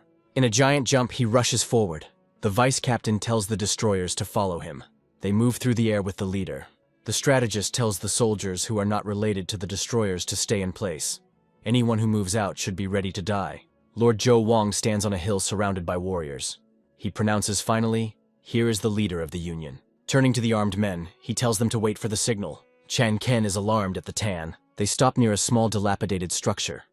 The vice captain believes that they are already far enough to be safe. Tan out of key says, because they do not know who their enemy is, it is better to constantly move. Near them appears a warrior, nullifying a leader. Tang Wan-Kai asks, "Is the Union okay?" He replies that the council castle was attacked. The vice commander is surprised by this news. The leader of the Union says thoughtfully, "Did the invaders aimed at the council?" Chan Ken is interested in, what is the point of attacking the council building? The warrior says this is a trick. In the pocket of one of the attackers, there were evidence indicating his involvement in the destroyers. Tang Wan is struck by his words. He continues, "Now the council is suspected of the very leader of the Union. The Union of Murim, council building. The inscription says, 'Protect the Union.' Warriors ask the elders, are they in order? She makes them freeze. Powerful energy took in the ring of attackers. Young Wang with a sword in his hands confront enemies. Another elder in the clothes of the monk Shaolin, calmly sorting out the beads on the rosary. Several warriors with blades attack him, but he does not even notice this. The old man does a pass with his hand, and the poisonous green aura spreads around him. The attackers throws back far. Flying away a few meters, they fall to the floor. Murim's warriors laugh. The Council of Elders is still strong and invincible. Yung Wang believes that other elders are safe. The representative of the council from the temple Shaolin heard that the leader of the Union managed to avoid the attack. While the warriors examine people lying on the floor, he continues to speak. They must have been aimed at infinity. He thinks that it was not for nothing that he had a bad dream today. Yung Wang believes that poor foreboding rarely deceives when it comes to such situations. They must help. The monk assures that he will do everything in his power. The representative of the Council of Kunlun thinks that the enemies are trying to bring turmoil from the inside to the Union of Murim. He hopes that these are not the people he thinks about.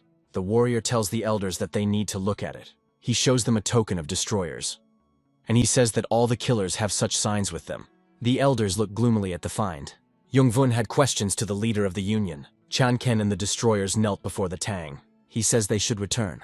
The man believes, if you do not take care of the misunderstandings and suspicions as soon as possible, the Murim Union will begin to fall apart by itself. The vice captain believes that this can be part of the enemy plan. The leader of the Union with a shout breaks him. He does not want to listen to any objections. He accuses Chanken of that he does not believe in him. The Lord of Swords of Tan won key. The vice captain is forced to agree. He rises from his knees. It is inclined in a farewell bow and promises to return soon. He asks the leader to stay safe. He meets the consent. Destroyers, led by the commander, say goodbye to the leader of the Union, and they go to fulfill the order. Tang won for some time watching them after, and then goes to another secret shelter. He notices that someone is pursuing him. Stopping, he hides behind the ledge of the cliff. The leader thinks that even with excellent technique of movements, there are not many people who could not lag behind him. He notices that a flashlight is sailing around the sky. Raising his head, he sees that he is not alone. There are many of them. Having pushed off the ground, he rushes on a tree. Looking at the night sky strewn with lights, he is perplexed. Why suddenly? Tan Wan Ki understands that they are heading for him. He thinks that the wind blows to the northeast, and the distance is decent. Heavenly lanterns are launched by the mercenaries of Lord Zhou Wang. The man releases the next flashlight and says that another is ready. His friend hopes that they have enough oil. He believes that this is the easiest job he had ever done. The man suggests that, probably, some rich man was about to make his woman an offer. A friend replies that the reason does not matter to them. So far they are paid well. A lot of flashlights shine in the night sky.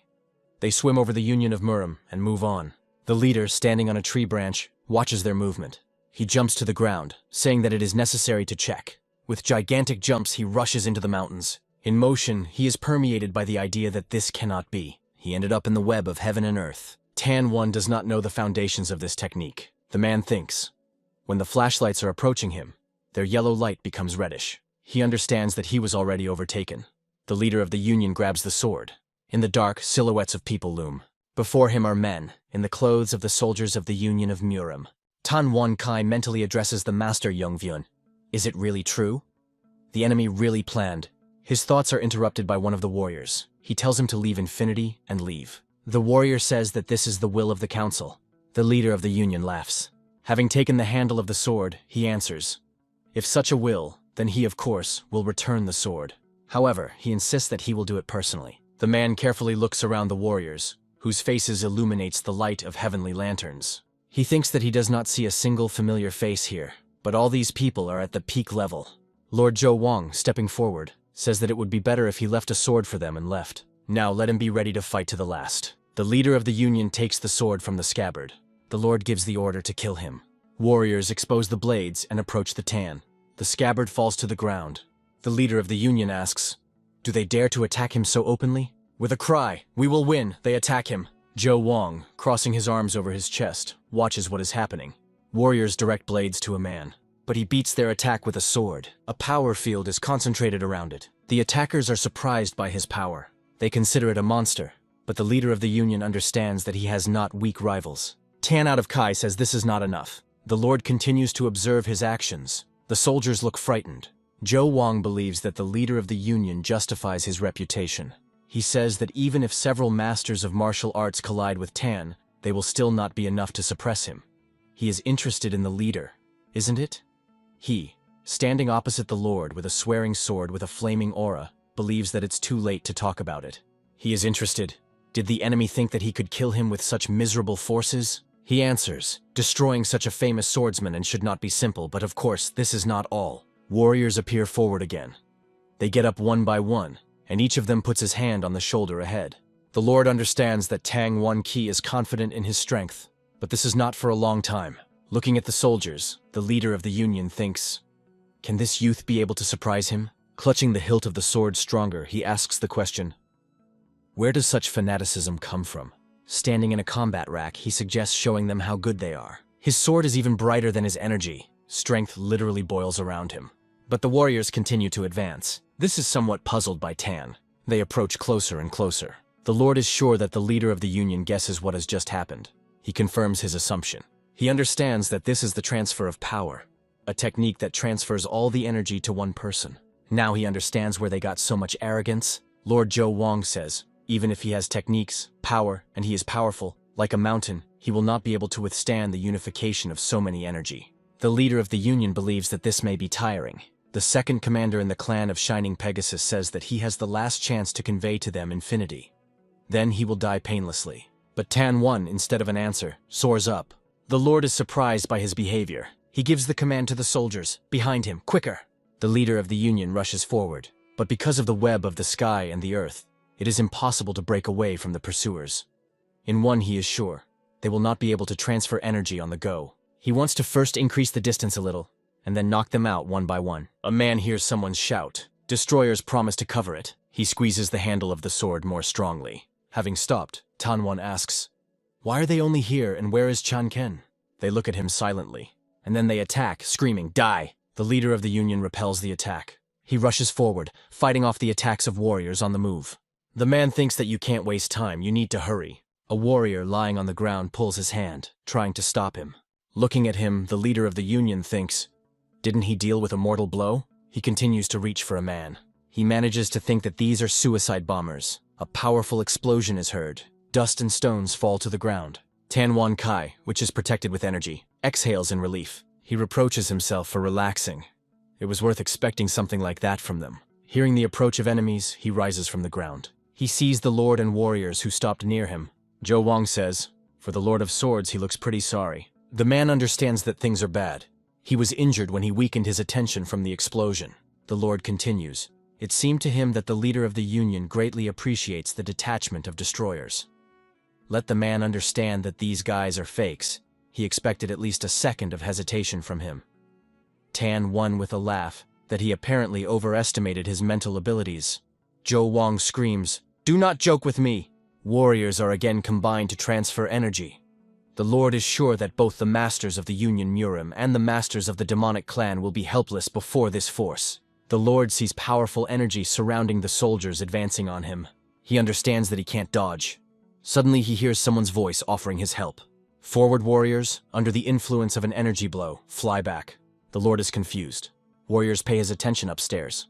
On one of the celestial flashlights, it is calmly worth it. He sinks to the ground before the surprised Tan 1 Ki. The guy is affixed, saying that he is a gender of thousands of swords from the clan. The leader of the Union is surprised by his appearance.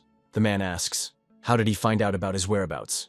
He replies that he will explain everything after it takes care of these guys. He is outraged. How they dare to pursue one person with such a crowd. Li GSWS says that this is negligible. For some time, Lord Zhou Wang reflects the situation. He cannot believe his eyes. At his disposal, the secret elite of the clan of Shining Pegasus, whom the sect of bloodthirsty demons has nurtured since childhood. Since they were small, their bones and joints were physically changed. They also experienced more than 100 battles not for life, but for death, and took a lot of medicines to strengthen their strength. The Lord is amazed at how just the guy blocked their coordinated blow. He gives the command to the soldiers to maintain the formation. Zhou Wang calls for them. They forgot who they are? Warriors go on the attack. Together they create an energy blade of giant sizes. The leader of the Union is amazed at this spectacle. He notes that their demonic energy is even darker than before. The man asks Ligvol permission to help him. He believes that he can't cope with this alone. The guy answers, not worth it. He has a deep wound, so let him just rest. Li GSWS concentrates internal energy. He creates a huge sword from shining golden energy. The blade is the striker and the sword of the Gvol are found in the air. Watching the battle, Tan 1 Ki thinks about Li Gvol from the clan of thousands of swords.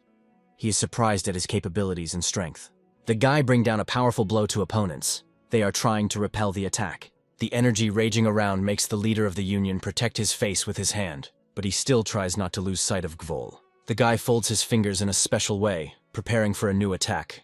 The warrior, standing on the manufacture of a sword, is clearly concerned. The blades are again found above the heads of fighting people. The tips of the swords fly into small pieces. A powerful explosion is heard. The leader of the Union sees that the blade of darkness and the golden sword has disappeared. He thinks that the essence of their energies collided with each other. Tan outsees the bodies of warriors half covered with earth. He asks the question, Did the return absorb them all? He rises and tries to consider the battlefield. Scraps of energy are still hovering around him. A man sees a nail over a fiery aura. He releases his strength, and the golden waves move away from him. Powerful flows of energy burst from his palms, but not monolithic, but, as it were, created from individual elements. Tanwon Kai understands that the sword was created from such scales. This, and whether it allowed Gvol to avoid damage. The guy asks, is he in order? The leader answers, thanks to him. Whether Sura says that a man in a red mantle escaped, and asks, does the Lord of Swords know his lord? He swears and says that it was their leader. Silence reigns for a few moments. Whether he is thinking. The leader of the Union is being decided to ask a question. He is interested. Can it be that his savior has regained his youth? He answers, it is. Tan Wonki is amazed. He is not able to utter a word. He is pounding a nervous trembling. A scream is heard from the forest thicket. A leader. Tan won the voice. This is Chan Ken. The voice calling his voice is approaching. The man smiles. He bows in a bow. The leader says that his name is Tan, the Lord of Swords, and he is pleased to meet Li Gvol. Chan Ken appears in front of them. He is glad that the leader is safe. Behind his back from the bushes, the Omnipotent and the Gong of Jian are peering out. All three look surprised. In a clearing on a stone, Tan won in the pose of the lotus. Nearby is it worth it. Around are dead warriors. Li Gro with a gesture shows them to behave quietly. Tang Qi, having finished meditation, thanks the elder for the guard. The vice captain is amazed at his words. The all-knowing is also surprised by the fact that his elder is GSU. The guy laughs and says that they just met. The leader asks Chan Ken whether they figured out those who attacked the council castle. He responds in the affirmative, but adds that there is one problem. He reports that the council suddenly arrested and imprisoned destroyers. The all-knowing is puzzled by the fact that the council grabbed the destroyers. He asks, does the elders still be suspicious of the leader? The vice captain responds in the affirmative. Chan Ken says, the council did not want the master to resign of his own free will. In their opinion, it turns out that the leader escaped with the symbol of the Muram Union Infinity. Li Gavolu says that the man told him what happened in the Union. As soon as the council appointed him as a leader, hundreds of citizens became influential people, simply retaining their place in society. And his neutral opinion continues to contradict the beliefs of the elders. And those killers, in fact, only added oil into a burning house full of discord. Li Gavolu understands that the leader is confused, but now he needs to solve more urgent problems. Tan Wan Kai, I agree with him. He says that he may have to blush in front of him a little longer than he was afraid. Li Gervis answers, nothing to worry about. He does not want to watch his youngest suffer, and offers to go together. The leader thanks him. The omnivore also wants to go with them, but the guy believes that they are all better for all to stay here. He says that someone should examine this place. Main Buck Ja answers, of course, he will definitely cope with this. The girl laughs. Li GSUS says he will return. He and Tan Ki rush into the heavenly height. The all-knowing looks after them. He thinks, why did the council grab the destroyers? Are they trying to overthrow the leader and put in his place someone else? Even considering that Tan One Ki retains neutrality, and does it only have destroyers? He believes that since Give he has gone with him, then there should be no problems. Turning around, he says Chan Kena, so that he does not touch the soldiers lying on the ground. He asks, he just wants to leave them here? Main Buck Ja answers, they will not run away dead. The vice captain says that his word is the law. The all-knowing calls him a smart guy. Then he thinks, perhaps this is sneaking, since whether Gvolu became the elder of the leader of the Union. Chanken replies that for the sake of a leader, he is even ready to make a bone sword. The all-knowing hand tells him to stop. He asks the girl, what is there? Gongjan replies that all warriors are experienced martial arts. They were at least at the beginning of the peak level. The all-knowing says, the leader could not lose to such youths. The vice captain invites him to look at a strange trace. On the ground, you can see a moat 1.5 meters wide and 15 meters in length. He says, this is a trace of a huge blow. The Omnivorum believes that for such a size you need to use at least the Aura Blade. Chan Ken is surprised. Can anyone below the master level, as their leader? Main Buck Ja answers, regarding these poor fellows, they will no longer recognize this. He suggests that perhaps they sacrifice something. Gongjan asks them to see something. The all-knowing asks, what did she find? The girl says that she was not surprised by the skills, but the cause of their death. She takes a wand, and he shows him that the zone in the chest of the warrior is too cold, even ice. Men are struck by her words. The all-knowing believes that they could use some evil forces in order to crank it all. He thinks, perhaps it was a transfusion of blood energy. With its help, a person has more energy than usual. If you use it all, then a person will die. He says that the only place where you can learn this is the sect of bloodthirsty demons. Noticing that the girl is still bothering, he asks, "What is it?" She pays his attention to the blades with which they fought. She carefully examines the weapon. Then he takes out his sword from the scabbard. She thinks about those who used the cavalcade Black Storm to start a war in Murim. The clan had Shining Pegasus, had the same blades. Warriors are inclined to Jung Win, saying that they took care of the criminals. The old man looks around the present with a heavy look. In front of him are kneeling tide destroyers. He says that they could easily get rid of if they said where the leader is. He repeats the question, "Where is he hiding?" The old man asks, "Is it true that the leader has appropriated infinity? Do they still believe in him?" He persistently asks, "Are they sure that the whereabouts of infinity and the leader are worth their lives?"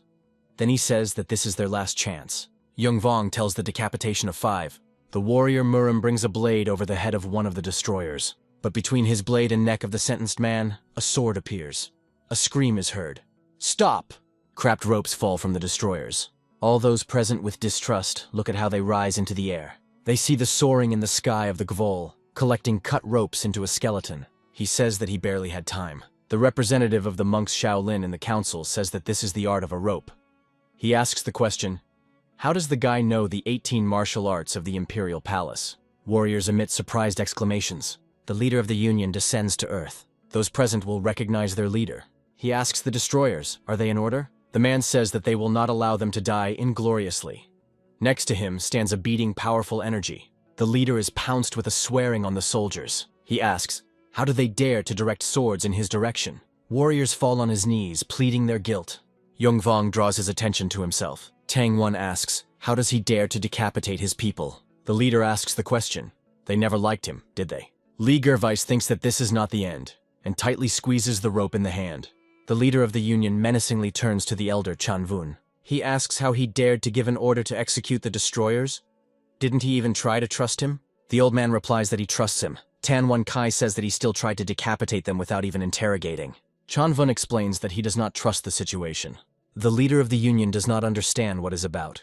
The old man says that he is the elder of the Kunlun clan and a member of the Union Council. The man is the Lord of Swords of Tan, but at the same time the leader of the Union. He asks, how should they regard his actions if he did not even explain where he was? Tang Qi says that it was for this that he sent the destroyers to them. Chan Vaughn answers that this was precisely what made them doubt. Li GSWS lives. How the old man explains that some elders doubted. What if the leader just tried to win a little time, sending the destroyers? A shout is heard. Elder Chanvun, Aura Tan Wan Qi is getting dark. He himself is filled with rage. Chanvun says that he holds himself in his hands. He said that these are only doubts. After all, he suspected the advice of an attempt. The leader asks, what should he do then? Chanvun replies that perhaps this was the goal of the attackers. His words are heard. If all this is a simple misunderstanding, then the Union of Murim has become part of someone's plan. The elder believes, if this news leaks out, then the good name of the Union Murim collapses to the bottom. And it is unlikely to hide this as a simple misunderstanding. Everything went too far. Li GSUS says they are miserable. The old man is surprised by his words. The guy continues. If they all avoid responsibility simply because they are afraid of the opinions of others, how can he not call them miserable? Having waved a rope, he says, if they think that you can achieve something without risking anything, then this is just complete stupidity. The rope turns around the neck of one of the warriors. Li Glory sharply pulls her, pulling the man to him. The leader of the Union and the elder do not understand his actions and ask, what does he do? Warriors expose swords, preparing to beat off the attack. Li GSO says, this situation could also be a misunderstanding. He delays the rope on the neck of the man stronger and continues, since he is trying to kill the follower of the Union for no reason. Chanvun asks Tong Qi, who is this guy? He is trying to explain, but Li Groost stops him with a gesture. He asks, what would they say if they found out that this person is a spy? Will they just thank him? The leader, calling Gvol the eldest, asks, is that and really a spy? Chanvun is surprised by his appeal to the guy. Tan One coyly explains that this man regained his youth. Elders cannot hide surprise. Chanvun asks Jun Gaku, did he hear the right thing? And he replies that the leader is not the person who jokes right and left for no reason. Destroyers gasp in surprise. Li GSUS tells that for a start they allow him to prove that this warrior was a spy. He removes the rope from the man's neck. He is trying to refute Li Gvol's words. Standing in front of him on his knees, The warrior says that he is a venerable member of hundreds and a first-generation student of the great mountain clan Zhejiang. More than 100 people can confirm his personality. Does Gvoln answer that in this case? Let him answer one question. He breeds the postal pigeons? With the help of energy, he penetrates under the gate of his robe, and it extracts a small bag from his pocket. The man's eyes whiten, and he falls dead to the ground. Warriors inclined over him, trying to understand what happened. They report to the leader that the man had a bit out of the poison capsule. The elders excitedly ask, "What was in his pocket?" Lee Gervis raises his hand with a bag up. In the sky above their heads, a bird circles. She sinks and sits on the guy's hand. Those present are struck by this spectacle. Lee Gsus says, "If they follow this dove, they will find out to whom this man sent the information." He takes the bird in his hands. The proposal sounds to discuss this after they catch the criminal. The surrounders are talking excitedly, unable to believe that this guy is older than their leader.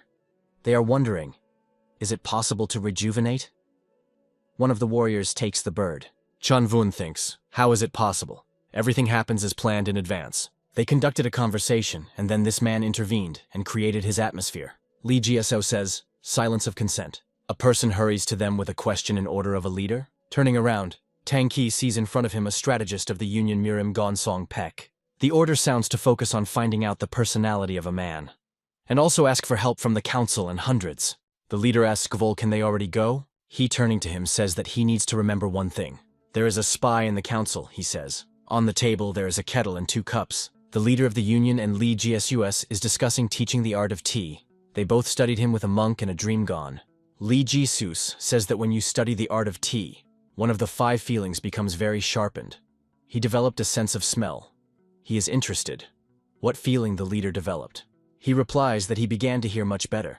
He asks, with the help of this the interlocutor learned about the spy among followers.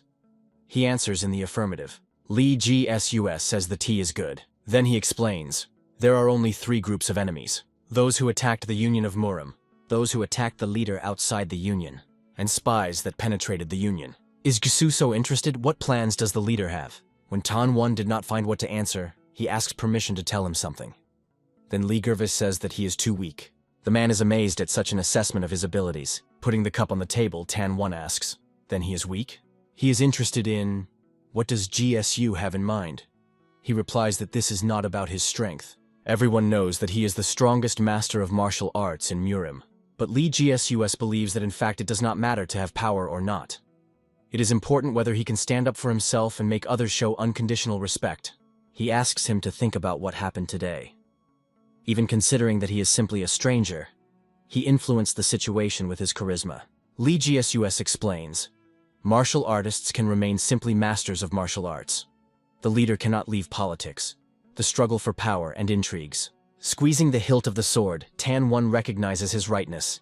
He is not weak, but simply not influential enough. He says that he is going to become a master of martial arts again, the Lord of Swords, who cannot be neglected. Lee Gsws believes that he will cope perfectly. He would also like to know what to do himself. The leader is interested. What does he mean? He replies that since everyone became aware of his rejuvenation, many will bother him. Tang One apologizes, saying that this is all because of him. Lee Gervis asks him not to worry about it. People in any case, sooner or later, would have learned about it. He rises from the table, and he tells the leader that he was looking for him in the same way as he was looking for whether Gvol himself. Tanwao asks him to continue to speak. He reports that the Bayok clan is going to start a full-scale attack on the clan of Shining Pegasus. The leader of the Union is surprised by this news. Li Guan warns that he should be ready for the worst outcome. Tan Wen Kai does not hide that he is amazed at his words. The all-knowing says that he has nothing to say. At the head of the table, whether Gvol is sitting, Gongjon and Mainbuk Jia are on his left and right hand. The man says that they could not get a lot of information from those corpses. Their enemies are careful enough.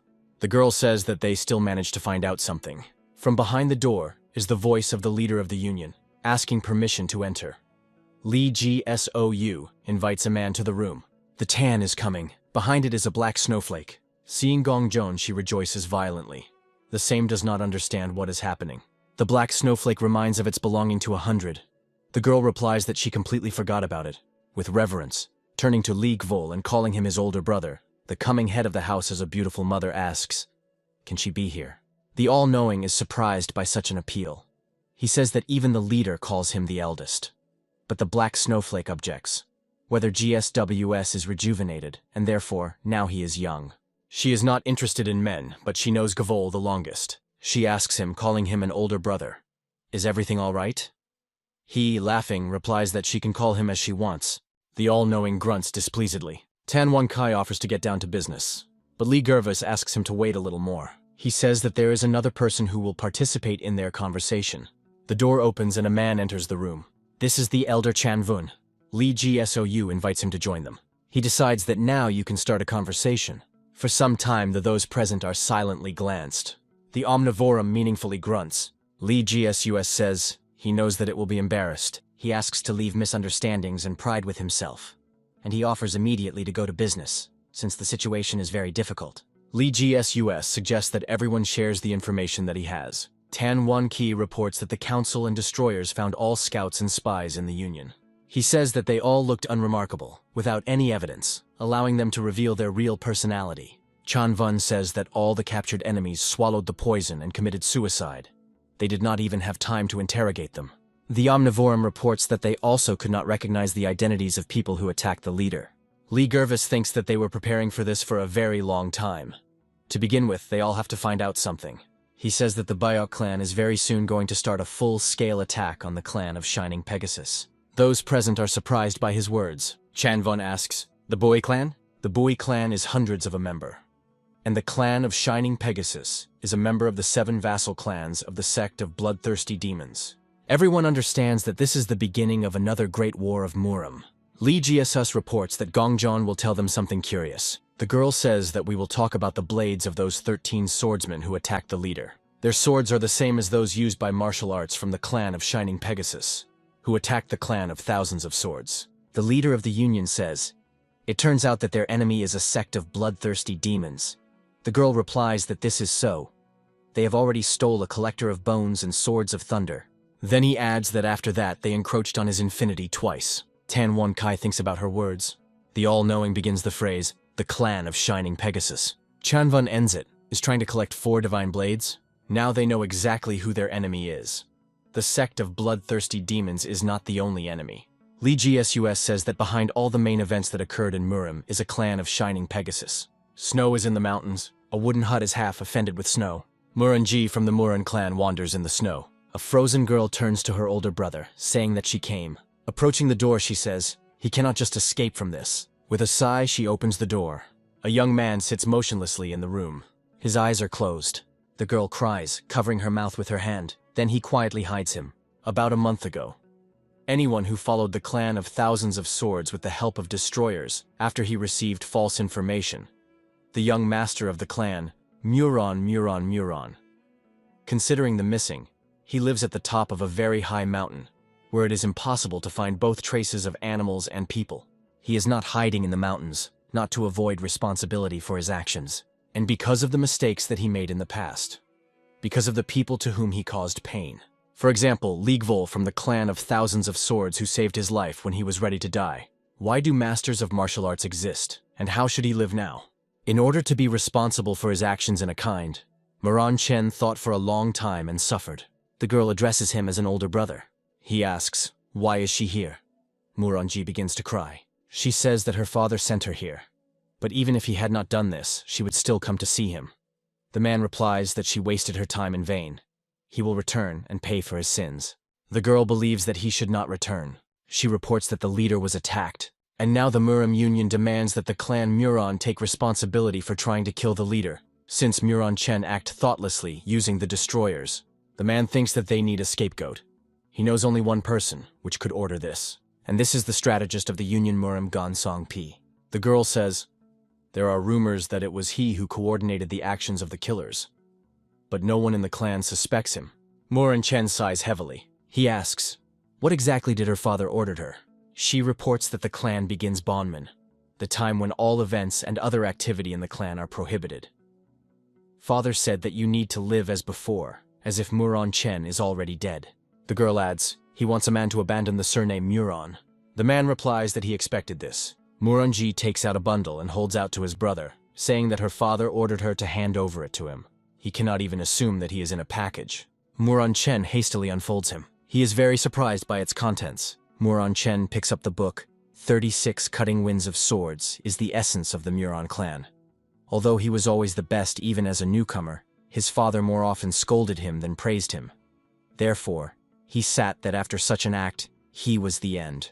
He thinks that all this is a stupid misunderstanding. The man swears the name of the clan and his father, which will become better with the help of the technique of 36 cutting winds of swords. He continues solemn speech, and decisively adds that from this day the clan Muron will finish bondman and deserve a good name in Murim. The girl promises to help him then can. He says that he wants to ask her about one service. Holding her a letter, he asks her to take him. He says that this is all he needs. Then he explains, so that he would not be so ashamed. Then he pronounces, and to show him what he stands. 15 days after the group of Li Gvol remained in the Union, Black Snowflake asks Gongjon to hurry. The girl replies that he is already coming. Yun with Luon says that at the same time, only 48 turns out. She believes that they were all extremely experienced by martial arts. Nevertheless, compared to Li Golem, her older brother, they are quite ordinary people. Gongjon notes that the girl calls him his older brother is so natural as if it are. She recalls how the master with a simple and sharp movement of her hand with a cup of tea accepted all the opinions of others. She thinks, can she act as well if she studies the art of tea for a long time? The all-knowing on the street welcomes girls. Black Snowflake notes that today there are full of people here. Mainbuck Jia replies that everyone wants to see their own rejuvenated master of martial arts with their own eyes. The girl says, she heard that an opponent in this match is a person who is very gifted in the art of music. To which the man replies that it will be the final match. The omnivore says, Li Gualm said that he would no longer do something like that. The guy sits in front of the table on which there is a cup of tea. His opponent's name is the absolute hearing of the IOC Zun sound. Will the art of music on a rejuvenated master work? Li GSUS is sitting, closing his eyes. He is serious and focused. Looking at the opponent, whose eyes are closed with dark glasses, he says that he first encounters a person who mastered the art of music. They are presented to each other. Li Gervis takes a cup in his hand, telling the man that he can make the move first. He takes out a flute and brings to his lips. He begins to play. Gongjon is perplexed. There are no sounds. IOC Zun sound does not tear the flute from the lips. Li Gvoob calmly sits opposite him. People are talking. 15 minutes have passed already, but nothing really happens. They believe that the art of music has overestimated. Mok Zun sound thinks that Dantian of an ordinary master would have long been destroyed, and the opponent does not even have a hint of discomfort. Li Histus looks absolutely calm. IOC Zun sound admits, he is excellent. Now he promises to make every effort. The aura around him is thickening. But Li Gervais reflects his energy. It concentrates, and its aura lights up with a golden flame. Mogzun Song still continues to play. He makes incredible efforts, surprised. How is it possible? The man is blind for a very long time. But he now very clearly sees Li Gvol's hand. The flute scatters into pieces. Li Gervis says, quite good, but it is over. A broken musical instrument lies on earth. Screams are heard. Victory! Li Gvol is called the strongest in the world. IOC Zun Song tends in front of him in a bow. The audience is delighted with what they saw. Someone asks, is it true that he is a student of the Vun Janshan? Li GSWS replies that it is, and he will no longer hide it. If they want to slander him, then they will have to say goodbye to life. He admits that he is a student of the 19th leader of the clan of thousands of swords, Vun Yang Chon, and he says that he is looking for swords of thunder stolen from the clan. He promises to thank anyone who owns information. Li Golda notices Gongjon. He makes a pass with his hand. The sword, obeying his will, flies out of the scabbard attached to her belt. Li Jiasao says that as proof, he will show them the revolution of the heavenly gates of the sword. The girl is surprised. The sword is the air supported by the energy of Li Gvol. It rotates in the air, changing direction. People are amazed at this spectacle. Exclamations are heard. This is impossible. Li GSUS continues to demonstrate his skill. He says that there is a revolution with 18 cavities in a sword, and asks everyone to watch carefully. He demonstrates a virtuoso ability to control the sword at a distance, and then he sends him to the scabbard. The girl quietly cries out of surprise. Everyone carefully looks at her. A voice is heard by a representative of the council from the Kunlong Chongvun clan. He says that his heavenly gates are really beautiful. Now he no longer doubts him. The leader of the union agrees with him. He did not fully believe that such a person could exist. Tanwon Kai informs the old man about whether Li Gvolu was warning about the presence of a spy in the council. He asks, doesn't he need his own person in Murim? The leader of the union hears his name. Turning around, he sees the vice captain who is interested. Was he all the time here? Tangwon Kai is interested. Something happened? He replies that everyone was gone. There is no one left. Only empty buildings. Tan Wan-ki and Zheng Wang look at him in misunderstanding. Due to the sudden disappearance of the Buyok clan, an urgent meeting was held on socially important issues. However, even after a long meeting, an intelligent answer was never found. The leader of the union is immersed in thought. He thinks how to keep Muram's well-being with such people. The strategist and Lee GSU are approaching him. The guy believes that he looks too serious. He offers to talk inside. In the room, they are located at the table on which the map is deployed. The leader asks, "Is it possible to calculate where the spy is located?"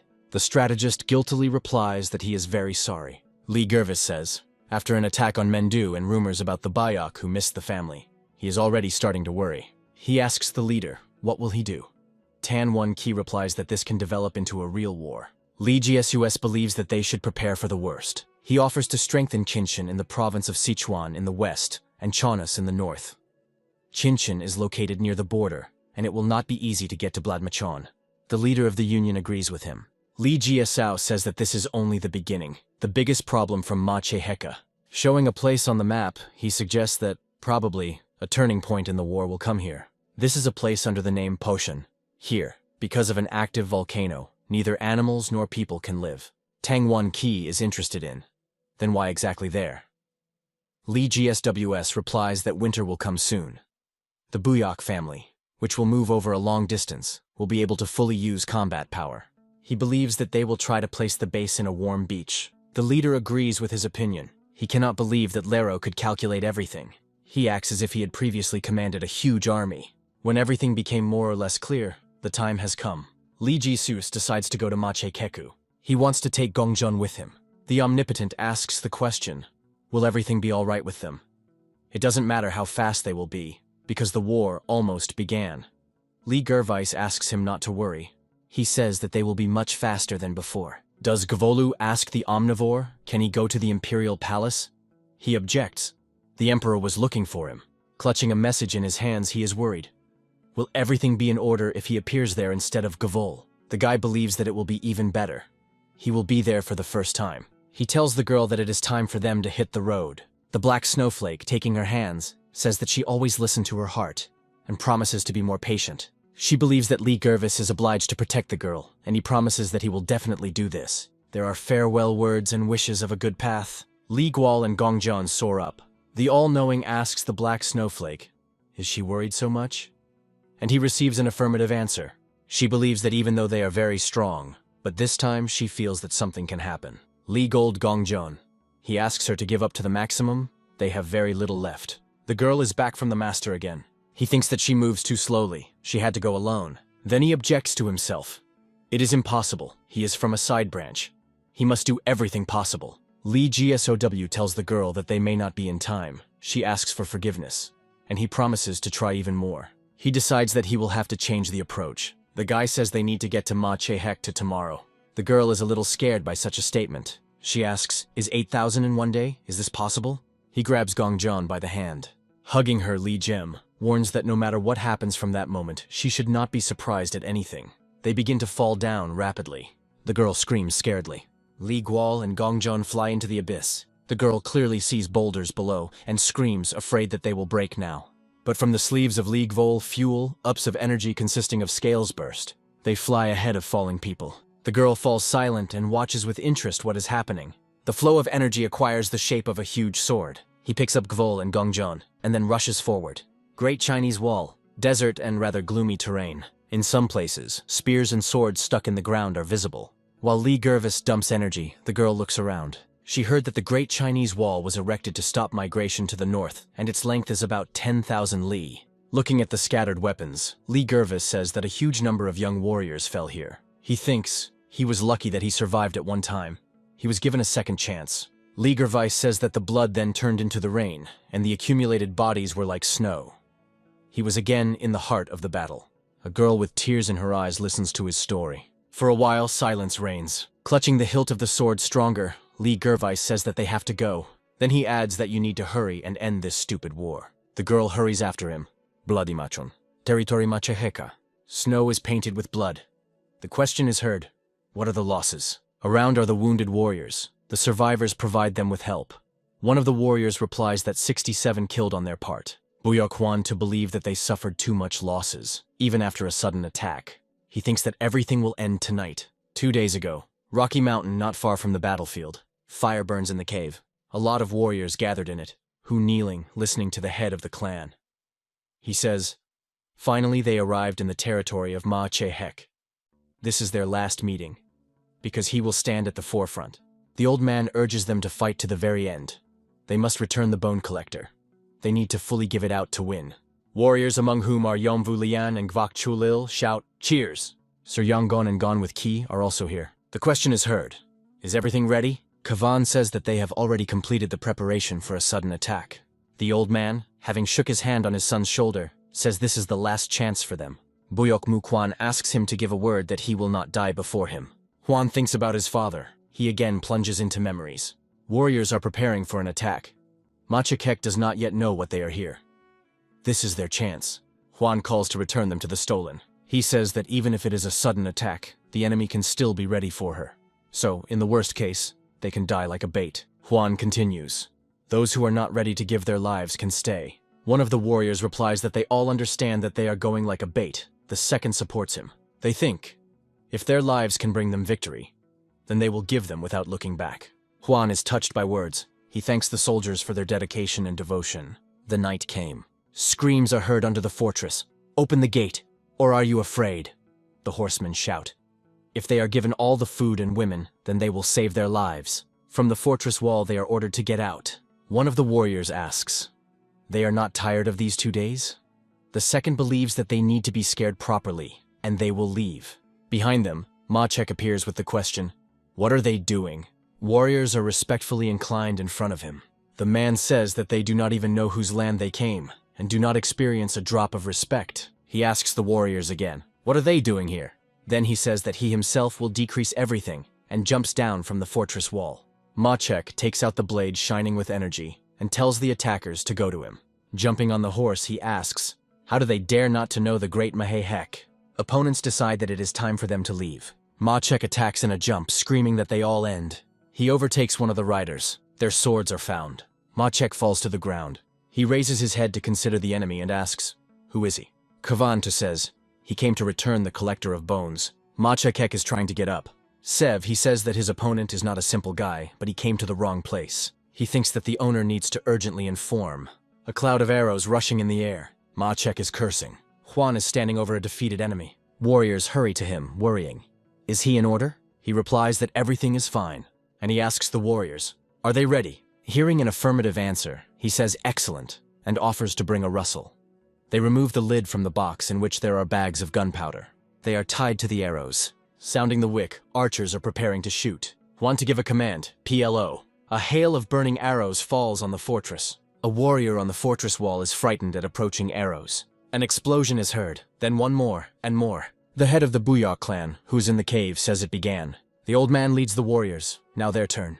Their spy risked his life to collect information. He was able to find what could turn the course of events. This is a secret tunnel leading to Nason. Mu clan and his detachment are met by warriors saying, welcome. Pointing to a huge boulder, they explain, if he can break through it, then they will enter Nason. The head of the clan says excellent work and asks to lend him their strength. Yomvu Lian, Gvakchul Il, Suryangon and Gon with CI, standing behind him, answer, without problems. They line up one after another, putting a hand on the shoulder ahead of a person. They are united to deliver a crushing blow. The old man concentrates, thinking that they have no right to make a mistake. His hands emit incredibly powerful energy. He uses the unification technique. The passage is open. Buyok Mukwan calls the warriors behind him. He rushes forward. Nasom. Lord Zhou Wang, leaning low to the floor, asks to kill him.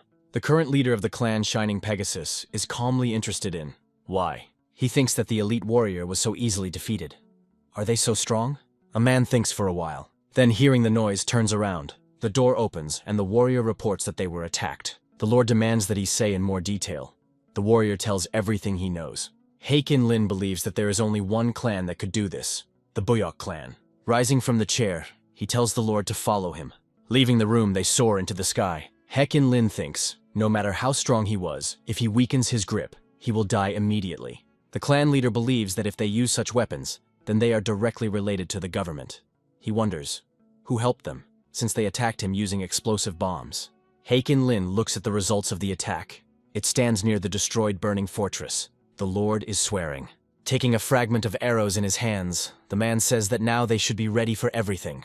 The leader of the clan believes that a real war has now begun. He promises that those who did this will answer for everything. The Lord hides him. An arrow with an explosive bomb flies to the target. Zhou Wang shouts, "More carefully!" The leader, reaching forward, concentrates the flow of energy. He creates a protective cocoon around him, and it changes the flight path of the arrow. In the distance, an explosion is heard. Lord Zhou Wang says, as expected, the current leader of the clan, Shining Pegasus, now realized where the enemies are. He decides that they need to be destroyed, and takes a sword from the scabbard. Having pushed away from the ground, he soars up, saying that he will deal with archers in return. The man rushes forward. The leader of the clan is determined. He will not allow them to leave. He believes that it will be curious to look at the faces of those who decided to attack him. Li Gual and Gong Zhon continue a trip on a sword woven from energy. The girl thinks that the master has not rested for almost 10 hours, and she cannot even help him. Isgister asks, she is worried about him, or does he think he looks like a monster? Having taken her hand, he is interested. How can the monster have such warm hands? He asks her not to worry about him. Its internal energy is now in a state of resonance, so it is quickly replenished. Li Gso says that they are almost in place. He thinks that it smells of gunpowder, and he understands that you need to hurry. An explosion is heard. Everything around is covered by flames. The warrior says Kvan to the fact that they have already used almost everything. He believes that it's time to act, but he replies that it is too early. He says that the enemy needs to be squeezed to the end, until they entered the defense. Kvan pronounces, "The Collector of Bones is not just a sword. This is the story of the Buyok clan. Today they must return it. He came here to die." Warriors reply that they are with him to the end. He thanks them. Then he tells them to divide into groups. One will follow him. The other two will continue the attack. Kvan to say that they continue to use bombs. Mentally he asks for forgiveness from his father. It seems he will have to break the promise. He is sure that Buyok Mukwan will be able to return the Bone Collector. Screams are heard. "This is the wall of Nason. Leave it to us." There are blows on a stone. Warriors are trying to break her. Yom Wulian tells the head of the Buyok clan that they are almost at the goal. Soon they will be on the battlefield. He answers, "Good." Sir Yangan rushes warriors. "You need to break the wall before the attack ends." The old man hopes that his son is safe. The team sounds to prepare arrows. Then the next, shoot! Explosions are heard in the enemy camp and flame blazing. Kvan to think that their warriors had to hit. Sitting on the horse, he orders the men to move east and join their detachment. He will go the other way and see what is happening there. He drives the horse, trying to achieve the goal faster. Having stopped, he examines the flaming building, thinking that the second detachment definitely had to hit. The one saw makes him be surprised. Hungry, he descends from the slope. He cannot believe his eyes. Around are the bodies of killed warriors. Grabbing his head, Huan to ask the question, "How could this happen?" Looking at the body, he notices that everyone has deep wounds. He cannot understand who could do this. Warriors are naked. He says they had to go east and asks, how are they here? They reply that they completed the order, but there are all dead there too. The warrior says that even a divided group died, and believes that the enemy understood everything. He believes that it is too dangerous here, and you need to urgently leave. They are trying to leave the battlefield. A scream is heard. "Stop!" Huan turns back too. In front of him is the leader of the clan, Shining Pegasus, and spawning of energy is visible around him. Kvan to know him. This is Haken Lin. He says, "Is it still a Bui clan?" He asks, "Did they come for a bone collector?" Huan to give a command into battle. Haken Lin reproachfully says that he hears everything. The archers prepared to shoot arrows with explosives attached to them. The leader of the clan, Shining Pegasus, asks them only not to scream too loudly. He hit them with energy flows. Kvan understands that his body is not moving. He thinks, at least a little. Heck is interested in Lin. Did he really need a bone collector so much? Huan to make incredible efforts, wanting to budge at least a little. The leader of the clan, Shining Pegasus, asks, why did they all have so much hung on him? They look like worms that dream of something unreal. Warriors cannot counteract his strength. Haken Lin asks a question. He came not alone? He believes that Father Huan was cruel to Heavily, sending him a bait while he himself bypasses from the back. He says, "Nothing, this place will become a grave for you all." Turning to the Huan before, he pronounces, "Humble himself and die first." The son of the head of the Buyok clan, trying to pull out the blade, tells him to shut up. He manages to expose the sword, and he raises it, preparing to repel the attack. Haken Lin considers it funny.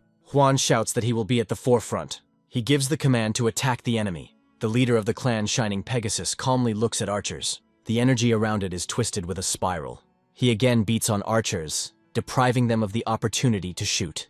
Explosives explodes. Juan lies on the ground. Smoke swirls around. He understands that the explosion was too strong. They cannot win. The man thinks he went so far. Will he really die now? He is not afraid. He was already ready for death. At the end of his journey, he is still sure that the enemies of their clan will be rewarded according to merits. His death will become a step to achieve the goal of his family. Juan asks the question, why does he recall the face of that man at that moment? His name was Weather GSUS, and he seemed to him quite strong. Could he defeat this monster? Juan smiles at. Hike to Lin, sending a sword at him, says that few people accept death with a smile. The leader of the clan pronounces Shining Pegasus, goodbye, and waves a blade. The shock group of the Buyok clan fell at the hands of Hike to Lina. Looking at the glow, the warrior is sorry.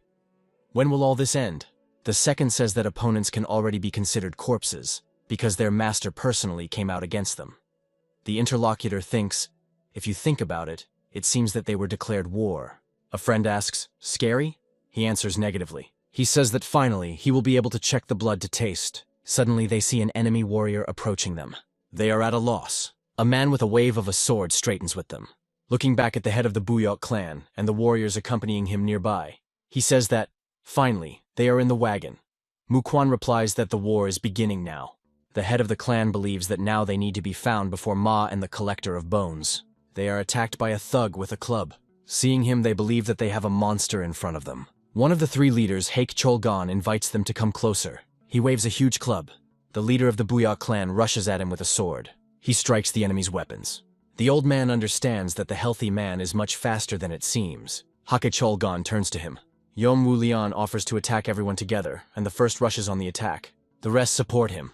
Muquan commands, forward. Hek Cholgon is trying to defend himself, but someone still manages to inflict a mortal wound to him. Swaying, he loses his balance and falls to the ground. Yom Vun Liang says that they seem to be approaching the bone collector. There are more and more strong opponents. Jivek Chul Il believes that they will still be stronger. The interlocutor warns that he is not so narcissistic.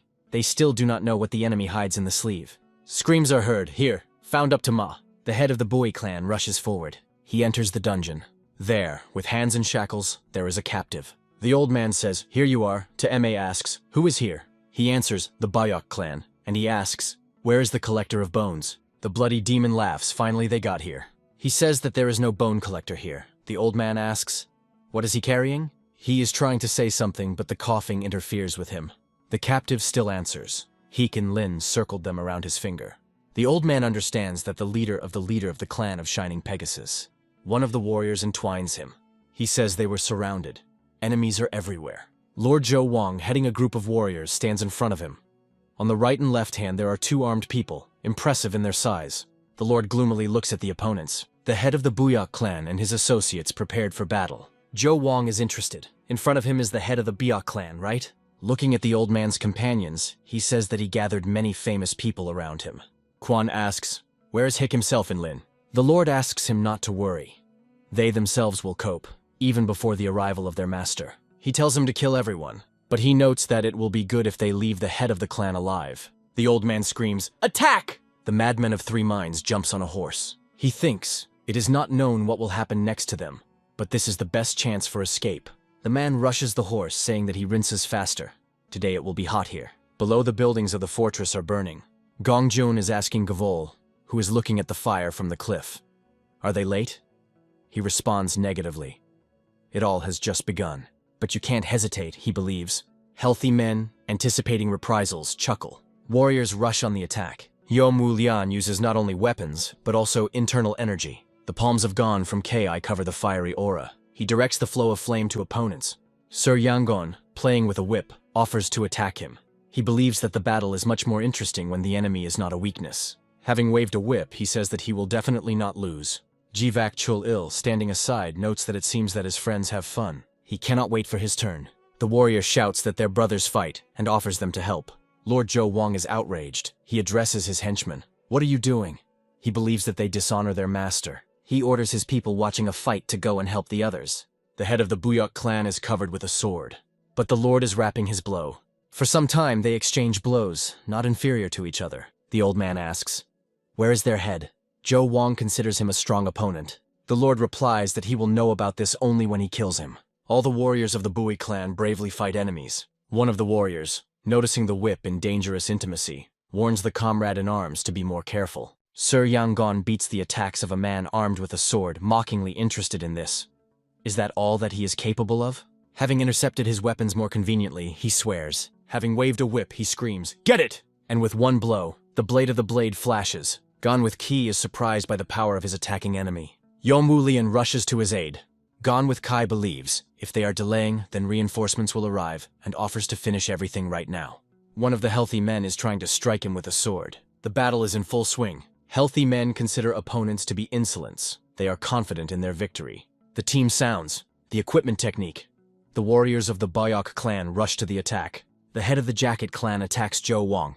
He successfully closes with a sword. The blade in his hands begins to radiate energy. The swords of opponents are found. They themselves drill each other with angry glances. The head of the Buyok clan repels the Lord and he flies back. Zhou Wang is surprised. Was the Buyok clan always so strong? But he has no time to think. The head of the clan again attacks him. He knocks a weapon out of the hands of the Lord. His sword turns into the air several times, and then sticks into the ground. Zhou Wang grabs his injured hand. The tip of the enemy's blade is at his throat. The Lord thinks that the old man is strong, and he is not an equal to him. Now he understands what the power of the Buyok clan is. A loud laughter is heard. The big man falls to the ground. Gon with Kai sighs in relief, standing over the body of a defeated enemy. The question is heard, "Where is your head?" In response it sounds, "You do not need to know." Zhou Wang believes that they will die soon, so why would he say something to them? The head of the Bayok clan answers, since he does not want to speak, then death awaits him. He raises the blade. His associates freeze. Yom Wulian shouts warningly, "Sir!" The old man turns and sees the leader of the clan, Shining Pegasus Hike in Lena, holding something in his hands. Screams are heard, "He came!" A man stands, looking around the battlefield, on which there are not so many survivors left. He asks, "What did you arrange here?" Lord Zhou Wang answers guiltily, "They lost." Having looked at the healthy men, the leader of the clan Shining Pegasus is interested in how much more are they going to wallow here. Hek Inlin shouts that they should give life for him. The big guys rise, obeying his will. Their eyes glow. Sir Yangon says this cannot be. The head of the Bayok clan asks, "Where is their bone collector?" Haken Lin advises him not to rush. He says that he has a present for the old man, an unexpected reunion with his son. The leader of the clan Shining Pegasus throws Huan's head to the floor. The old man is shocked. His eyes are filled with tears. He looks at his son's dead face and screams from the grief overwhelming him. The big guys again enter the battle, and this time they cannot be defeated. The head of the Buoy clan is kneeling. Near his throat there is a blade. Yom Wu Lang says that there are more and more enemies. If it continues, then they will not defeat them. The wounded warrior lying on the floor emits a moan. He hears approaching steps and raises his head. With a sword, a mocking hack in Lin is a mocking sword. The head of the Buyok clan screams, "Enough!" He asks, what does he do? His warriors can no longer fight. The old man says, "Better kill me." Haken Lin offers to wait for this. First, he must see how his clan will die. The head of the Buyok clan turns to heaven asking, "For what?" Crying, he asks how heaven could create such a disgusting creature. Haken Lin asks, what he does not like. They first attacked him. Anyway, how did it happen that the collector of Kostya became the relic of their clan? The old man thinks, if he could find him, then he would definitely turn the course of the war. Li Gvolu is watching Gongjon, bowed over a dead warrior. He says that they still used bombs. The girl asks, "The war is already over?" To which he hears in response that she is in full swing. Li Guan reminds her that after the battle they first help the wounded and collect corpses. She thinks as expected from the master. Even at such a moment he is completely cold-blooded as she was once. Something clings to the girl's gaze. Looking at the box with bombs as he asks, "Maybe let's try it?" Then adds dash for the sake of interest. He raises his hand saying, "Let's see." Holding the shells in the air with energy, he asks the girl to collect them as much as possible. A big man with flaming eyes rushes on the attack. Sir Yangon, under his onslaught, falls to the ground. He desperately tries to reach the whip, which, falling, dropped from his hands. Yom Wu Lian, with a stream of blood flowing out of the corner, tries to catch his breath, relying on the sword. Kvak Choler flies back. Having fallen, he tries to laugh. Haken Lin asks, "And that's all?" The head of the Buyok clan answers, "Despite the fact that they lost, they will live forever." He adds, "Because the collector of bones with them." Haken Lin answers, "Collector of bones." He offers to speak correctly. This is just a piece of iron of not the best quality. The man believes that there is nothing special in him. The old man demands that he shut up. He is not worthy to hold him in his hands. He, shaking his finger, replies that he is already starting to bother him. Turning to the healthy men, he says it is time to finish. The order sounds to kill them all. Do not regret anyone. Haken Lin says this will be a good example for the rest of the clans. The old man mournfully lowers his head and asks for forgiveness from his son. An explosion is heard. The leader of the clan of the Shining Pegasus looks around in surprise. Explosions are distributed one by one. The warrior screams, "These are bombs. Run away." The explosion rumble again. A scream is heard. The walls collapse. Heck shouts to Lin, "Who dared?" He immediately soars into the sky, hurrying to understand the situation. Lee Gervais looks thoughtfully into the distance. He says nothing, although he felt energy here. Some movement attracts the attention of Gongjon. A hand stretches from under the stones. The girl calls Lee Gvol. Before Ma, from under the blockage, asks to save him. Is Xu, so asks, "Who is he?" and the man calls his name. The girl cannot believe that in front of her is the same Tama. Whether GSWS with the help of energy lifts it into the air. The man exhales in relief. He thanks Gvol. He asks, "Where is the head of the Buyok clan now?" Tama answers, "I do not know. He came here for the collector of bones." Lee, Hased, having sensed something, was alarmed. The girl noticed his condition. He asks the question, "What was it?" The ropes on the hands of the head of the Bui clan are cut. He rushes forward rapidly. Sir Yonggon waves a whip. The old man orders those who survive to go to the posture. Screams are heard. "Forward! We are leaving!" Lightning sparkles over the cliffs. Lee Gervis soars against the backdrop of dark heaven. He thinks, is there? He definitely felt strong pressure. He cannot describe his sensations in words, as if there was an army of 1,000,000 people. Gongjon asks, "What happened?" Lee GSUS replies that it just seemed to him. He turns to the MA and affects the point on his neck. Tomas sinks to the ground. Lee Gervis says he is glad that he did not die, but let him rest a little. He surrounds him with energy and lifts him into the air, saying that he needs to be taken with him. They cannot leave him here. Lee Gavolu believes that it is time for them to hit the road, and they rush to the goal. Rocky terrain. Screams are heard. Everyone to gather. There is already a little left. The warriors of the Buyok clan are sent to the posture. They are haunted by the leader of the clan, Shining Pegasus, and his minions. Heck is interested in Lin. Where are they in a hurry? Really for the collector of bones? The head of the Buyok clan, looking around, sees how he soars in the air surrounded by a powerful, radiant aura. One of the warriors screams, "He attacks!" Heck is interested in Lin. Did they really think that he would just let them go? He adds, "When in the next world they will ask how they died, they can safely declare that they died in torment. How miserable dogs." His energy hit men, knocking them down. The head of the Buyok clan grabs the sword. Sir John Gon asks him to go forward, and Gvak Chulil adds that they will detain him. The old man looks at them alarmed, and then he asks, "No matter what, you survive." Lord Zhou Wang gives an order, "In pursuit, do not let him leave." The head of the Buyok clan rises higher to the mountains. His face is tense. Such trials are not easy for him. Yom Wulian thinks that today they will finish everything. Gvak Chul or mentally pronounces, "We have already paid so expensive." Moving rapidly, the old man thinks that the loss of each member of the clan is a tragedy. But even though they are no longer there, they will always be in their hearts. They were always the best clan, and they will never fall. Finally, he arrived in Mosenan. Losing his breath, he thinks he got here first. He looks around the area, and what he saw makes him freeze. In front of him is the leader of the clan of Shining Pegasus. He says this place will become his grave. Does he like it? The old man makes a jump. Haiken Lin believes that he is completely crazy and is waiting for help from heaven. He goes after him. The old man, rushing forward, thinks a little more, a little more. He descends to the ground and awaits Haktalina. The leader of the clan of Shining Pegasus waves a sword. Buyok Mukwan asks, "So he believes that this place will become his grave?" And then adds, "He is mistaken," and stomping his foot, "Only him will be buried here." He can Lin swear. He rushes down to the enemy. Suddenly, a cloud of arrows flying to him. He violently beats them off with a sword, wondering where they came from. It is not so easy for him to beat them all. The leader of the clan, Shining Pegasus, understands that the old man was ready for the pursuit of him. He asks, "And that is all?" The head of the Buyok clan insults him, and says that self-confidence will destroy him. Hicken Lin rushes to the enemy. He says that now he understood everything. The old man tried well. A man is interested, so he says that death awaits him here? The head of the Buyok clan asks, "Is he no longer so self-confident?" The old man thinks that he does not have much time. Yes, and shells are nothing left, but he is sure that this should be enough. Hake In Lin pronounces, "A device shooting charges, from it even more sense than from their bombs." He expresses feigned regret that the enemy had ended arrows. He believes that the life of the old man ended with them. The head of the Buyok clan watches him intensely, thinking that there was very little left. Gone with Kai, bowing in a bow, says that for him this meeting is a great honor. If not for her, then they would have been dead. Yom Wu Lian is also inclined, standing behind him. There are dead healthy people in the snow. Lord Zhou Wang is connected. Does Gavol ask, can they leave this person to him? He is the one who is responsible for the attack. It was his clan that stood behind all this. Yom Wulian believes that this is already interesting. Li Gervis says that they leave the prisoner on him and go forward. He has questions for the Lord. Gone with Kai thanks him, and reports that they will go in search of the head of the clan. Turning to Zhou Vong, Li Gvolu asks, does he remember him?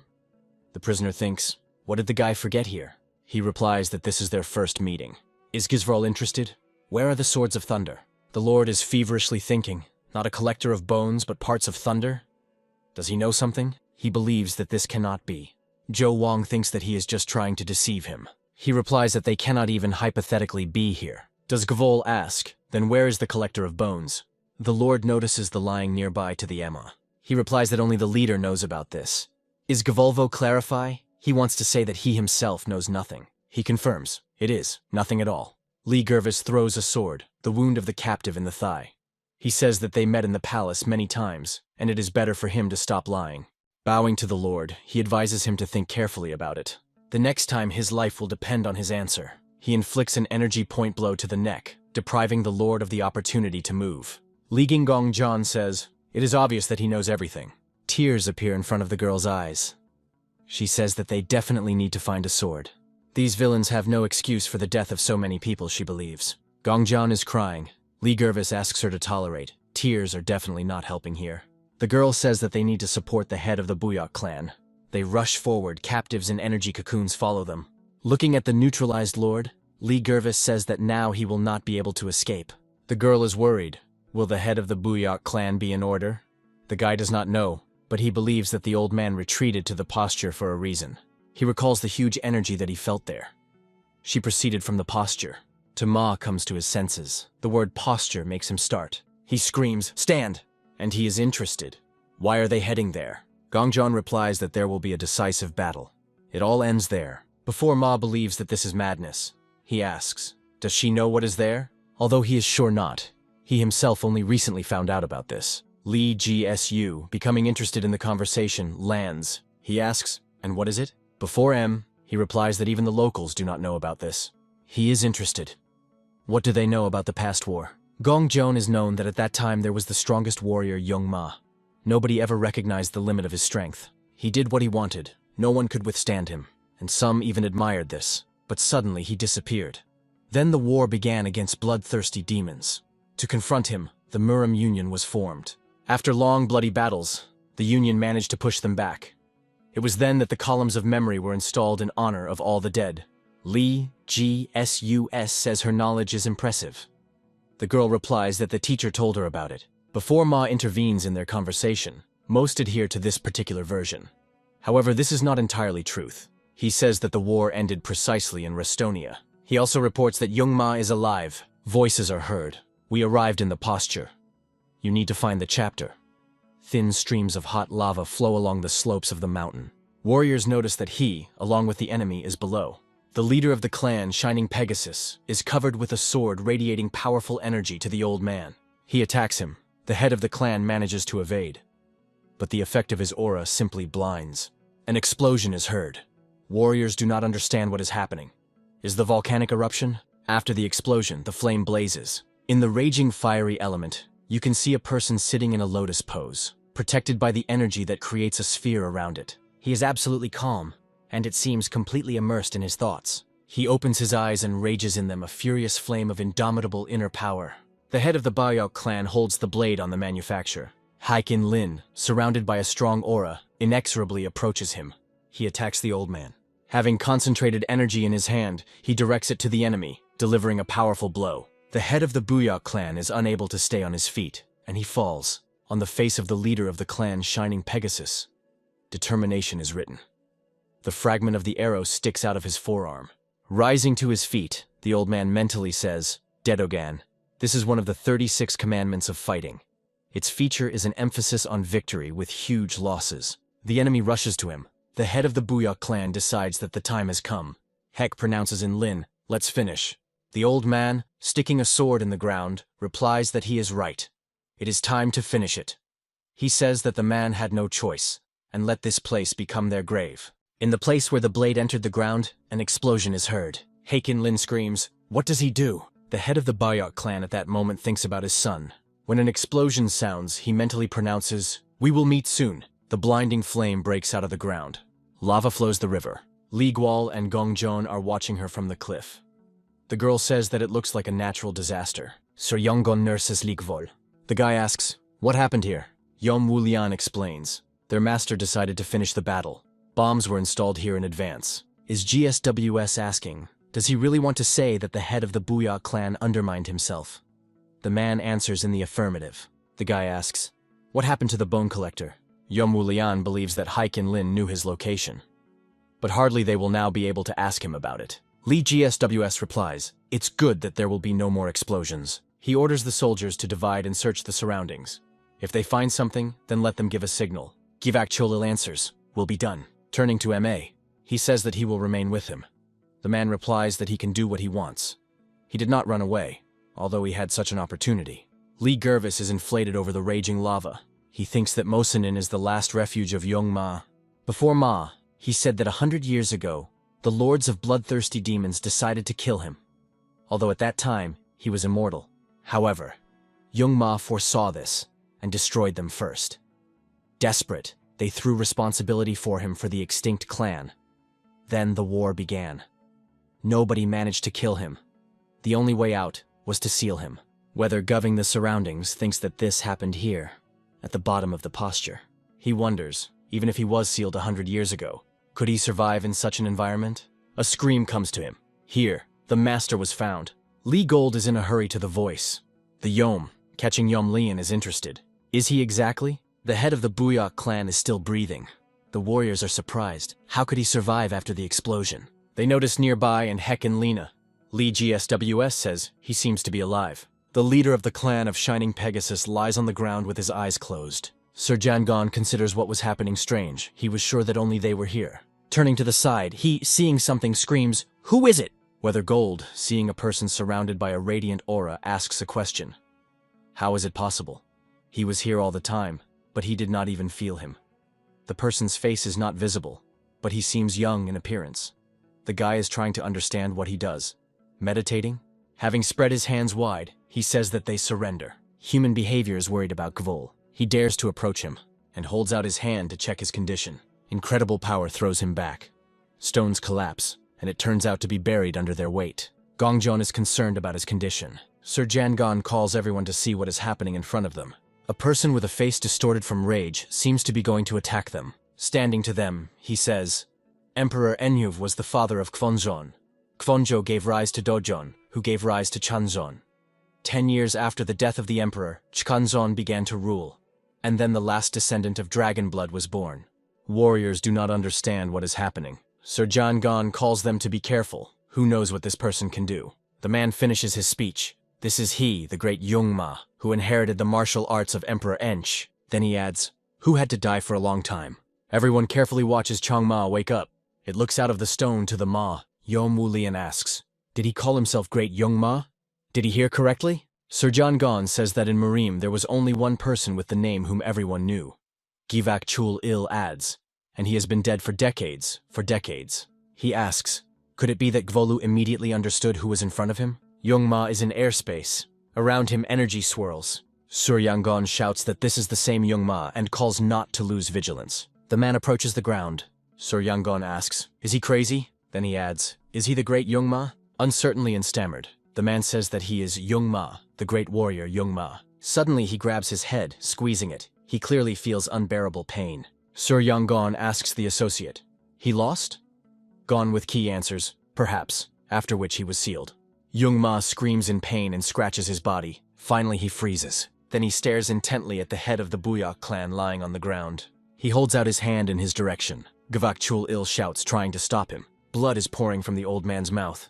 Youngma exhales and bends. Jivak Chul or rushes forward. He screams that they cannot just stand. He will definitely not talk to them. Yom Wulian says that you need to save the chapter. Gone with Kai warns the girl to be more accurate. As she sees, their opponent is not in herself. Ma is watching what is happening from the shelter. Then he breaks down and runs to Youngma, not turning to the warning of others, which is dangerous there. He screams that he will help the Lord. Falling on his knees, Ma says, his servant was also used and thrown out by the clan of bloodthirsty demons. Everyone is amazingly listening to his speech. Bowing low, Ma promises that he will serve a man and can help avenge. The girl understands that the irreparable will happen now. Youngma raises his leg, and he robs her to the head to the Ma. Sir Yangon tells his associates to gather. He says, if they do not attack the first, then they will die the next. The girl hopes that everything is in order with Lee Gvol. Meanwhile, he is under the rubble. Lee GSUS does not feel his body. He thinks, what happened? He cannot even move his fingers. In his head, the words of Youngma, pronouncing his name. Lee Goldem thinks that it was his mistake. Youngma was sealed in the fiery hell. It was necessary to be more accurate. In his head there are the words of this man. Emperor Ench was the father of Kvonzon. Kvonjo gave rise to Dojon, who gave rise to Chanzon. 10 years after the death of the emperor, Chkanzon began to rule, and then the last descendant of dragon blood was born. He mentally sorting out the sounding names. They were all masters of martial arts. Each of them created many great techniques. Is GSU the question as a question? Is this person who studied all their techniques and has become a monster, their descendant? He thinks that now it is not so important. He needs to get out of here. He still has the opportunity to awaken his strength. He understands that there is no other choice. Gongjon is now in danger. First you need to concentrate. If the body does not move, then you need to use the resonance. Mentally, he asks the girl to hold out a little more. The body of Youngma writhes in pain. It is staggered from side to side. Sir Yangon thinks, until he has completely recovered, they have a chance. Yom Wulian says it's time to move. He advises using all the forces that they have. Sir Yangon agrees. If they are laid out on the hole, they will be able to stop him. With a cry, we take revenge on our chapter. They attack Youngma. Gongjon offers to unite forces. Youngma raises his head when he heard a scream. Die! An unbearably bright energy field flashes around it. An explosion is heard. The girl asks, is he still alive? Yom Wulian answers is unknown, but he doubts that this is so. A strong hand, appearing from the puffs of smoke, is enough for the whip of Sur Yangona and pulls to himself. Youngma easily tears the warrior from the ground. Dark threads are clearly visible in his aura. He throws the dead body of Sur Yangon behind his back. Yom Wulian thinks that now he realized two things. The first is the real Youngma, and the second is not to win, and it was stupid to try to resist him. He tells everything back. They fulfill his command. The girl asks the question.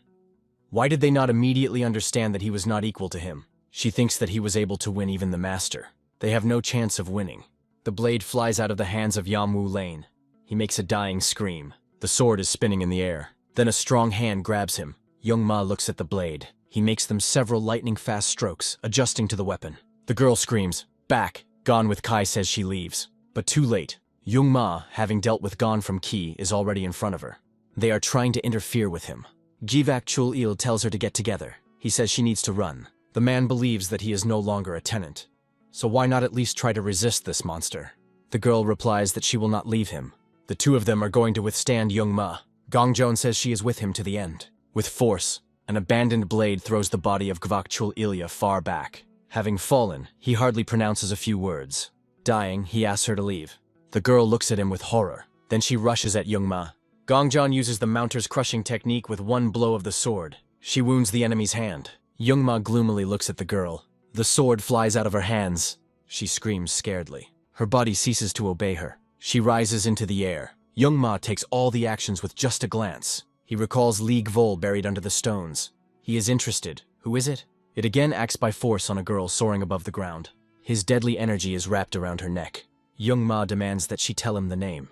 The girl pronounces, Lee Gervis. The man repeats him after her. He decides that now she can die. There is an explosion that knocks down Youngma. The girl falls to his knees, thinking that this is the end. Closing her eyes, she asks for forgiveness from the master for not being able to do anything. Whether the liberated GSUS picks her up in his arms, Youngma is again inflated into the air, getting out from under the blockage. Approaching Lee Gvol, he says that he was waiting for him. He answers, he was waiting to die. Gongjon is unconscious on earth. Li Gvol's body is enveloping the golden aura. He takes out the sword, preparing for the battle. Youngma attacks him. He waves his sword, preparing to strike. Their auras clashed. Li Gervais beats an attack, and is preparing for a new attack. A blinding flash illuminates the tops of the mountains. Li Great building heavily. His eyes radiate powerful energy.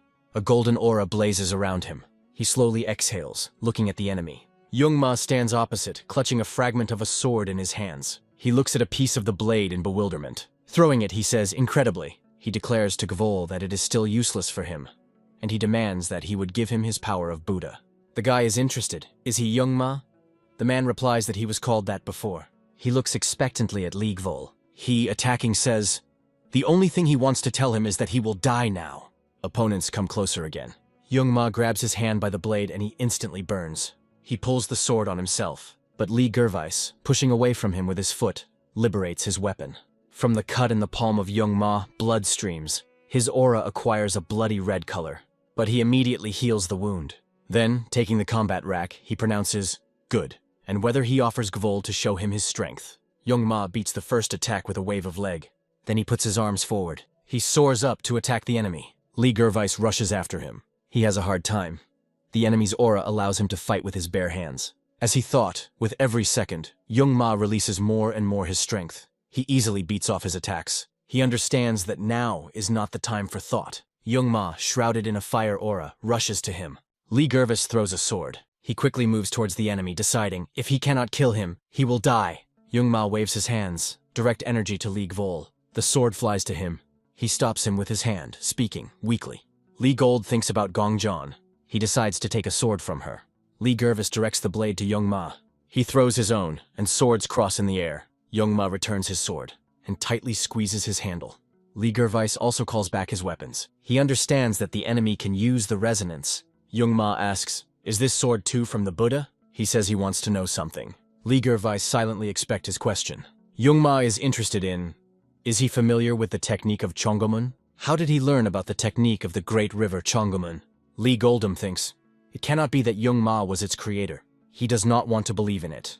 But, be that as it may, it turns out that in front of him is still the creator of this technique. Youngma says that everything already understood from his expression. Does Gvol ask, why did he talk about her? The man answers, it seems he guessed. The guy asks, how is he connected with this technique? He says that he is the great Youngma, and explains that this is one of his technicians, 18.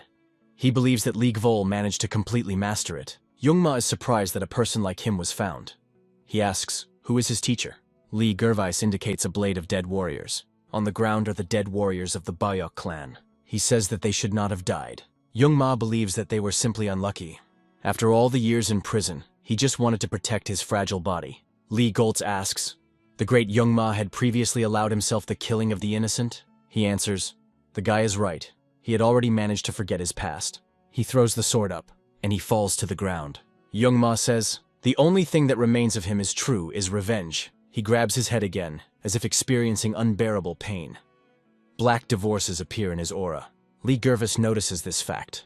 Dark energy spreads through the body of a man. He spreads his shoulders, clearly preparing to continue the battle. Li GSWS gets rid of excess fabric on clothes, which could constrain his movements. His body again embraces the golden color of the aura. Youngma demands that he gave him his strength. Li GSWS replies that he does not see the point, gives something to the future corpse. He believes that he has no other choice, except how to kill Youngma. The sword of the leader of the clan of Shining Pegasus leaves his master, and you find yourself in the hands of Youngma. He attacks Weather Gvol, demanding to give him his strength. The guy rushes towards him. They cross the blades, their auras, meeting, cause an explosion. By owning the attacks, Youngma, Li Gervais thinks that even after 100 years, he still continues to talk about revenge. He asks the question, what is wrong with him? His opponent even abandoned his techniques. Does he thinks there should be a reason why he did it? He recalls that in the diary the teacher mentioned who he simply called he. He is interested in what happened between him and Youngma. Li GSWS understands. If he cannot stop him now, he will turn the whole world into hell. He makes a decision. You need to stop him no matter what. Li Gervais rushes on the attack. He applies the first formation of a heavenly sword. Youngma holds the defense and says that it is useless. On the blade, lightning races run the thunder. Li Gervais is preparing for the next attack. He uses the second formation of a heavenly sword, but the enemy easily leaves the blow. Youngma asks. And that's all? He believes that it is funny. He says that this is only one of the hundreds of his techniques that he created. And the guy was thinking of defeating him with this? Lee GSWS attacks again, promising that this is only the beginning. He resorts to the third formation of a heavenly sword. He first used 3 formations in a row. Youngma beats the attacks of Lee Gvol. He is mockingly interested. It seems that he only knows this technique. The battle continues. The 11th and then the 12th formation follows. Lee GSUS uses the 13th formation of a heavenly sword. He understands that you can't stop, you need to continue. Then follow the 14th and 15th formations. Lee GSWS attacks again using the 16th formation. And again, the attack is the 17th formation. Youngma laughs. Freaks of energy break out of the holes in the blade. Lee Goldum thinks, it's time to resort to the last formation. Its final form can only be used in this order. The enemy mockingly pronounces, come on. The turn of the 18th formation of a heavenly sword came. Lee Gerva is bringing a great heavenly sword on the enemy. Youngma is delighted. He believes that it is great. A huge sword is swiftly flying to him. The man says he is glad that Lee Gvol managed to completely master this technique. An explosion is heard. Golden and red aura are mixed. Lee GSWS hopes that this is enough. He thinks that he had no other choice but to use this, a secret technique, to which he promised to never resort again. A person who has reached complete control was able to understand the true art of the sword. Those who have embarked on this path, and who was able to use Taguki, a sign similar to Yin Yan, was GSUS, the true formation of the heavenly sword. Youngma cannot believe that Lero was able to comprehend the true technique of a heavenly sword. Even he did not succeed. He thinks, you need to be careful with this force. Youngma believes that now his turn to show his skill. Lee GSU, supported by the aura, stands in the air, throwing the sword onto the shoulder. From the flows of lava, Youngma rises. Lee Govli is amazed. This person has switched to a new level.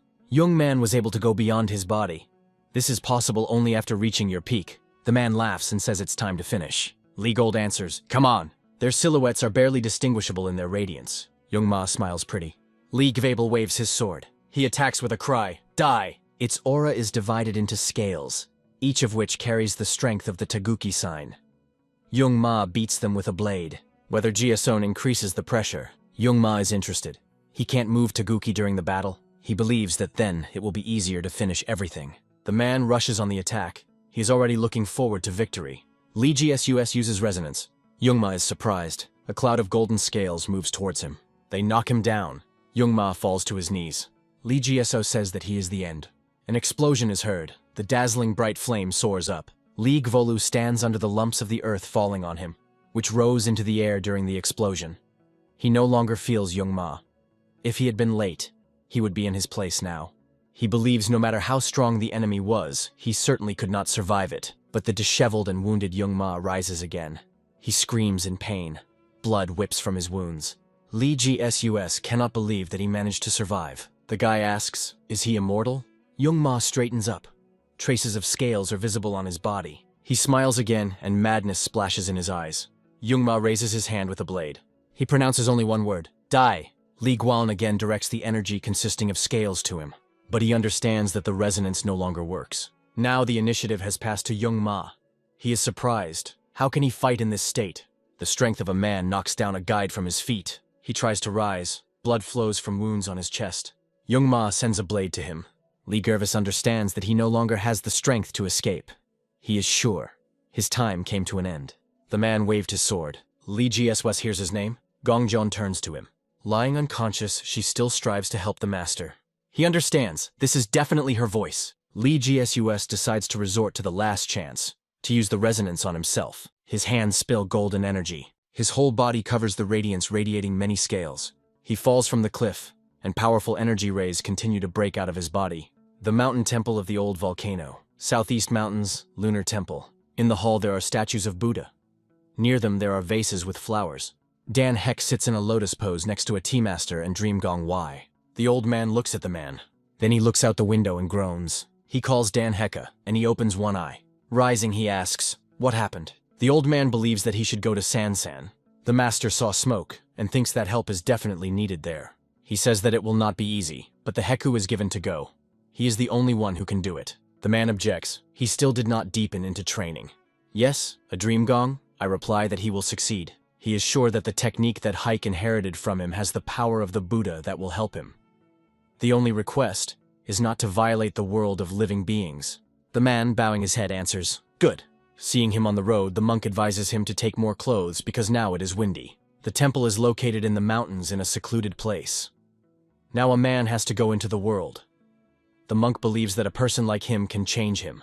The teacher warns. He must understand that his strength cannot be used thoughtlessly, and he asks him not to forget the teachings of the Buddha. Dan Heck thanks the teacher for giving him. He believes that he discovered a new path to him. He promises to use this force wisely. The monk says that he is assured of himself. They say goodbye. The monk looks after the hasty removing Dan Heku. He thinks, it is difficult to understand the true meaning of Buddha's teachings. Why did he bestow them with such force? Dan Heck easily moves with giant jumps. He reflects that he devoted a whole year to training. He is wondering, how is Li Gavol's things? He wants to know how the father, brother, and elder are doing. And most importantly, he terribly missed a black snowflake, the Union of Murim.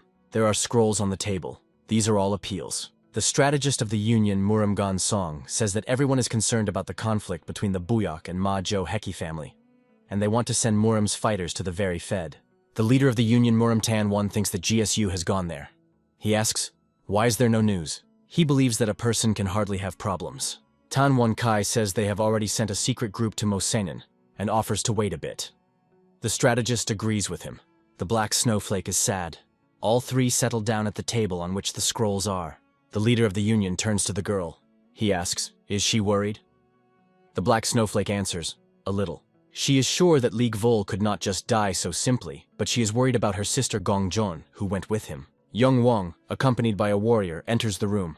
He says they have a message. Tan One Ki inquiringly looking at them. The elder says that they came to lead from the lands of Maja Hek. The warrior holds out the message. The man reads. The girl asks excitedly, what is there? Tan One Ki replies that it was all over. The message says that the Maja Hek clan is completely destroyed. The body was found, presumably their chapter. Survivors were not found. The location of the head of the Buyok clan and its first persons is established. Li Gvol and Gong Jon were also not found. The scent team searches for the district. The strategist says he could not even think that the Buyok clan would succeed. The black snowflake is upset by what they heard. Tang One Ki quietly nauseous. Yung Wang believes that they should take measures. The leader of the Union replies that the situation is quite complicated. The elder says that now is not the time to succumb to emotions. It is necessary to act until all other clans know anything and until the Great War began. Tan One remember the words of Li Gvol, who decided to give him advice before leaving. He asked whether the man knows why Murim shuns the battle between Maja Hek and the Bui clan. The reason is simple. The power of the emperor is now not impeccable.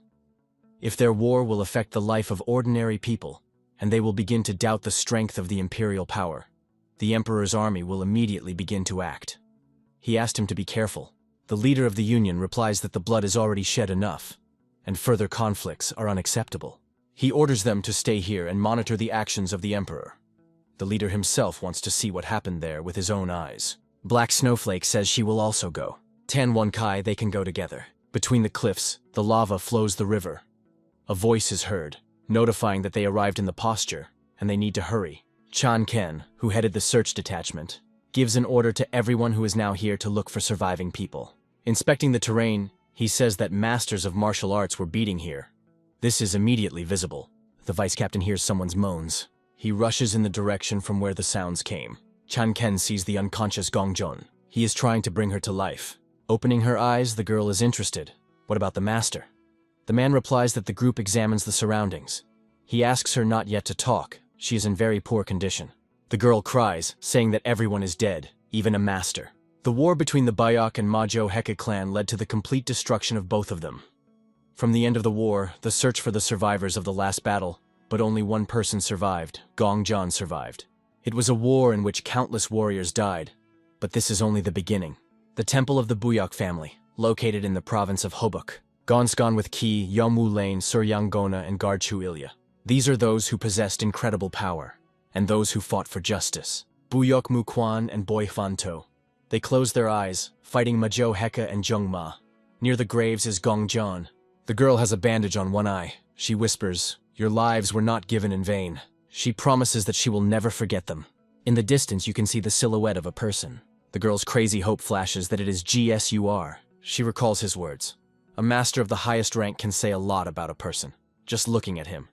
And he sees talent in her, and asks her to remember this. The girl thinks she will never forget this battle. Each of her seconds crashed into her memory forever.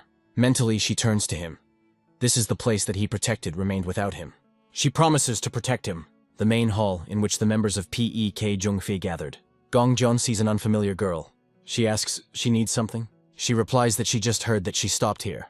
Gongjon is interested. Who is she? The girl seems to be her name Muronji. She is here to convey the message of her brother. She holds out a letter. Gongjon, remembering the man, apologizes.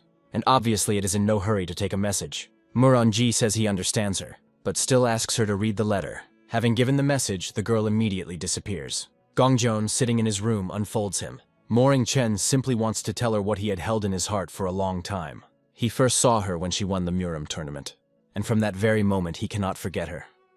She stayed in his heart for a long time. These feelings took him in the wrong direction. He has no right to ask her to forget about it. He knows that it will be difficult to return the trust that he lost, thanks to his pettiness. Therefore, it is not permissible for him to even think about her. He grieves about the untimely departed Huantu. Muring Chen thought about everything for a very long time. From the moment that man gave him a new life, he reflected on how to live on. He tried to become a noble warrior who would follow the path of justice and cleanse this world. Changing many times, he hoped that they would meet at least once. With this thought, Moring Chen got up from his knees and walked on. He will take revenge on everyone who dared to harm her. Gongjon thinks, what a strange person. Going to the window and looking into the distance, she mentally turns to him, asking to make every effort, and promises to try too. 50 people who perform the task of Lord Zhou Ven make their way with a night thicket. One of the men looking around says, strange. He asks a person who leads their group, far to go far. He replies that they almost came. A man is interested. Maybe he will raise their payment. He promised only 100, but this is not enough. But he notices that he disappeared, and asks his friend, where did he go? The man is surprised. Where did he go? Just evaporated. He falls and hears something crunching under his weight. Under it is a whole mountain of skulls. Someone's laughter is heard from the thicket. Men shout, who is here? Show yourself. One of them, who decided to come closer to the bushes, does not believe his eyes and says, this is... But he does not have time to finish the phrase. Spray of blood fly in all directions. Forbidden City. Books fly in the room and a scream is heard. Stay in place. Main Buck Jaw rushes among all this mess with a cry. A kid! The young man, eliminating from his hands, replies that he has repeated many times. He is not a kid. His name is Dub Wu. He again moves with lightning speed in space, saying that the all-knowing should not forget the name of the best in the Golden Guard. The man threatens that today he will definitely catch him. Dub Wu warns that he is more careful, otherwise the building can collapse. Main Buck Jaw answers, if he collapses, then his fate is like that. The young man is mockingly interested in, he doesn't really succeed, right? In the room the Juice appears, a member of the Great Army. He coughing, wanting to attract attention. Dub Wu is immediately inclined in a welcome bow. The all-knowing freezes behind him, holding a cane in his hands. He asks the Juice for the omnipresent. How does what he asked for? Main Buck Jaw says he came here in vain. If he knew what kind of task it would be, he would go around this place for thousands of li. The man, laughing, asks for forgiveness. He assures, as soon as the work is completed, his name will go down in history. He puts a note on the table and says that this is what he should see. The all-knowing unfolds the letter that Gongjon sent him. He asks, how could this happen? E-Bomb Juice says that you need to hurry and find it. Northern Mount Yonenga. This area is famous for an incredible cold. Sounds come from the cave. A voice is heard, complaining that the enemy was so strong. The wounded Yungma sits in a cave, propping his head with his hand. Now he realized that there was still power in him. He believes that it's time to take revenge. He approaches 2 boxes. They lie Lord Zhou Wang and Hake and Lin. Young Ma says that he is still entertained with them. Whether GSUS is immersed underwater. Pictures of the past and voices are carried in his head, but he is not able to even move, and his body slowly sinks lower. He sees a blacksmith, and hears a voice, promising that now he will be able to relax. Li Gervis sees the grave of the teacher. He recalls the first meeting with a black snowfield. Li GSWS hears someone says that he should move on, but he does not want to return to the bloody path. He recalls his decision to become a monk, but death itself always reached for him. He again experiences the battle with the Dark God. He recalls the meeting with Vun but Elam. In front of him is Gongjon's face. The leader of the Union says that he was waiting for him and calls him Gvol. Continuing to immerse himself, he recalls that his name is to GSU, and he will remain him. His eyes are slightly opened. There are three great forces in this world. The first is a muse, driven by a powerful Chong clan, which supports order and martial arts. The second is the mysterious organization of Gemakon, connected with the Mama family, which acts with the shadow. The third force is considered neutral but extremely dangerous. It is a Savarwan who do not obey anyone, eliminate any threat, and take up impossible missions. Their origin began with exiles. It was among them that the first king of Nanga, Sakvarun, he not just gathered the fads. Sakvarun took responsibility for those who were once used as a blind weapon. Thanks to his leadership, humiliated and proved significance. Suddenly the table thundered, and in the air was indignant. What do you get? Words could no longer resolve the situation. The atmosphere in the room was tense. The girl was boiling from rage because 50 people of her clan disappeared, and her husband kept peace in front of her. The smiling manager of Shansa tried to discharge the situation and politely asked her to calm down. However, she refused to address the Lord. This girl held the post of Deputy Chairman Sakvarwagan. Buryan was sitting with a cold look and ordered to put everything from the beginning. Her people immediately understood the task. Kavak Khan said that it all started about 2 months ago when a request for fireworks was received. In his memory, he came to the day they were preparing for the event. The ball was written on the balls, and everything seemed suspiciously planned for late hour. He kept confident and calm. Everything was strange, but the request was fulfilled. The girl asked if they managed to find out who stood behind it. Kvak Han, with annoyance, confessed that he failed. Everything was organized very cunning through several intermediaries. The next moment someone hit the table. The faces of the audience shuddered at the sudden rage. Brown Zhu Yuan looked cold and harsh. Her anger raged. How did it happen that she only learned about it now? Did they just wanted to write off 50 people? The boys stood in tight, barely squeezing the words. They explained that they first wanted to understand on their own. They were unable to get the answer quickly. The Kvak feet was silent, sweaty and embarrassed. Burjun Juyuin pressed on him more than any punishment.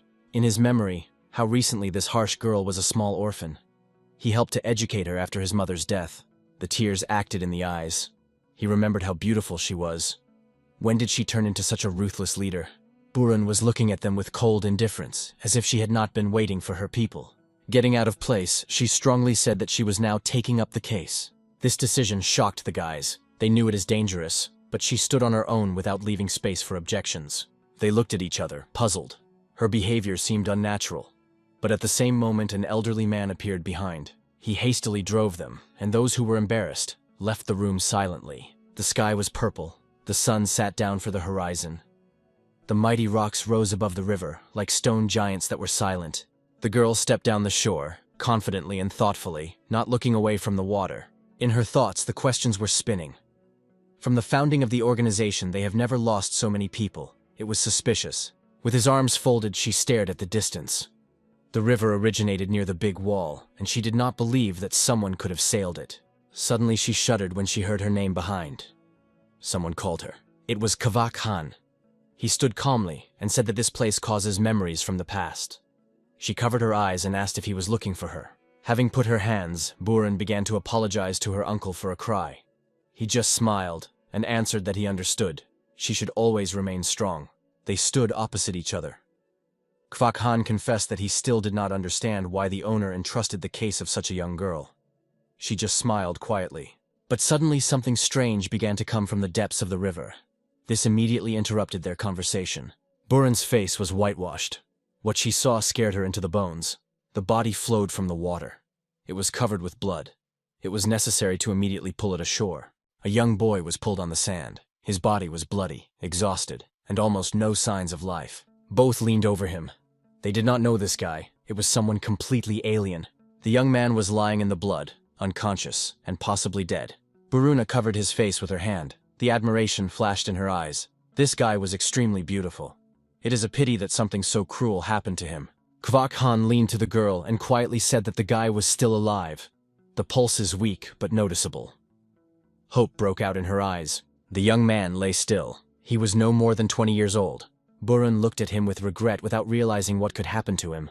His body was covered with many cuts. Suddenly the guy barely revealed one eye. It was a great frightened by Burun and Kvak. They did not expect him to come so quickly. A moment ago, he seemed dead, and already sat and coughed until they stood silently, not knowing what to do. When he came, The guy did not understand where he was and what happened.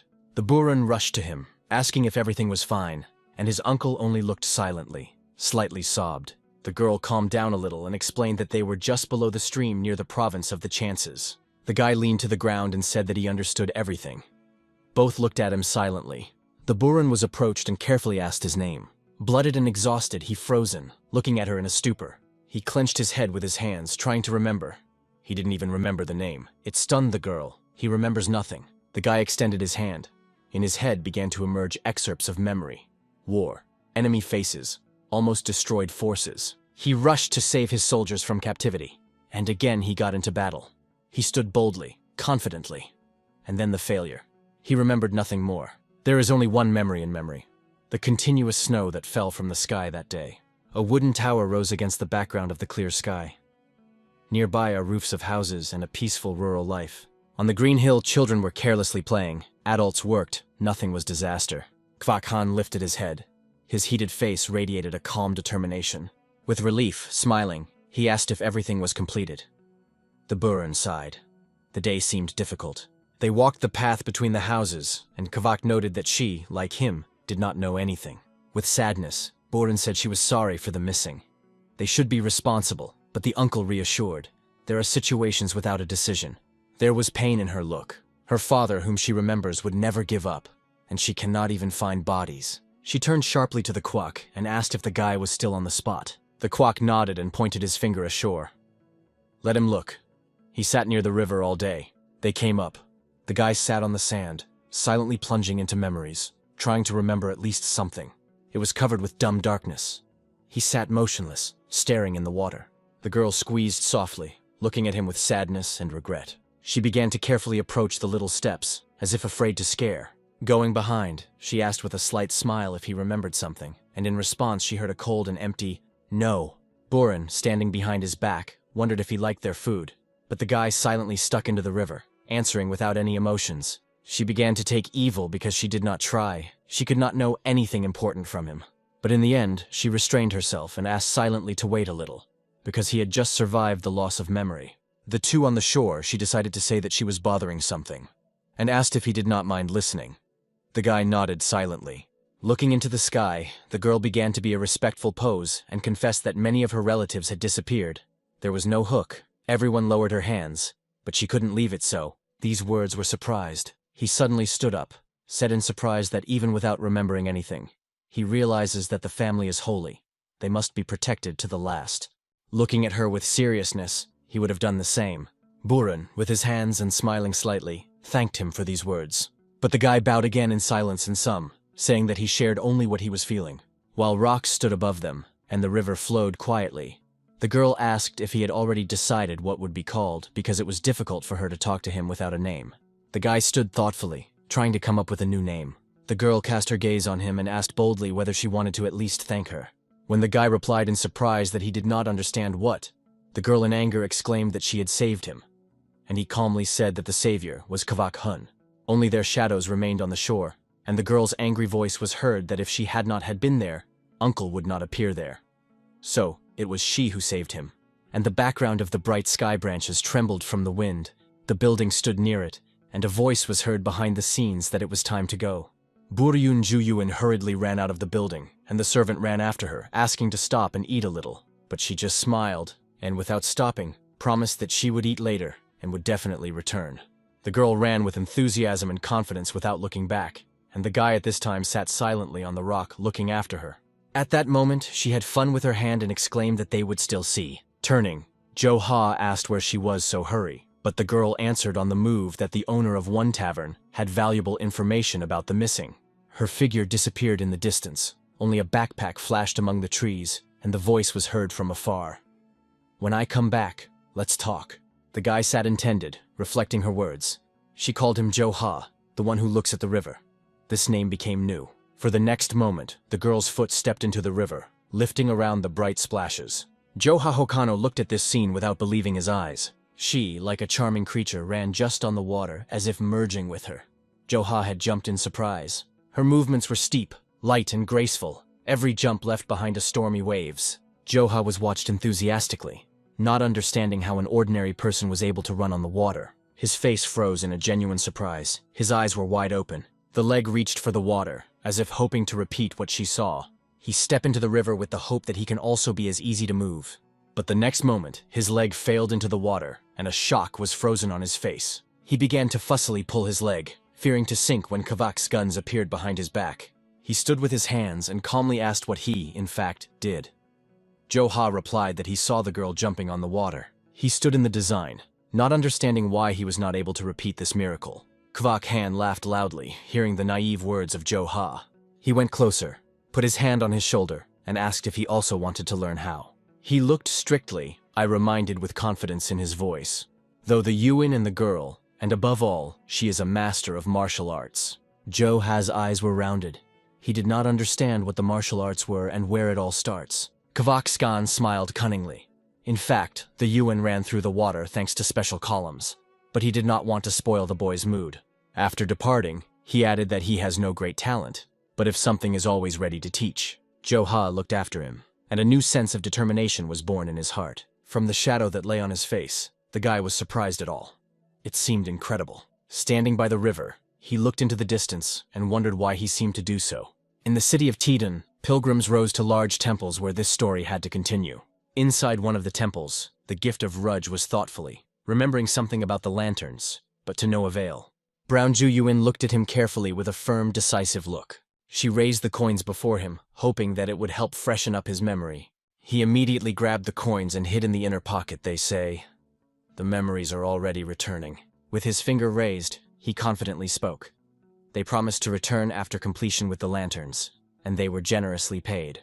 While sitting at the table, he told, but gradually began to softly and evade, that he had a lot of laughed. Buryan Ju-Yun got more coins and asked whether they remembered where they went on. Grasping new coins, he again stated that the memory had returned. They wanted to wage behind the wall. He assured the girl that they had to pay there, and she carefully captured every word. Thinking about his story, Burun Ju-Yuin kept her hand near his mouth. She was interested in some general. In one of the temples under the blue sky, she asked if the general had to pay them for the task. Nadia burned in the eyes of Yuin, but there was a frustration through her, because now she has at least some kind of search for. After completing the conversation, she bowed deeply and thanked the gift of Rouge for the time spent.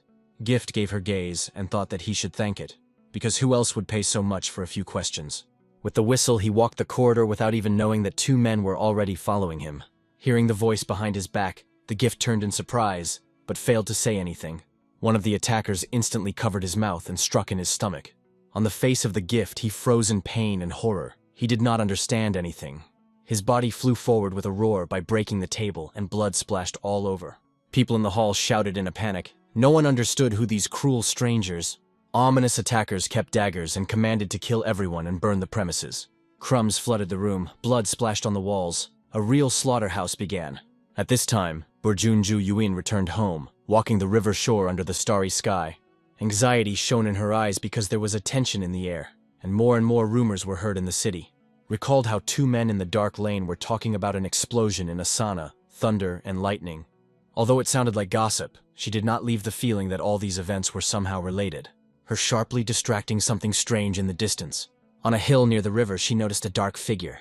Jo-ha sat on top, looking into the sky as if he dared to something important. From the other shore of Yuin watched him, and mentally asked if he was not frozen under the night sky. She looked at him gently and shrewd, as if she had decided something for herself. In the next moment, her hand squeezed the stone. She hid behind a rock and thought as if a little to scare him. And suddenly, Jo-ha's eyes flashed with bright yellow light. A strange energy around the body was stuck around the body. He stood at the slope of the river, conceived and focused, as if he were going to something decisively. Buryan Ju-Yuin watched from afar without understanding his intentions. And suddenly the guy broke out of place and ran with incredible speed. The girl watched in a confusion, thinking he just wanted to buy. Suddenly his leg stood on the surface of the water and did not fail. Jo-ha rapidly ran down the river, lifting splashes. His face glowed with determination and as if awakened by force. Burjun Ju-Yuin opened her mouth with surprise without believing his own eyes. She fell to the ground in shock because he did not use any underwater pillars. A shocked understanding appeared in her look, because this technique resembled the legendary Denfendo. Sitting stunned, she realized that he, even without memory, used the technique of masters. From the thought of her torn the voice of a guy who asked if she had already returned. He stood under the night sky, silent and calm, radiating confidence. Rising up, the girl asked if he suddenly didn't mention something from his past. The guy looked down, seriously and confusedly, because his body was acting on itself. Having raised his hand, he saw a glow around her. A sense of strength became increasingly expressive. Waking up in sweat every night, he asked himself who was before, and was he not a monster who killed everyone? Standing with her back to her, Jo-ha plunged into anxious thoughts until they were interrupted. Against the backdrop of the starry sky, she turned to him with warmth in her voice, saying that he reminded her what a real family was. She gently took him by the hand and asked if the monster's hands could be so warm. This touch suddenly summoned in it a memories of escape when she held his hand as well. He recalled the same hands good and warm as once, when he was someone's teacher, and that touched him to the depths. The girl looked with faith in his eyes, convincing that in the past he was a good person, and asked only to believe that, under the starry sky he stood side by side and whispered to her thank you. Under the clean sky stretched a quiet village street. Against the backdrop of rocks and blue heaven, the children clapped in the river. A smiling Jo-ha played next to them. Cheerfully splashed, he first felt true peace, joy, and life in the eyes. On the shore stood a Kvak Han and Burjun Juyuan, watching him with a slight surprise. The girl turned to the uncle with doubt whether the guy could use that legendary technique. Kwak Homan Cold replied that though in life everything is possible but not in this case, his body is ordinary. Annoyed, she exclaimed that she saw it with her own eyes, but uncle just shook her head. He smiled silently and she lowered his gaze, disappointed by his distrust. Both silently stood on the shore, called Jo-ha to reveal the truth about the pillars underwater. And suddenly the silence cut the servant that of all the forces ran to them. His words were like a thunder in the clear sky. He brought a decree from Emperor Nanda himself. The letter was reported that the Makhat clan was destroyed. The girl frozen with horror, not believing in what she just read. Kvak's lookhole was gloomy, and the girl's face reflected tension. She realized that it was not a coincidence. Looking at the distance, she gathered thoughts by suspecting the connection between the events and the disappearance of their people near the wall. Behind the softly stood Jo-ha, listening to their conversation. His look became cold and serious. He read suspicion and internal decision. The sky was clear, the wind swayed the branches, and from the room was heard the girl's voice that pleased uncle. The room prevailed. The girl leaned over the table and his uncle thundered his fist on it, saying that the emperor forbade intervention. She looked hard, not wanting to stop, but he threateningly cut off the conversation and said that everything was resolved. On the terrace, Jo-ha stood with his crossed hands and listened silently to the dispute. Kwak Han turned to him with a serious face and warned that now they would be watched. Silence filled the room. The girl thoughtfully pressed her fingers to her lips, and the guy stood quietly on the side. But suddenly Jo-ha broke the silence, offering to go with her. In his voice sounded determination. It all surprised all. Even the girl did not hide her surprise, but he firmly said that it would be easier for them. She was surprised to ask why he was, and his uncle froze like a statue. Kwak Hun with a light smile said that the guy was obliged to him because he saved him. But the next moment with a harsh tone added that he did not even want to thank. But Jo-ha sharply answered that he was saved by Burinju Juin. Kvak's face has become cold and angry. In the air again tightened tension. His gaze was full of misunderstanding as a guy that was silent yesterday suddenly wants to take risks, and Jo-ha calmly added that a girl is acting for her family. Jo-ha looked at his uncle with cold confidence, and said that he who sincerely appreciate the family could not be evil. The words belonged to the girl, and in her eyes was surprised. On the face of Kvak Hoven's face appeared annoyance. His eyebrows dyed.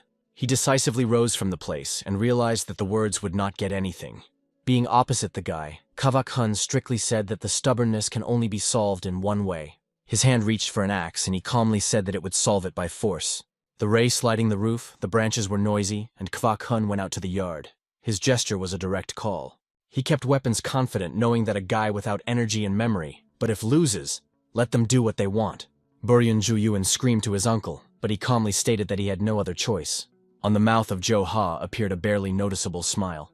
The guy looked confidently and quietly allowed to start a duel. The landscape opened from above. River, wind, and silent silence that preceded the battle. The sky stretched over the rocks, and his strength caused respect. It appeared like nature itself, was racing rapidly like a shadow, defeating an experienced martial arts master and leaving no chance. Both ran forward. The uncle fulfilled his promise, allowing them freedom. And the girl looked at the boy and saw something from his father. In her gaze mixed surprise and doubt, who he was before the loss of memory. With each instant, the boy's strength grew, and between them seemed to be an invisible distance. She ran forward like a ball, firmly deciding to help him remember everything and be near the end. But when the destinations were given, only the fire and ruins were seen. Buryunju Yuan stood in the middle of the ashes and did not understand what happened, because recently everything was whole here. Jo Ha Waitley looked around, his view appeared suspicion. Down the rock with traces of blows, and silence around frightened more than destruction. He whispered to the girl that was surrounded by six and not yet know that he noticed it. She looked in surprise how he understood it, and the guy answered. Heard them smell. After showing a finger, he reminded her that this was once a tavern. The guy looked calmly and focused, catching the smell of blood and dampness. His senses were not failed. The girl's gaze became serious. She rotely twisted her head trying to calculate the threat. The tension increased. Both were on the open lawn, where armed attackers were already released. Among them were silent figures in black, with masks and icy views. Jo Ha was silent, but his eyes were watching every movement of enemies. One of them was terrifying through the mask, accusing them of spying. Buryunju Yuan decisively made a step forward. In her eyes, she blazed anger. She asked directly if their hands on the right. The attackers stood confidently and threatening. The leader with a cold voice replied that his patience was over. The atmosphere became depressing. Without hesitation, the leader ordered them to destroy them. The enemies rushed on the offensive, and the blades flashed in the air. The girl reached to the sword, a moment to collision. But Jo Ha suddenly stopped her hand without allowing you to get weapons. He smiled slightly, tilted his head, and showed his eyes that he could handle himself. The girl was near, excited, but trusted him. The attackers did not believe the eyes. The guy came out against them without weapons, but for the next moment he rushed forward. His body broke out with energy, and the movements were accurate and relentless. The cloak rose in the air like wings, the blow hit with lightning force. Opponents flew a cut, not even having time to get over. The earth was immediately filled with shouts and moans. Buryunju Yuan expanded from shock. She couldn't believe in what he saw. In front of her stood a guy who overcame all the enemies. His cloak wandered in the wind and the look remained cold and focused. Jo Ha returned to her, suggested to know who these attackers, but the girl could still not get off. Around the beaten, exhausted enemies, only heavy breathing and moaning violated silence. Buryunju Yuan came closer and asked one of them who they were, and in response heard only a hoarse request for help. Two of the wounded finally confessed. They only executed the order and had to clean anyone who was looking for information about the lanterns. Jo Ha and the girl stood over them with serious faces, trying to find out the name of the one who hired them. The sword touched the neck of one of the enemies, and he said in a panic, "General." On his temple stream of sweat, and in his voice trembled panic. He received an order directly from a general who works on a person behind a wall.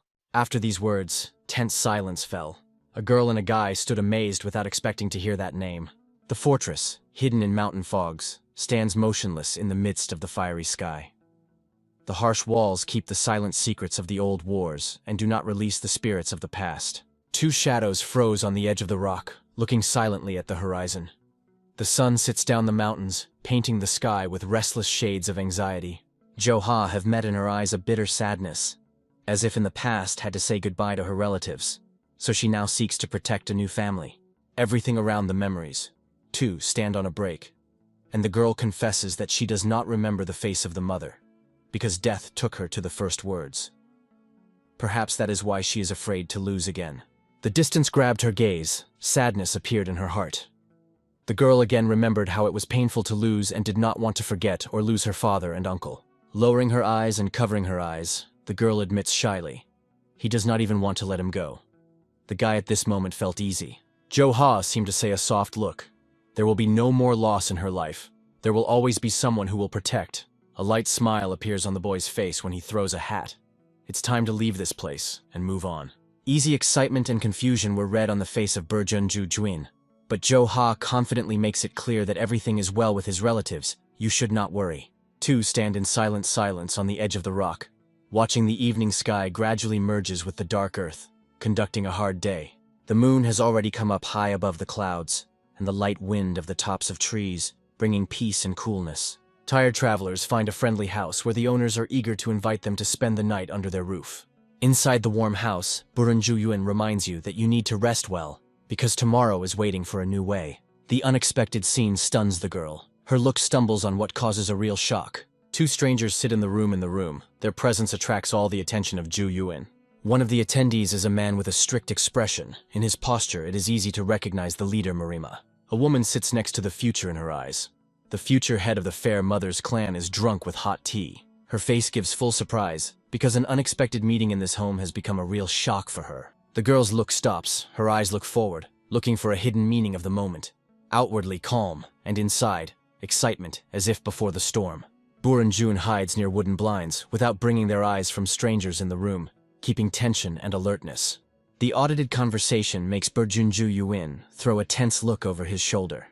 Anxiety flicks in his eyes, because the confrontation between influential forces increases, and she feels it every cell. The determination flashed in her eyes. The doubts have disappeared. It is time to act. Now you need to know more not to lose control of the situation.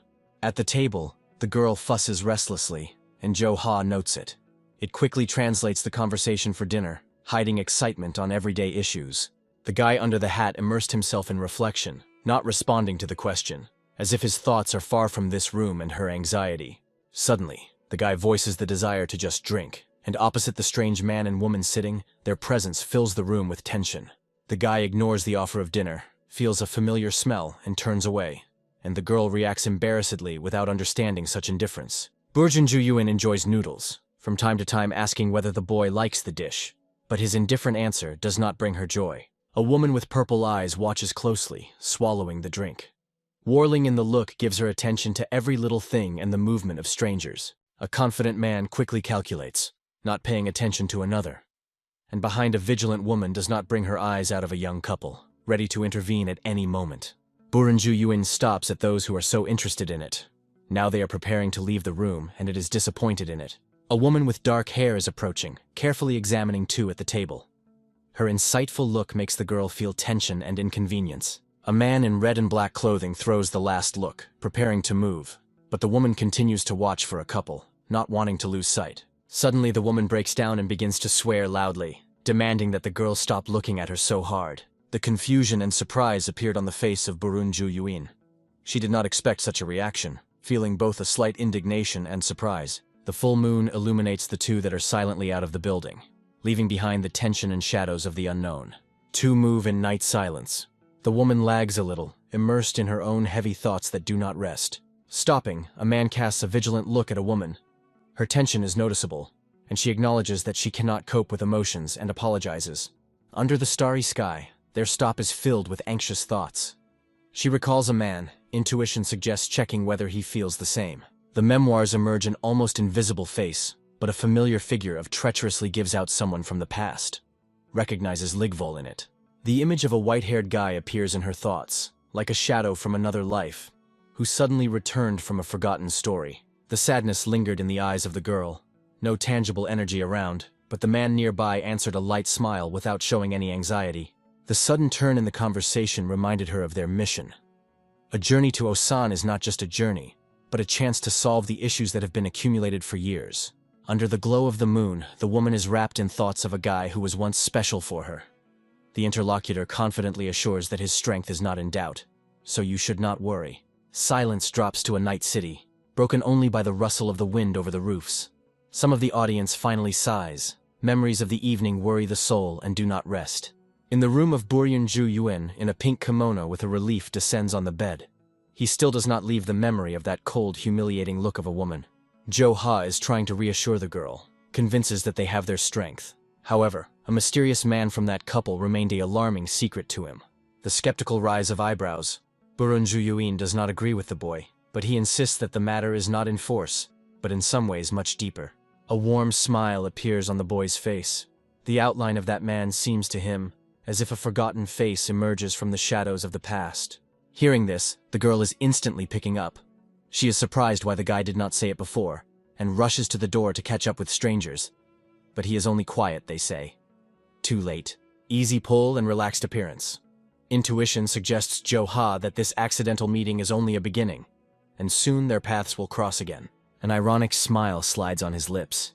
Besides, he does not know what their relationship has been in the past. The pantherless girl stands behind, but still recognizes the rightness of his words, though he cannot understand it. Without unnecessary words, the guy drops to his knees, occupying a traditional posture for sleep in the middle of the room. Burunju Yuin watches him in surprise. It is unusual to see how he is going to sleep sitting, just on the floor of the room. A slight smile and a brief explanation. It is more convenient for him than a bed, and a long-standing habit of discipline is heard in his voice. The tired girl is stuck in bed, wrapped in a blanket, and saying goodbye mentally, recalls that they are waiting for an important day tomorrow. Jo-ha is sitting in the middle of the room, and the silence of the night wraps it. But thoughts do not rest. Something does not let go. A strange feeling covers the guy. Anxiety hangs in the air, and there is a suspicion that something was wrong with his energy. After focusing, the guy closes his eyes and tries to distribute the flow of force inside evenly. A bright fiery halo slowly wraps his figure. In-depth meditation increases the sensation. A powerful flow of energy as if the flames wrap the body, lifting it above the ground in night silence. Thoughts became clearer. At first it was governed by only the desire to help, but now, having gone through a new experience, he began to understand his true strength and nature of energy. The gaze woke up, his eyes shone with gold. Suddenly the realization came. Where the way is leading, somehow connected with his fate. On the basis of Mahak horror reigns, the views are drawn to the destroyed settlement, the land is torn, the buildings are destroyed, and the events that have happened here are not logical. One of the warriors, holding on his head, could not cope with panic. His consciousness refused to accept that the usual clan could do such devastation. Kenshin's, the commander of the Black Wind clan, appeared ahead. His gaze is difficult, and the question of who could need such a devastating attack was spinning. The subordinates bowed their heads in defeat. The real cause of the attack remained a mystery, and their voices were sinking in common anxiety and insecurity. The heavy end of the sword deftly strikes the ground. The vibration of dissatisfaction is diverged, as if the air itself was filled with tension. Two warriors, sitting in the guilt, listen to a clear order. The commander gives them exactly the day to find out the whole truth about what happened. In the expression of Kenshin, a rage was read. His order was uncompromising, to search for every stone, to find the answer, and the subordinates unconditionally rush to do the will of the commander. The commander turns to another detachment, shows the territory outside the castle. The answers are needed immediately. There is no time for delay. Kenshin remains to watch the ruins. Cold air does not relieve tension. In the heart ripens alarming doubt and reflection. The apocalyptic picture opens before the eyes. It is difficult to believe that someone was able to destroy Machak, who was afraid of even the strongest warriors. The memory returns to the past. It was then that the leader of Iron Blood disappeared, and their detachment went on a new hike, leaving the question unanswered. Panic and horror suddenly appear on the face. It cannot understand what motives were behind these devastating actions. Everything seems meaningless. One of the warriors runs out to the commander and reports the finding loudly, and the commander asks seriously what they found there. Message shocks. Traces of a new battle are observed in 100 and East. Anxiety is increasing. The situation is becoming more threatening. The reaction is instant. The commander's eyes are widely opened. The face changes dramatically, because the feeling of loss of control over the situation increases. The news of the 100 seems incredible. The commander begins to doubt the accuracy of the data. The extent of destruction seems unimaginable. Emotions are difficult to restrain. Reality does not fit in your head. If the news is confirmed, everything becomes much more serious than he could imagine. The face solidifies in the expression of fear and suspicion. An alarming thought is spinning in his head, only it would not be what he guesses. Did they destroy the seal? The mountain valley frozen in waiting. The powerful wind lifted dust, and silence seemed to answer the question that hung in the air. Anything was not possible again. The commander looked into the eyes of his subordinate. In response, silence and a difficult look. The tension between them thickened faster than words could explain something. The confession was caution. During the investigation, it was possible to find out that more than 10 people had visited this place. Against the backdrop of the burning sky, the commander froze on the rock. The cloak rushed in the air, and the look cut through the night, looking for an answer in the dark. The tense look shuddered. Something squeezed inside, as if the air whispered about a close trouble. The body of the commander cried out the invisible fear. The subordinates felt the change, carefully approached, trying to understand that he had so struck. The face partially hid the shadow. The order sounded cold and decisively, to isolate the city immediately. The warriors did not immediately believe and heard. The eyes were anger. The voice became sharp. The commander demanded that even the ant be able to penetrate through the security. The warriors instantly moved to execute the order. After them, only traces remained, as if the wind had taken their determination.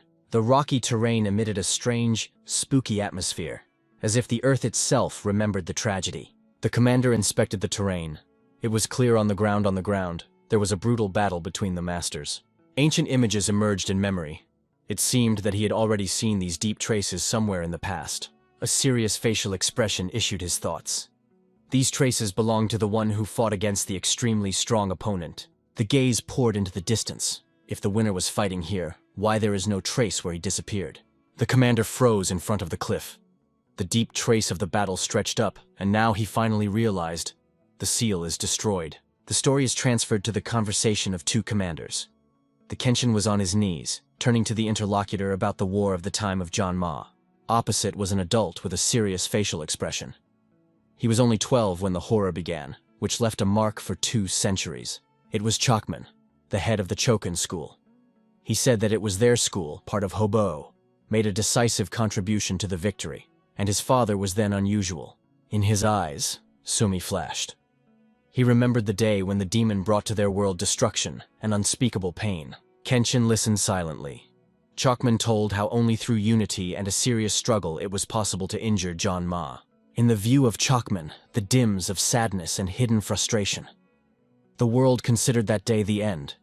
Although only a few knew the true truth, the excited Kenshins tried to catch the meaning of heard, but the confusion was only deeper in his thoughts. In the shade of the room, next to the window, the old man began the story that the overthrow of the John Ma was not a coincidence, but part of a deep plan.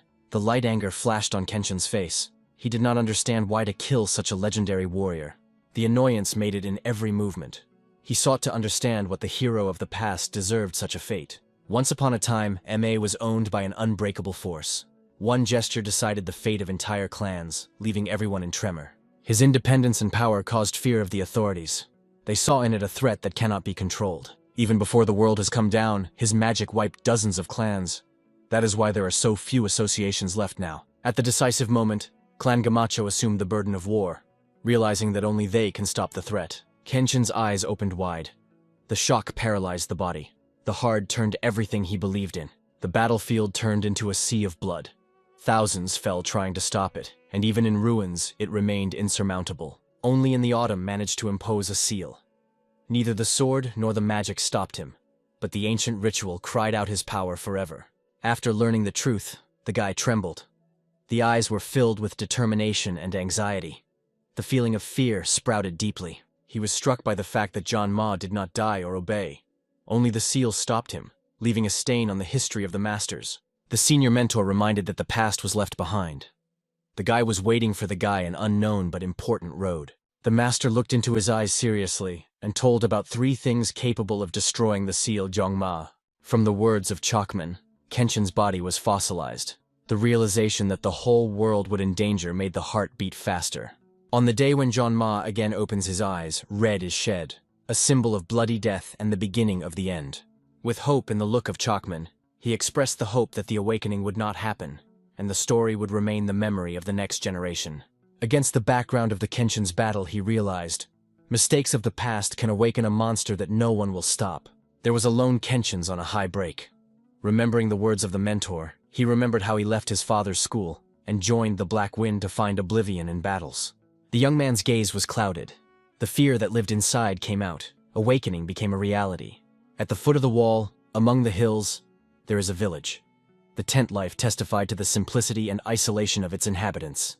The locals were busy every day. They carried water, collected firewood, slowly riding, not even noticing the aliens from afar. Buryeonju Yuan looked at the outskirts with surprise. This place is not at all like what she saw before. Unusual dwellings and clothing of the residents were striking. Everything looked alien and far from her familiar world. She turned to the peasant, hoping to find out about mysterious travelers with lanterns. The old man with the alertness specified whether the foreigners arrived from Zhongvan, receiving the confirmation. A short pause came. The expression of his face has changed. Anxiety and surprise appeared. In the end, the peasant pointed his hand southwest. It was there, near the mountain, according to him, that a trace could begin. Jo Ha looked at the old peasant. Something in his gaze seemed strange, as if in a simple answer were hiding more than words were allowed to say. The old man looked after them while they left. In his expression, a restrained anxiety that testified he hid the important truth. The vertex of Dahusan rose ahead. On the rock there was an inscription that carried with him anxious premonition. Buryeonju Yuan stopped and looked around. Her behavior forced Jo Ha to watch her every movement. Among the bamboo forest, they came across a terrible find. a tower built of human skulls that frightened its very appearance. From what was seen, the girl retreated sharply, her heart squeezed, and her gaze frozen in the fright. She did not expect such a terrible scene. Leaning, the Junnijuin pulled a piece of tissue from the bone dump. Her fingers trembled as if they were felt about the truth. Considering the find, she recognized the military fabric. It was such clothing that wore their brothers. Standing in the midst of a spooky scene, the girl squeezed the remnants of the form, trying to understand what could happen here. From the darkness a groan came. The fuzzy silhouette came heavy breathing that cut the evening air. A starry sky appeared above the bamboo forest. There was something sinister in the silence that hung around. Musting between the branch, Burjunju Yuin stepped uncertainly.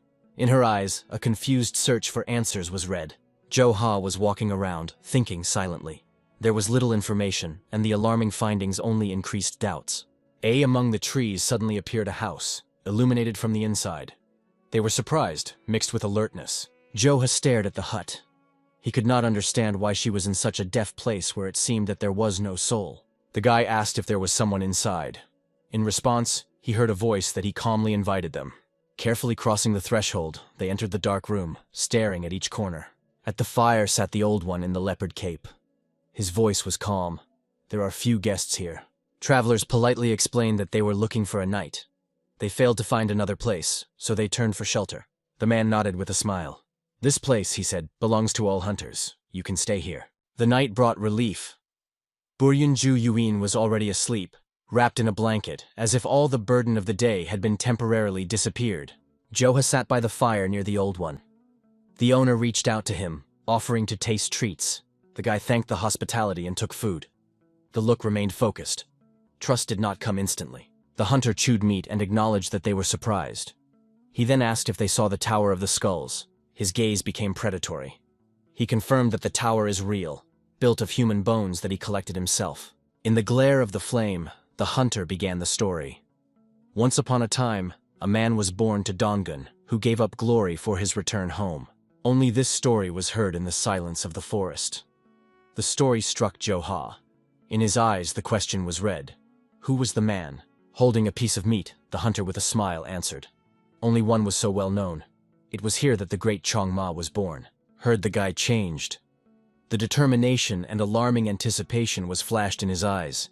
He felt that he was facing something great. The moon hangs high above the clouds. The air pervaded the depressing tension, as if the night was waiting for something to happen. The guy with the girl looked at everything in the hut that stood in the dark forest. They were disturbed by every shadow. In the thick of the forest, in the dark, strangers appeared. They pulled weapons as if they were waiting for an order, ready to act at any time. Jo Ha froze with surprise when he learned that they were home to the homeland. His eyes were filled with alertness. They sat by the fire, but there was anxiety in the boy's eyes. He restrained that John Ma had to be an outstanding warrior if he became a general. The hunter lifted his eyebrows and rolled his eyes. His expression hinted that Jo Ha looks too naive. Smiling, the hunter added that he had never met someone who has not heard about the god of war, Yong Ma. He was genuinely surprised by such ignorance. Jo Ha sat embarrassed and guilty for his own ignorance, aware of what he did not know this name. They continued to speak at the fire until the girl slept nearby. The hunter told how Yong Ma passed combat techniques for love for people, but the words did not fit into the head. Jo Ha could not understand how a person could have caused the tower from the bones. The hunter explained that it was the betrayal of students. After that, John Ma began war and was recognized as a demon. He destroyed all the former students, building a tower from their skulls. Muram now only passes his will to successors. From the herd, Jo Ha was starved.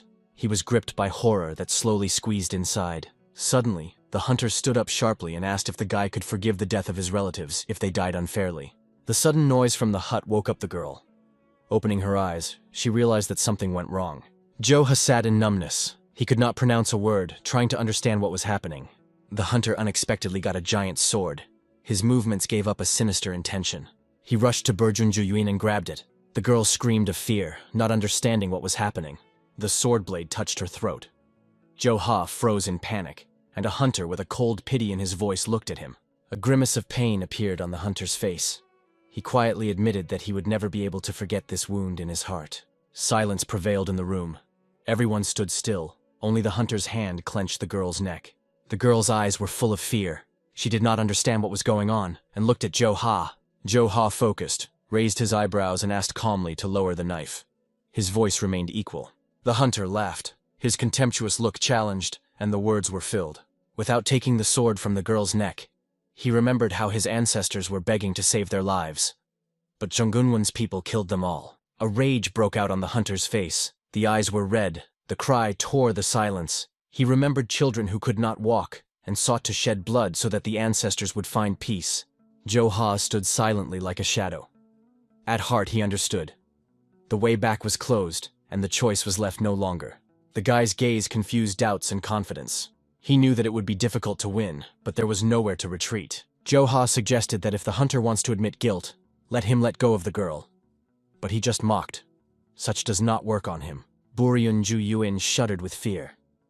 The hunter was pleased with the knife near her neck, mudgily murmuring that all from Jongvon had to die. Jo-ha stood calmly. He remembered that a few months ago, 100 people who worked with the lanterns disappeared and asked if he knew something about it. The hunter laughed. He had to deal with uninvited guests, but now everything was in place. The herd was shocked by Zhu Yun. The face was whitewashed, the look was empty. She could not believe the truth. Jo-ha firmly stated that they were lured here intentionally. But the hunter waved, pretending that he did not understand what it was about. Jo-ha's eyes were fierce. He accused the hunter of the order to destroy everyone who was looking for the missing lanterns. He just smiled. He does not give orders. He simply kills those who go to death. The guy squeezed his lips. It boiled anger that was looking for a way out. The bright energy exploded instantly. The hunter flew, releasing the knife, and the girl was able to escape. Buryun-ju-yuin rushed back. The hunter, inverted by a powerful blow, lay helplessly. Jo-ha grabbed her hand. The look was serious.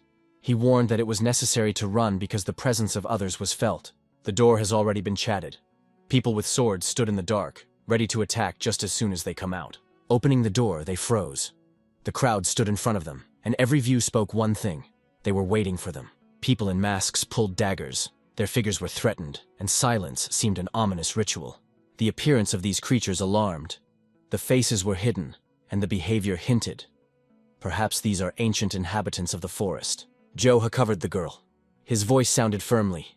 The local residents sacrificed Jongvon people, putting their bones in the tower.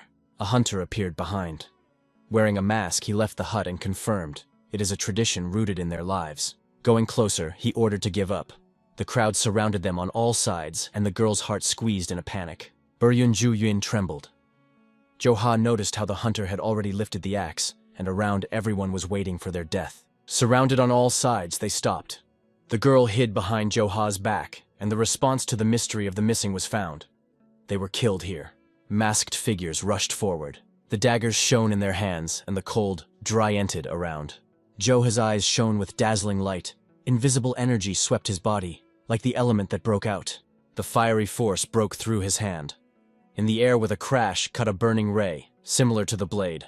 One lightning movement, and the enemies flew in different directions. The guy destroyed the resistance in a moment. Grabbing the girl, he rushed up.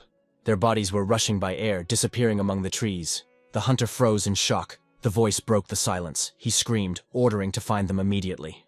The full moon hung over a silent landscape. The river shone between the rocks, and the shadows seemed alive. The water flowed into a deep cave where light slid through the stone. The atmosphere squeezed the chest anxiety. Jo-ha lowered to the river, drawing his palms with cold water, eagerly quenching his thirst. He approached a girl sitting under a rock. He said that the water is clean and safe. You can drink. Buryun-ju-yuin asked if her family was destroyed by John Ma. The guy replied that they were actually lured here.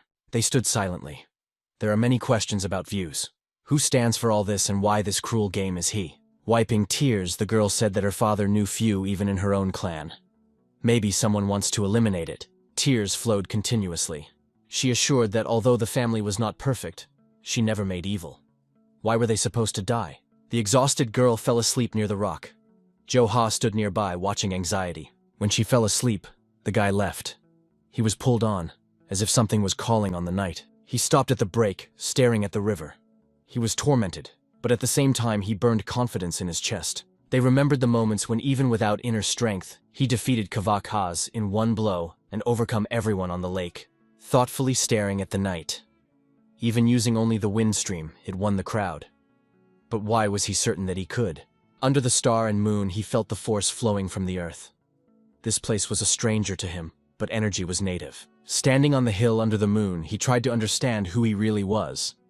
The answer slipped, leaving anxiety. His eyes were reflected in doubt. He may still be too inexperienced to understand his true nature. A confident leg touches the ground, the first sign of approaching important events. Two stand on the edge of the rock, the starry sky above them, and one of them says, "It's too late." Under the night sky, among the tents and fires, the guards blocked the entrance. The enemy is already near Osan. Lord, with a tense look, turns to a woman. They are looking for something. In the eyes of a woman, pain and anxiety when she mentions the missing brother with pain. Standing on a high rock, the Lord says that there are too many strangers around. It's time to go to shelter. They walk silently under the starry sky, immersed in their own thoughts. Suddenly, the Lord stops. Someone calls him from the rock. A man in a mask jumps out of the darkness. His movements are chaotic. The voice is excited. They immediately rush to the place where the guards are already standing. One warrior stands in a stable, welcomes the mistress. He praises their work. Among the silence of the rocks, the Lord learns. Shiha survived. The smile touches his face. Glad for her. Though he could not talk because of her condition. The woman asks next to, "Who did Li Gil fought with?" The warrior explains. The battles swept Manjo and Osan, Li Gole and Sha fighting together. He says that the Bui clan used the bombs and awakened the ancient power to destroy the enemy. The woman's face is pale. She does not understand who she is talking about. But the name of Changma changes everything. They are horror. The warrior says that the god of war, Zhongma, again appeared. And it is dangerous. The sun rises above the rocks, the beginning of a new day. Under the rock heard a weak cough of Berjunju Yuin. She opens her eyes, looks around, holding her throat. Touching the skin, understands. The wound healed completely. She is still on Earth and realizes Jo Ha looked after her all night. Her look falls to the side. Something surprises her. In front of her stands Jo Ha with his back, silent. She is afraid to disturb calm. But his legs begin to rotate. He returns and gently asks whether she has woke up. She is embarrassed. Against the background of the sky, he asks what he will do next. It replies, returns. Jo Ha offers help, but she politely refuses to hide the pain. Among the shadows of bamboo are two in the masks. Jo Hei and the girl step on the night forest, not knowing what they are watching. Something makes him turn. The danger is approaching. Movement among the stems. It rotates, but the pursuers disappear. But in the ambush, enemies are chatting again. Johan turns and says, they are safe here. On the rock, memories break silence. John mated, deprived of faith. The guy stares anxiously into the distance, knowing that the anger of Chanma is still alive. Thoughts about the past tend in the heart. The chain of revenge continues. Meanwhile, the mountains of Uzishan remain indifferent to human pain. But it is here that everything will change. The sudden look of Jo Ha is reminiscent of the original goal, and Baronju Yuan emphasizes the main thing. It is necessary to convey the news of the attack immediately, which has changed everything. Awareness of the terrain in the eyes of the boy meets a silent confirmation of the girl. A light smile and a short nod. They are faced with a rapid mountain, and Burjunju Yuin quietly explains that her father lives here. The grandeur of the Yulyahana combines the blue sea and covered with fog ridges, creating an incredible contrast. There is a playground along the landscapes, where travelers stop to be saturated with beauty. Above the rocks rises the Tower of Manjushri, silent guard for anyone who wants to rise higher. There is peace and generosity inside the tower. Everyone is allowed to quench hunger for free. Among the noise of the hall, the guy's gaze fades in the diversity of Luchzhou, where traditions meet travelers. The unexpected admiration interrupts the touch of a girl who gently leads the satellite further. The gorgeous hall with arches and lace grates breathes peace and ancient legends. A thoughtful young man is waiting in the shadow of pillars where reality seems trembling. Silence is broken when the girl returns and apologizes for the delay, inviting to go on. A confident gate leads the boy to a room where important people expect him. The heavy doors open, exposing the inner hall for a serious conversation. In the middle of the light room, the owner contemplates the landscape outside the window, expressing the focus. Without rotation, he welcomes the guest, keeping majestic inviolability. The lightbow Jo Ha is accompanied by a sincere surprise from the unusual atmosphere of the place. The vigilant owner calls Nassau Tower and directly asks about the loss of memory. The guy confirms, but notices a shadow of distrust in the view of the interlocutor. A short pause gives surprise in the young man's eyes because of such a reaction. The owner wants to know the cause of arrival. Jo Ha firmly replies that he protects the girl who saved him. The following is the question of the answer that the Ju Yuan should be given by. And the owner does not understand what is the point. The guy's confidence is replaced by cold sadness when he remembers the death of the 50 people of the clan and the future choice of a girl. The tension appears on the owner's face. The suspicion will strengthen. Jo-ha's silent look contains hardness and hidden doubt at the same time. The sudden glimpse of a surprise in the eyes of an older man when he looks more closely at the young guest. The mood changes sharply. Laughter breaks from the owner's mouth, recognizing the unusual nature of the young man. The invitation to sit down fixes the beginning of a serious conversation. The guest is grateful to take place opposite. A high wooden tower echoes the solution. Thank you for your daughter's care, but it cannot be a common future. The frozen breath of the guy gives his shock after a strict verdict. The piercing look of the older does not leave space for objections. The finality of the young hearts. In the shade of the room at the table, they sit opposite each other. Jo-ha is full of anxiety. Once again tries to find out why he cannot stay with the Jews. Brief forehead, trembling lips. Irritation flashes on the boy's face when he does not get the answer to the painful question. The head silently lifts the cup to the mouth, in the eyes of peace and reflection, as if weighing every word before an important answer. Silence is interrupted when he puts a cup on the table. The voice is calm. It has everything outside, but inside is a void. The past does not reject, although it recognizes it false. Raising, he stands before the boy and without hesitation opens the truth. He is the father of Juin. The compressed fists of Jo-ha are trembling with anger, but the head does not stop. With deep seriousness speaks of the greatest value of the father who has a daughter. He looks straight into the boy's eyes. His voice does not tremble, the most important thing in his father's life, tears and pain of his daughter. A wave of astonishment swept through Jo-ha's face. He does not understand what he hurts, but the head immediately reassures. He has no doubt, but the eyes of a man intimidate anxiety. He is not frightened by the present, but what happens after the boy's memory is returned. The storm burns inside. Anger is mixed with impotence, and Jo-ha's heart breaks from the internal explosion of emotions. The head turns away, does not add anything. He orders a break in a cool tone and reminds, in the morning he must disappear. The tension reaches the limit. Jo-ha eyes narrow, jaws are stuck. The silence is louder than a cry. Every word that has just sounded hurts. The tall tower rises in the sky, a symbol of strength, traditions, and power. Inside, the girl's voice is heard. Because of silence, he asks how everything went. In a spacious hall filled with aroma of dishes, Burjun Ju-yuin looks straight and asks, does he go to move on without looking back? But instead of the answer, only silence. The guy slowly lifts the bowl to his mouth, hiding emotions in the shadow of the look. Jo-ha look becomes vigilant. Leaning forward, he sharply demands the truth, what she said to his father. The girl is lost. The seriousness in his eyes does not give a chance to retreat. She tries to reduce everything to a joke, but a firm "so" breaks her shaky protective mask. The nervous smile touches the lips, eyes give out. She hides something. The excitement breaks through silence. Finally, the girl does not stand and confesses. In front of the boy's father, she expressed her desire to pass with him a wedding ceremony. These words beat like lightning. Jo-ha eyes dilated, the body has frozen. Shock covers it without leaving no place for words or thoughts. The tension in the heart is inferior to a light smile. The mention of the old father's old advice suddenly makes sense. The guy finally understands her true content. The reaction of Jo-ha does not pass by. The girl grasps from a chair, in her eyes anxiety. The voice trembles. She wants to know what her father told him. The hand gently lies on her head. The look is calm, and in all his posture, light fatigue. The answer is simple.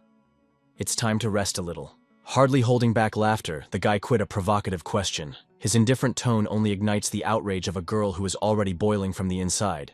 The explosion of emotions covers instantly. She screams, waves her hands, as if he could not restrain the wave of feelings that breaks it from the inside. Against the backdrop of a calm lake and distant mountains, a promise made. At first lunch, and then the way to the holy mountain of Yuanqi, where they are waiting for a new head of the trip. The figure of Jo-ha stands on the edge of the rock. The burning sky paints the world into copper, and the guy's gaze bites into the horizon, as if in the future, which still has to go through. Eyes are burning with focus, in the chest, complete confidence.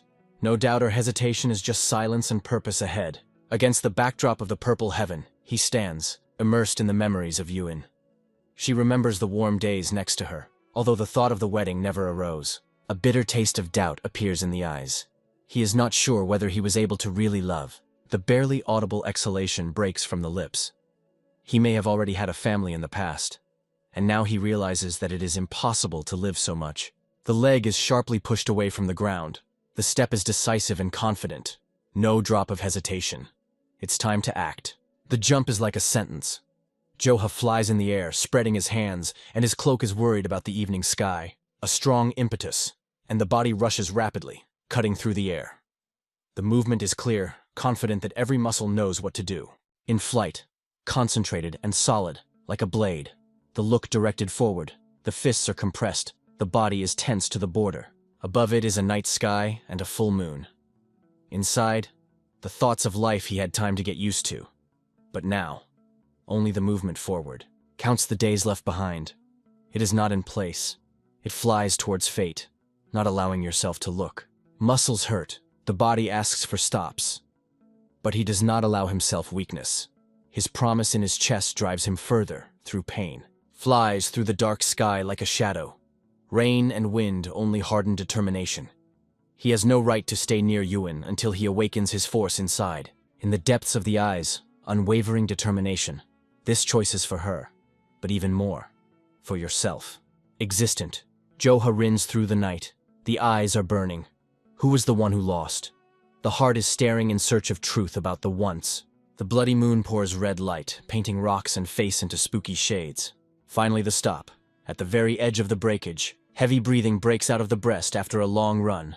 The look slides down the river, the same river that once brought it here, reminding of the beginning of the path. The opinion of the jump will drill the brain. Will the fall of memory be wiped? How would the water be wiped? The step is closer to the failure. Under the feet the wind roars, and the flow is crazy below. The sudden glare to the left makes it turn sharply. The hand grabs a golden fragment from the crack, as if pulled out of the heart of the mountain itself. The golden scales shimmer on the palm, pouring mysterious sparks. Dozens of the same scales, densely littered in stone, are opened as if someone's conscious label. Curiosity is stronger than fear. The body bends in the jump and Joha rushes down. The flow of cold air whistles in the ears when it flies rapidly, confident in its own strength. The look sharp, the lips are compressed. There is no doubt in flight, only the goal ahead. Landing is soft, like a predator. A short exhale dissolves in a gulf of the gorge. Strapped, he looks at the new, unknown world under the rock, trying to understand where he found himself. Something strange is shining nearby. Eyes immediately catch the shimmer below. Near the feet were carved unclear traces, far from human. Easy tremor runs through the body. The look is full of shock and anticipation of danger. The palm lies on the forehead. Sweat flows with cheeks. The heart beats in a frantic rhythm. The knees are rolled up, and it descends to the ground, burdened with a new mystery and exhaustion. The face is distorted by panic. The breath is heavy and fragmentary. Fear completely covers it, forcing the heart to beat even faster. The body burns from the inside. Every movement is like in a shortness of breath. Clothing seems to be shackles that need to be dumped. Before the eyes, a strange waterfall opens. Black spots are flowing along its dark streams, like a shadow of another's reality. The eyes are wide open, and the breath is durable. Everything seems surreal, like a nightmare. The heart is crazy in the chest, and the pupils expand. The body does not withstand tension. The legs tremble, losing resistance. Something is wrong, as if the whole world began to shake with it. The eyes are rolled under the forehead. The body loses balance. Consciousness fades like a fire in the wind. In Bazil, it falls down. The unconscious body flies simply to the dark pond. Mysterious energy unexpectedly wraps it. Something ancient and powerful wakes up inside. Flying through the air, he sees excerpts of the past. Voices whisper not to give up, not to lose. Eyes flashing with a glow. A wave of force is twisted around it.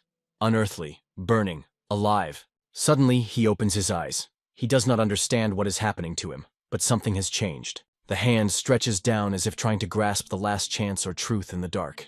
Gold rain would pour from the sky, as if the world began to respond to its awakening. The air is saturated with voltage. Gold fragments fall around, as if the ancient seal breaks. Its fall stops a soft, radiant canvas, golden like the sun. It takes it from the sky, from the tips of the fingers to the heart. The body fills the frantic force, as if the element is awake. Standing in the middle of the glow, he feels the energy weaved into it, turning weakness into power. The fire flashes inside. The flesh is erased, leaving only force. He is no longer the one who was before. Eyes burn with pure light and an incredible stream of force, straight and relentless. The sword begins to move in the air, flying just to him, as if called by his soul. In a moment, the blade is in his hand, and the energy is circling around, creating an aura of unheard-of power. The hand compresses the sword with the confidence of the warrior. There is no more fear. There is only will. Outside the strait, the look clear, as if a real name is back from the depth of memory. The eyes flash, all the doubts disappear. He remembers again. His name, Li Gil, general of great power. The guy stands in the center of a stone gorge. A powerful pillar of energy erupts from his body. Everything around trembles, awakens a force that slept in depths for a long time. Casting his head, he is lit by light. Li Gil, a great warrior who once left the battlefield and lived in loneliness, lost in his own glory, comes to life in memory. A look turned to heaven. Silence presses on all sides. After returning memory, an alarm is awakened in it, which compresses consciousness and does not release. In the look, the shrill determination, the face is tense. Among the memories is John Ma, and with it increases internal tension. The force fills each muscle. He remembers the powerful leader who lived in the harsh world, headed the clan, and did not know the mercy. Eyes glow, memories flash. He remembers the ancient wound that the enemy has caused him. Although weakened, it realizes that the desire for revenge is only growing. The look is confident and focused.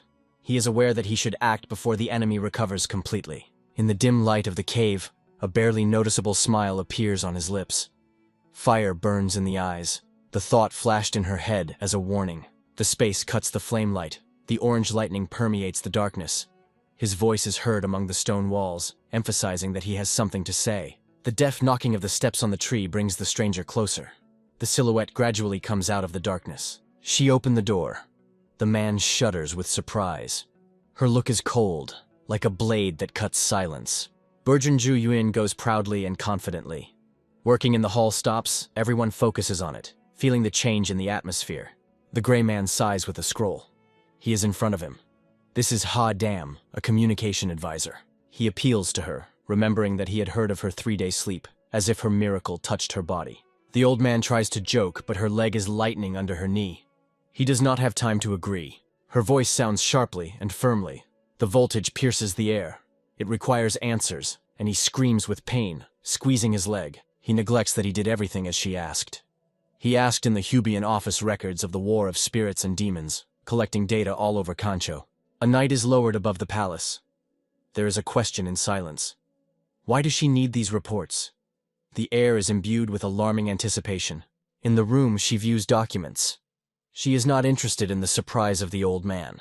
All attention to texts that can change the course of events. Ham Lady smiles with a wicked glitter in her eyes, watching her focus. It lean over the scrolls, looking at each line. The look is attentive. The hands confidently flip through the sheets in search of something hidden. The facial expression changes. The gaze fades. The reading is anxiety, and anxiety increases in the mind. Among the lines are information about the War of Spirits, Demons, and mysterious genus Dronzer, who left a trace in dark history. Her eyes are wide open. The heart beats more often. The find changes everything. This discovery cannot be ignored. Looking into the night sky, Burjunju Yuan plunges into the thoughts of the missing agents of Sakvanrian and the bloody events associated with Dawn's son. The images merge into a spooky picture. The look became even more confident. Expanding the scroll, she thought confirmed that Sakvanrian was indeed involved in the war of sex, and it was her to decide how deeply it would go. Without delaying a second, she orders. All the information collected should be immediately transmitted to the head. Sakvanrian must act according to Kangcho movements. The old man nodded back.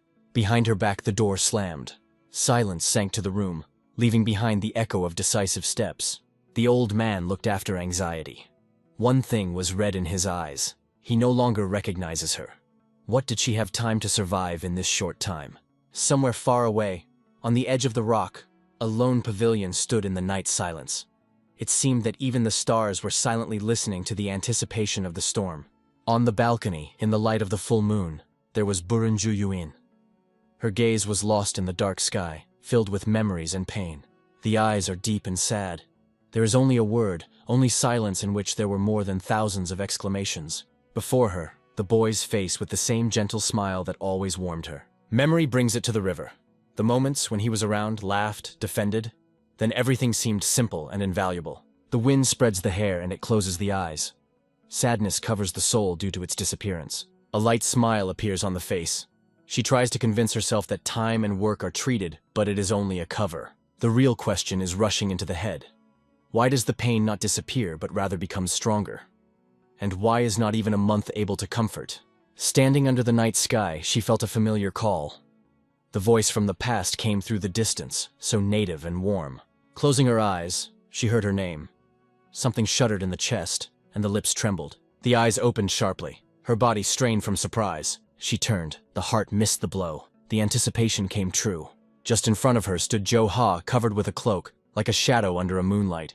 He looked with a light smile. Tears appear in the eyes. The smile fights pain. She touches her face without believing in what sees him again. Her mind covers an outbreak. His memory returned. Everything falls into place. The moonlight is covered by the pavilion.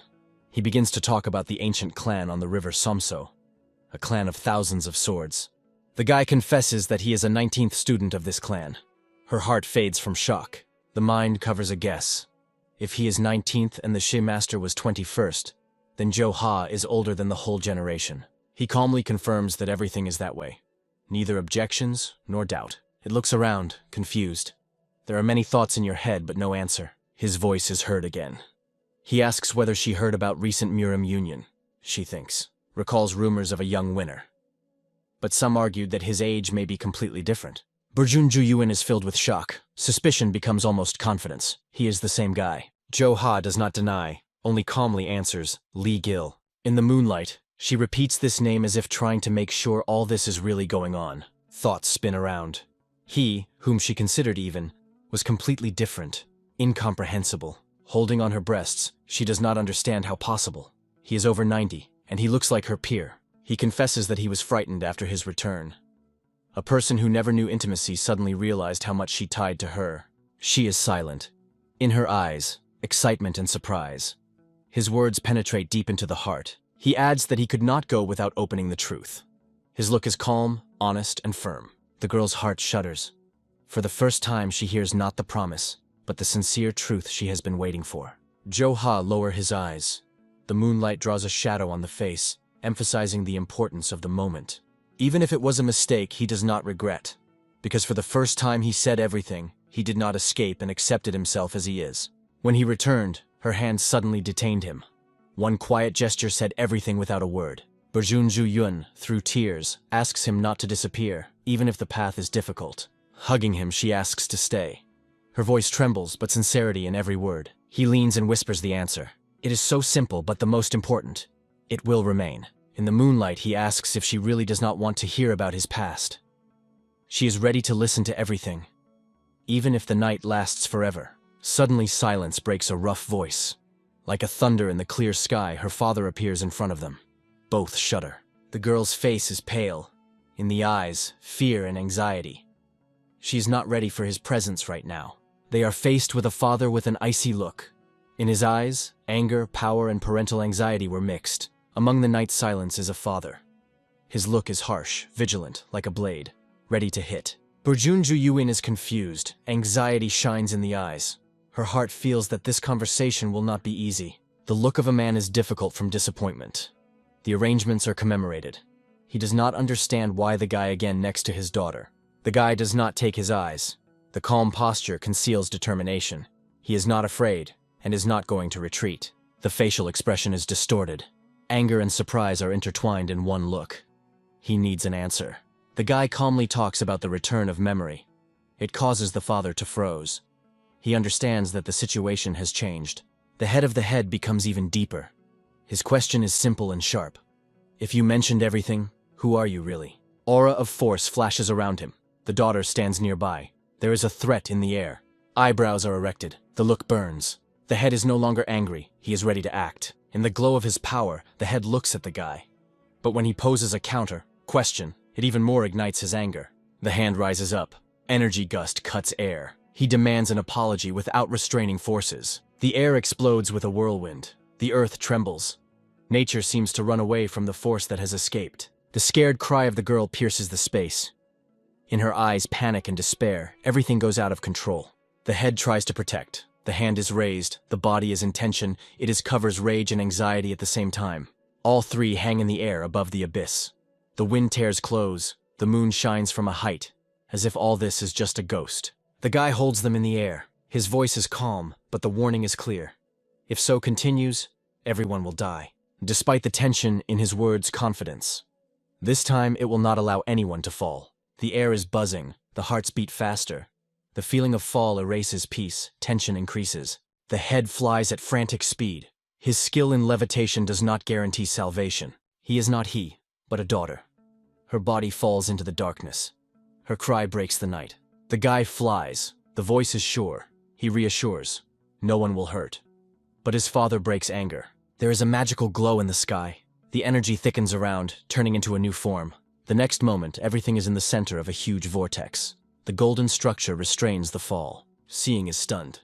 What happens goes beyond ordinary magic. A bright footprint appears in the night sky. The glow cuts the darkness like a wing of light. The giant golden bird rises into the sky. His body carries all three through the night. Lee Crowell holds the girl firmly. The look is concentrated. The heart does not allow him to lose control. The head is shocked. In his memory, a legend is disrupted. In front of him, a creature that devours the dragons and breathes flames. The shock absorbs consciousness. It is an immortal golden eagle, a form that was considered impossible for humans. The young man flies through the night. Eyes are burning. Earlier, he could barely take advantage of this power, and now he has new opportunities. The bird flies over the tops, its silhouette widespread in the sky, leaving behind the loop of light. Gradually, the golden bird decreases, carrying them to their destination. The sky is calm again. The moon shines over the roofs. After the storm finally comes silence. The head cleans the throat. His voice is hoarse. He tries to hide confusion. They sit on the porch together. Burenju Yuen has not yet been taken over. Li Gil keeps her. Her father sighs silently. The guy asks if the head is okay. Respect and tranquility in the voice, even though everything happened between them. Li Fola recognizes his power not only as a father but also as a great figure. His words sound sincere and dignity. The father nods silently. His harshness weakens. It replies briefly but sincerely. Looking into the sky, he asks how such a power could appear in such a young body. His look changes. A wicked light appears. And the question is no longer about power, but about you. Do they really want to get married? Joy flashes in the girl's eyes. She exclaims with relief because her father consent to their wedding. Li Gil looks cold. There is peace and determination in his voice. He apologizes, but he says directly, marriage is not yet possible. The surprise covers everyone. The girl does not believe heard. Her father fades, expanding her eyes, not understanding what is happening. The man requires explanations. Li Brawl does not match directly, only hints at the wind and proposes to continue the conversation in the home. The moonlight slides on the roof. It is here that words that can change the course of fate soon sound. Under the stars, the girl holds him by the hand. Her voice trembles. She asks whether the reason is really so serious. It matches without hesitation. The boy's look becomes sharp. Anxiety grows in the soul. He feels the danger is still ahead. Going through the night, he mentally begs for one thing. Although a little more time to rest next to those who want to protect. But the world is not waiting. Somewhere in the mountains, the wind breaks from the top.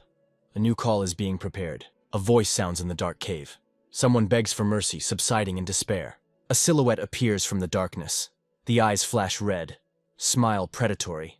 The air is filled with fear. There are two wounded in front of him. One, shaking, recognizes the name of the clan Hakvolman. Despair is choking. The red-haired Crawl is closer. His voice trembles. He begs for mercy, ready for everything for the sake of life. But in response, silence. The enemy's look is cold. His silence presses stronger than any word. Smile Chanma becomes wider. In the eyes of an abuse burns. He feeds on fear without even moving. He stands above everything like a demon from a gap. One broke, the other on the border. His words are abuse and humiliation. In spite of fear, Red-Haired does not betray his master. In the heart, loyalty that lasts even at the edge of death. Memories of bloody horrors flash in mind. This beast was breaking people like a rag. Horror hammers every opinion. The mind shrinks from understanding. It's not a person. Before them, a monster. And fighting it is only a dream. The demon calls the name. The voice is cold and accurate. The will of the will, Lin, are words that cause a storm in the soul of the wounded. Yang Ma grabs him by his throat. Iron grip compresses with the force of death. Against the backdrop of the bloody sky, the demon's eyes glow with heat. He smiles and asks coldly, "What is your desire?" The prisoner understands the meaning. This is not a question. It is a suicide abuse, a confession before eternal darkness. Even strangled, he collects forces. Trembling, points his finger into the sky like a hint of a dream. Yongma lifts it high. His voice is mocking. "What, do you want to become a sky?" The wounded replies through pain. I wanted to be even taller. His eyes are burning, even before his death. He does not lose his dream. The demon is surprised to raise the eyebrow. Even higher? He is interested in such an answer, though he hears madness. The hand weakens, the body is powerless, fall down as a symbol of a break with pain and fear. John Ma looks afterwards. The smile does not disappear. He considers this man even more mad than expected. With a calm smile, she says that it will help to fulfill this dream. The words penetrate the air with voltage. The wounded wrinkles from words. He does not understand whether it is help or the beginning of a new hell. To get lost, he heard, is terrifying. The demon says to destroy the Murim Union and to trample the Imperial Palace. His aura explodes. Eyes glow with blood. He gives them a power that takes away even the opportunity to die. The moon climbed high into the night sky, pouring silver light over the city. There was a stress in the room. It was surprising. Someone just heard what was hard to believe. The chapter looked amazed. His face was pinged up. He did not believe that the heavenly demon was still alive. Buryun Juyuin looked at Li Gulia with anxiety. In the silence that came, every breath seemed loud. Sitting tensely at the table, the head asked if the young man had lost his memory in the battle with John Ma. Li Gil nodded calmly. That's how it was. It happened during a battle in Osan. The expression of surprise flashed in the head of the head. Is it about the same battle a few months ago? He slightly covered his eyes, raised his eyebrows and thought. How could a person live over 300 years? Li Gil was silent. His peace was a response by himself. He finally said, yes, he survived the rejuvenation. Now he believes that life can last 3 centuries. Buryun Juyun smiled. There was no doubt in her eyes. She believed him. The father looked at his daughter in surprise. Her smile seemed too confident. He asked if she had no doubt. In the view of the head, anxiety was glowing. He mentally returned to the threats of the past, which deeply rooted in Kangcho. Li Gil took her hand. His touch was solid and protective. Holding her hand, he said that until the heavenly demon disappeared, Kanth would have no rest. Therefore, he decided to keep their relationship secret. The father accepted this position without resistance. He realized that it was for the safety of his daughter, and he offered his support. Li Gil appealed to the head to unite Sakvanrian with the Union of Murim. He replied that it was possible if you do everything wisely. Sitting in the room, they continued the conversation. The father asked if the young man knew about Yongsa and Ma, but he reassured him. You should not worry. A confident tone of Li Golal stated that if King Nga gave permission, he would take care of the Union. The head silently pulled a sip of tea. His eyes did not get off the guy. The father's gaze became softer. For the first time, he truly believed the words of the young man, but he added with caution, even if the wedding is postponed, let him always be near Yuan. Li Gil said nothing, but his gaze was eloquent. He will not allow her to harm. The head turned to the window. He said quietly that he was already starting to miss his daughter. Her eyes were moistened, but Li Gil held her hand firmly and kept looking. The moon hung high in the sky. He illuminated a building that just reached an important consent. The morning has come. They stood on the doorstep, ready to leave. The father was surprised that they were going on the road so quickly, but the guy firmly replied that there were many more things ahead. He cannot be delayed. From under the cloak, Liarea looked a sword. Its appearance left no doubt about the seriousness of intentions. The head was barely smiling. He said he had no right to detain a hero who goes to rescue Kancho. Then he looked at the servant holding the box and turned to his daughter. It's for her. Before it was placed a heavy, tightly packed box. There was something special inside. Buryun Juyun looked at her with surprise. What can it be? When the box was opened, an incredibly beautiful sword lay inside. His appearance was special. My father looked at her with tenderness. It was a sword of her mother, a legendary swordsman who once destroyed hundreds of demons. The mother always wore it with the jade ring. My father planned to give him when Kancho leaves his daughter. But that day came before. Yuan's eyes blinked. She was moved by her father's decision. She thanked him from the heart. She held a sword with respect. She promised that she would not embarrass her mother's name, and Li Gil was proudly looked at her. The head stood in front of them, holding the sheet. He asked finally to listen carefully to him. Reading from the letter, he said that the Murim Union was planning a reorganization. The tank leader has announced the dissolution of Baekjong CV. Considering the letter, Lee Gola realizes that Tan Hubube finally exposed himself and started an open game. In the design, he remembers the young master Shiha and believes that everything is fine with her. The next morning, in the hall of the Marima servant in silk robes solemnly welcome the arrivals. They include Buren Zhu-yun and is amazed by such respect for her success. Covering her lips with surprise, the girl thanks quietly for the warm reception. She bows low, feeling dozens of careful looks. The steps are convinced that the phrase of Shai is in thought. The real power is born inside. Servants whisper, wondering as a few months in it blossomed. The quiet knock on the door interrupts the whisper. All the views turn to the entrance. The girl goes, politely welcome and apologizes for late. At the round table, she is already waiting for the elders. The gesture is invited to sit down. It falls into a place, feeling a slight embarrassment before a respectable advice. Nearby sits Shiha, smiling with support and warmth. The leader of the union announces the beginning of negotiations. All present are concentrating. With a confident glitter in his eyes, he states, "Lee Gil is alive, there is no doubt." A light smile touches his lips. He wants to show the hero the alliance, which will not be ashamed. The disappearance of the young man will be officially announced to emphasize his status of a powerful ally. The senior advisor is in surprise to raise eyebrows without understanding such a step. The leader in a firm voice explains that it is necessary to reorganize the union. He insists, without the authority of Lee Gil, the structure will not work. Shiha is amazed. A serious look does not leave space for objections. Another path is excluded. He repeats that all the truth said and the decision is final. Eyebrows are fed, the voice is calm.